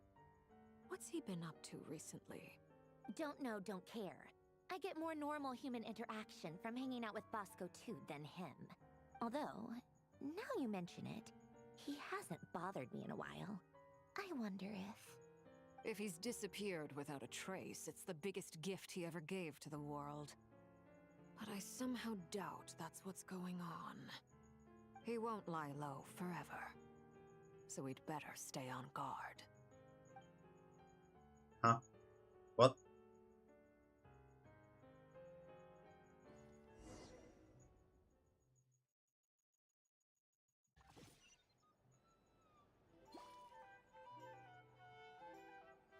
That's not what everyone's talking about.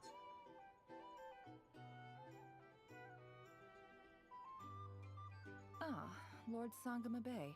Sangama How Bay. lovely to see you. I must thank you for the device you provided. It was an enormous help. Would I be right in thinking that it was developed by the Academia? Why come and ask me when you clearly know already? I mostly came to thank you.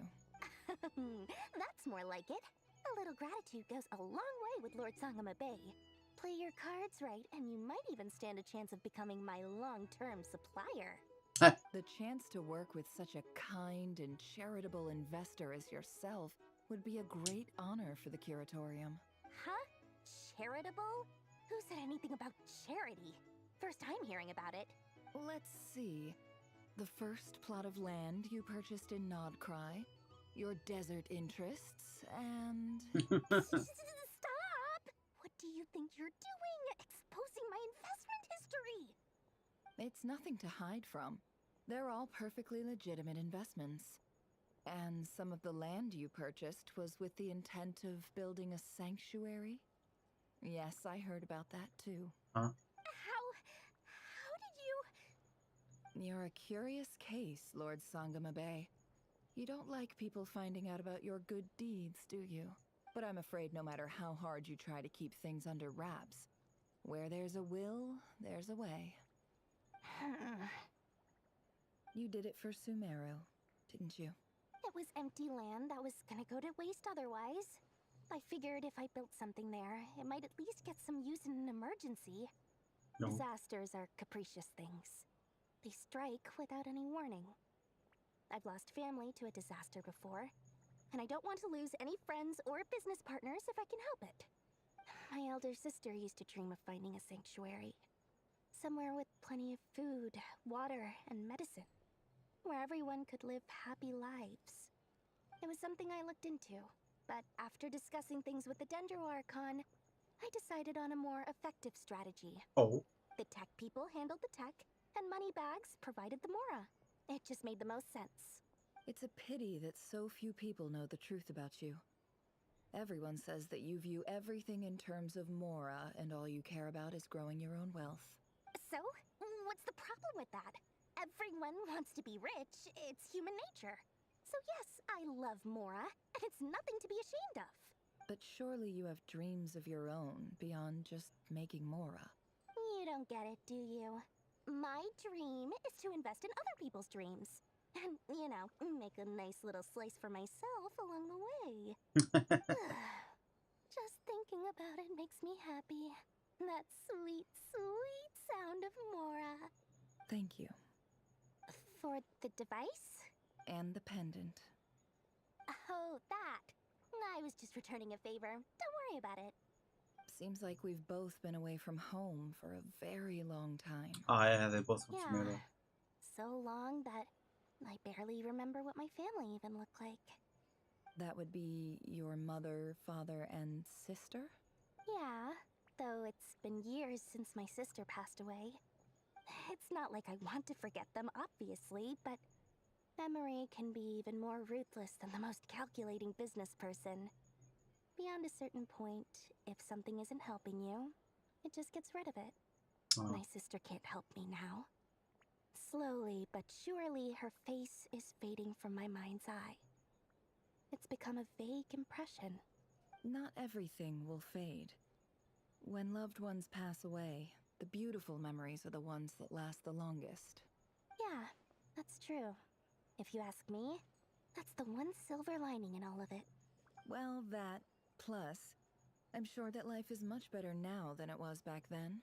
Oh, Absolutely. I have tons of Mora, a big beautiful house, business is booming, and I'm as happy as can be.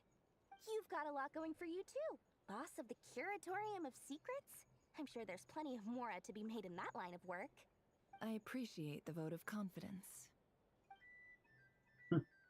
That's a little cute interaction.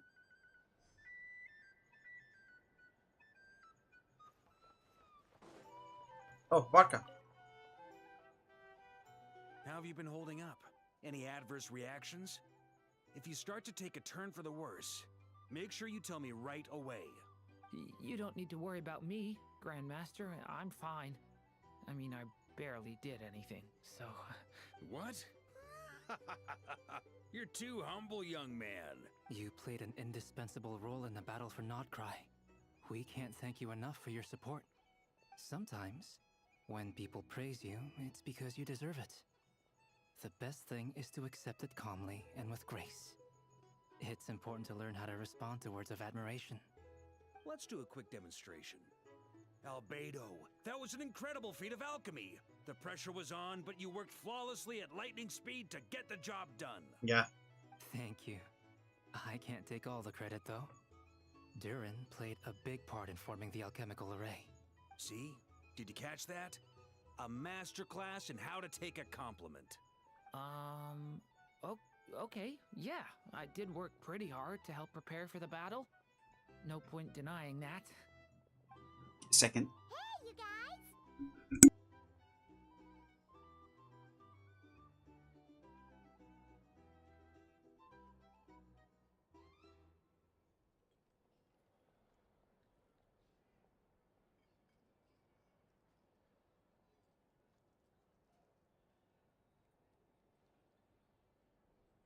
Sorry everyone, I'll be right back really quick. Sorry about that.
I'm back. Sorry everyone for that. Push.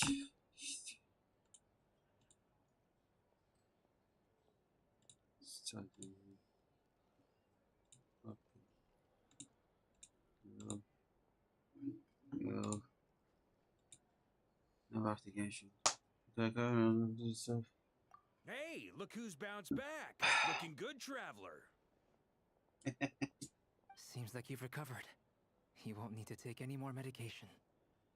Can I get you a drink? No, thank you. Huh? You know how to order at a bar now? You've sure learned a lot recently. Yeah. Handling a drinks order is ridiculously simple compared to alchemy. Don't worry, I'll blend into society yet. Paimon believes it. You're clearly a fast learner, just like your brother. Brother. To be totally honest, though, Paimon didn't quite follow all the details when you first explained the plan to us. Don't worry, that's completely understandable. Unless you're a student of alchemy, it's hard to grasp the principle and how the process works. To put it in the simplest terms, we saw how our enemy stole the power of Kuvaki. And that gave us the idea of stealing his power to turn it against him. Good idea. When facing an enemy you have no hope of defeating, it's best not to engage them in battle. So, instead of looking for a way to overpower him, we decided to help Columbina get strong enough to at least stand up to him in a fight. For this to work, we had to analyze his modes of attack, confirm who his main target was, and make sure that he wouldn't go beyond the range of the alchemical array. For added security, we prepared a total of 4 arrays. But to mitigate the impact of the battle, we identified one location in particular as the ideal spot, which is where the confrontation took place. The alchemical array absorbed his abyssal power. Then Durin processed it to render it usable by Columbina. That power enabled her to do what would otherwise have been nigh on impossible. What surprised me was that Dainsleif actually agreed to join us. Given his history with Rerir, he had every right to sit this one out. But we're extremely grateful for the decision he made. Comforting a former friend in battle. It can't be easy. It must have been a painful choice to make. But I'm sure that making a decision was far better for him than staying in limbo. Absolutely.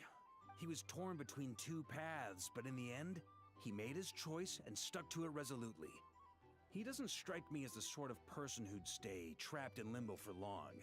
Anyway, however you cut it, everyone gave a stellar performance. And now, it's time to kick back and celebrate. Alright, is that it?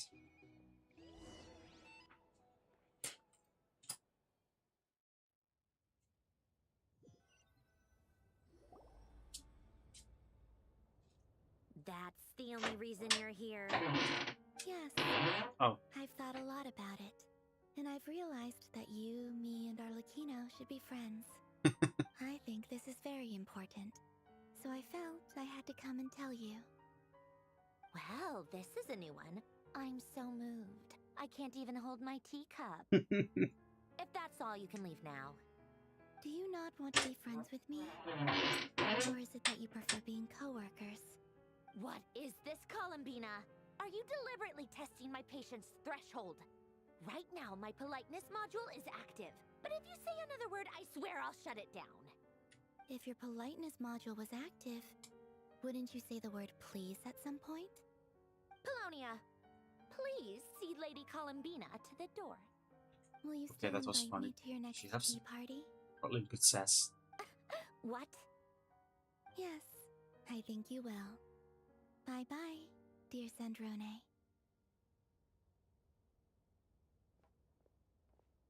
Ha. It's funny how can we just waltz in into a Fatui space. Catching up with friends? Last time, the Wild Hunt escorted you out. Would you rather I handled it myself this time? Okay, she's in a bad mood. We just wanted to, see how you were doing now that it's all over. Why? Out of concern for my safety?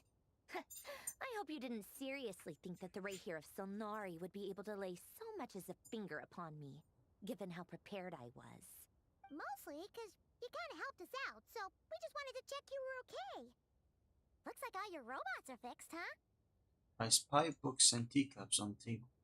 Oh, don't you worry about that. Tea time is already a write-off. The visitor before you managed to kill my appetite. If you're in the mood for tea, go ahead and help yourself. Otherwise, it's going to waste. My coasters are still missing in action, though. Use this notebook instead. Whoa! Pretty hefty notebook. Look at all those calculations. You can ignore those. They're just dumb scribblings. Dumb scribblings? I doodle and write in my free time. Sometimes I remember the distant, dreamlike past. Sometimes I imagine the far-flung future. And other times, I grit my teeth and note down all the crazy nonsense going on in the present. Some people do the crosswords in the newspaper.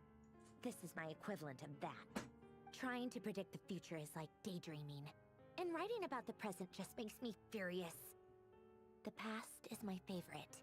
If nothing else, it's already set in stone, so I don't have to rack my brains trying to figure it all out. Huh. Although, having said that, the only vaguely interesting memory in my past is probably that guy they call Lord Artificer. Lord Artificer? Who's that? You mean Alien Golyuton? Who's that? Who else? Pretty much all the mecha and Fontaine are his personal handiwork. Oh, the guy who created all the mecha and Fontaine. Are you saying you know him? Like, personally? As a friend? I predict that probably she's one of his creations. I mean, I guess we were friendly enough. So I actually met him. Yep. In fact, I'm probably the only normal person left who knew him at all. We used to chat occasionally back when he was still around. Before he he's passed dead. away, he asked me to destroy all his manuscripts. I honored his request, but I did read through everything first before destroying them.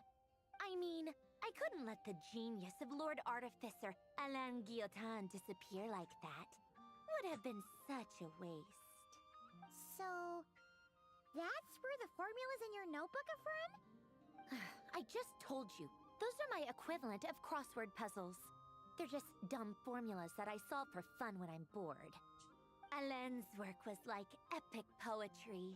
The formulas in my notebook are just silly little riddles in comparison. Not that there's anything bad about Must them. be a smart person I then. mean, at least solving those riddles isn't going to hurt anyone. Except me, because I lose a few brain cells in the process. Anyway, while we're on the topic, I might as well tell you about what happened to him and his friends. Alain Guillotin had two close buddies, Renee and Jacob. They spent their childhood years together in the Narzissenkreuz Institute. They were all quite competitive, so there was some rivalry between them. But it was a friendly rivalry.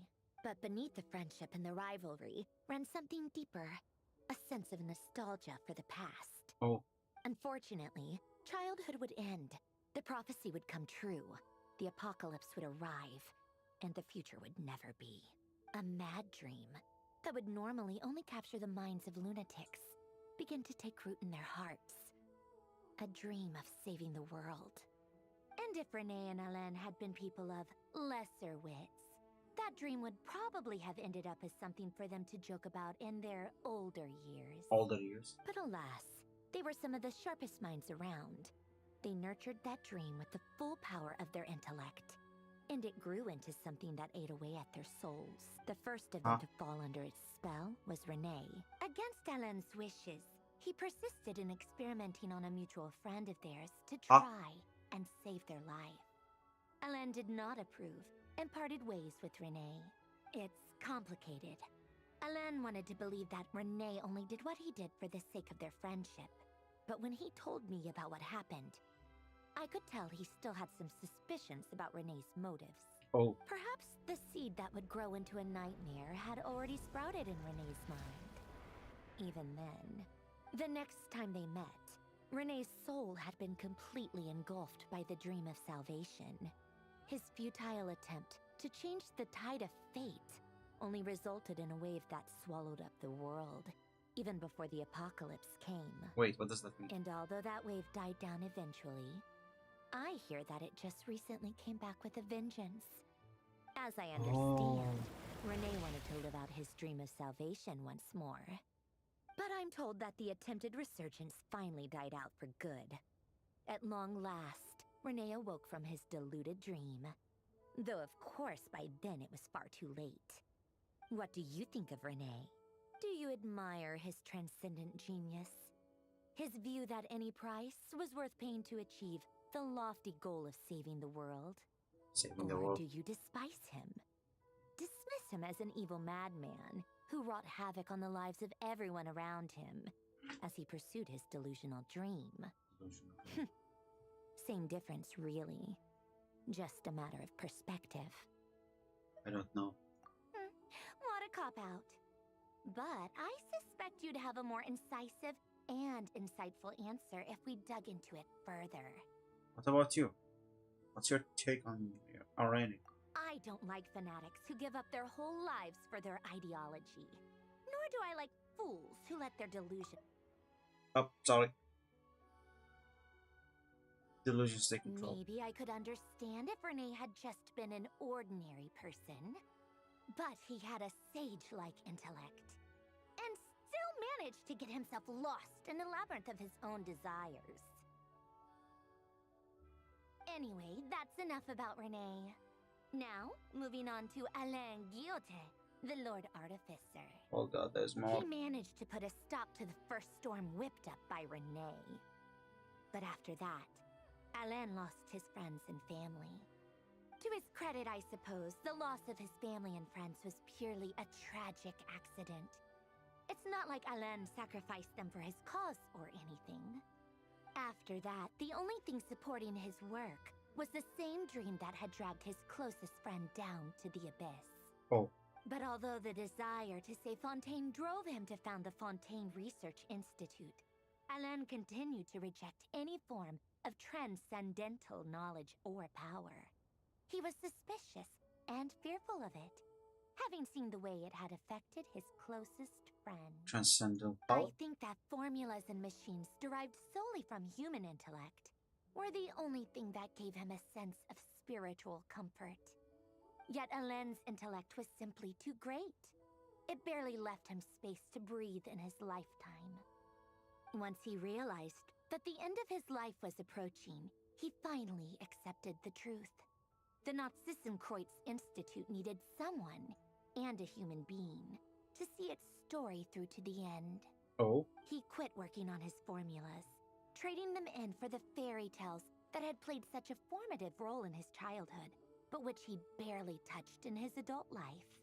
He told me that the director of the Nazissenkreuz Institute used to read those fairy tales to the children as bedtime stories.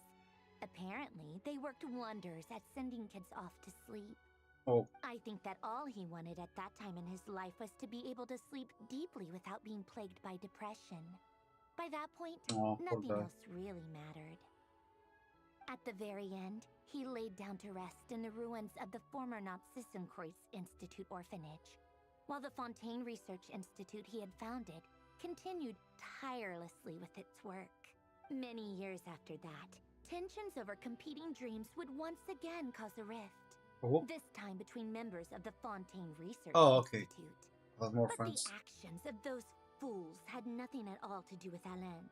And that is the story of two people from the Nazissenkreuz Institute who both wanted to save the world. One went all in on his fantasy of salvation without ever looking back, and ended up calmly sinking to the bottom of the deepest sea. Poor guy. The other sought desperately to burn bright in his life, even though he wasn't sure where he was going. I do sometimes wonder, why is it that people like them have such grand hopes of saving the world? Even the grandest tree starts as a tiny seed. True. So perhaps, for each of them, their mission to save the world began with a very simple desire: to save themselves. Maybe. They were young children with friends and family who mattered to them, desires to explore the meaning of life, ambitions to have a successful career.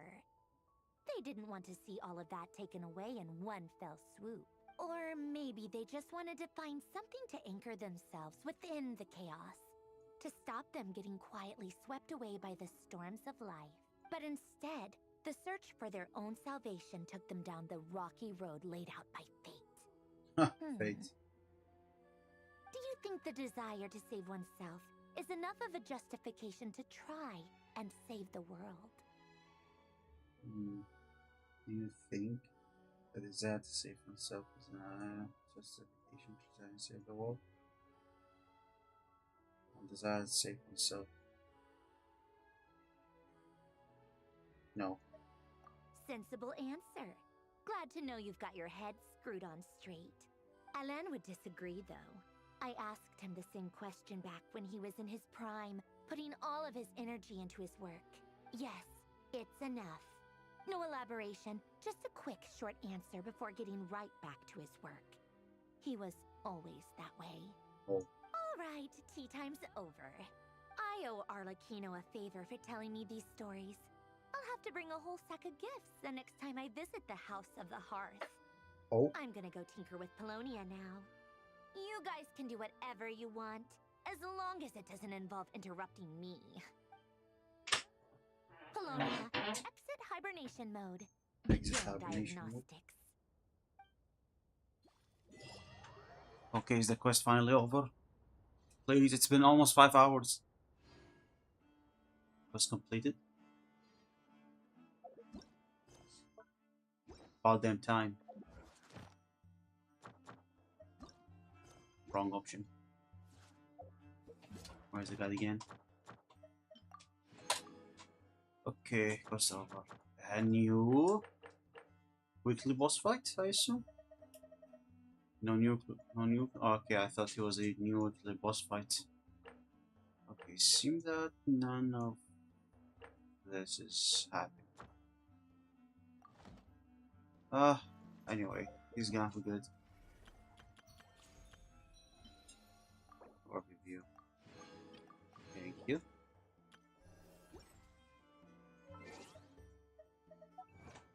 From his achievements. That's all? Yeah, that's all. Alrighty.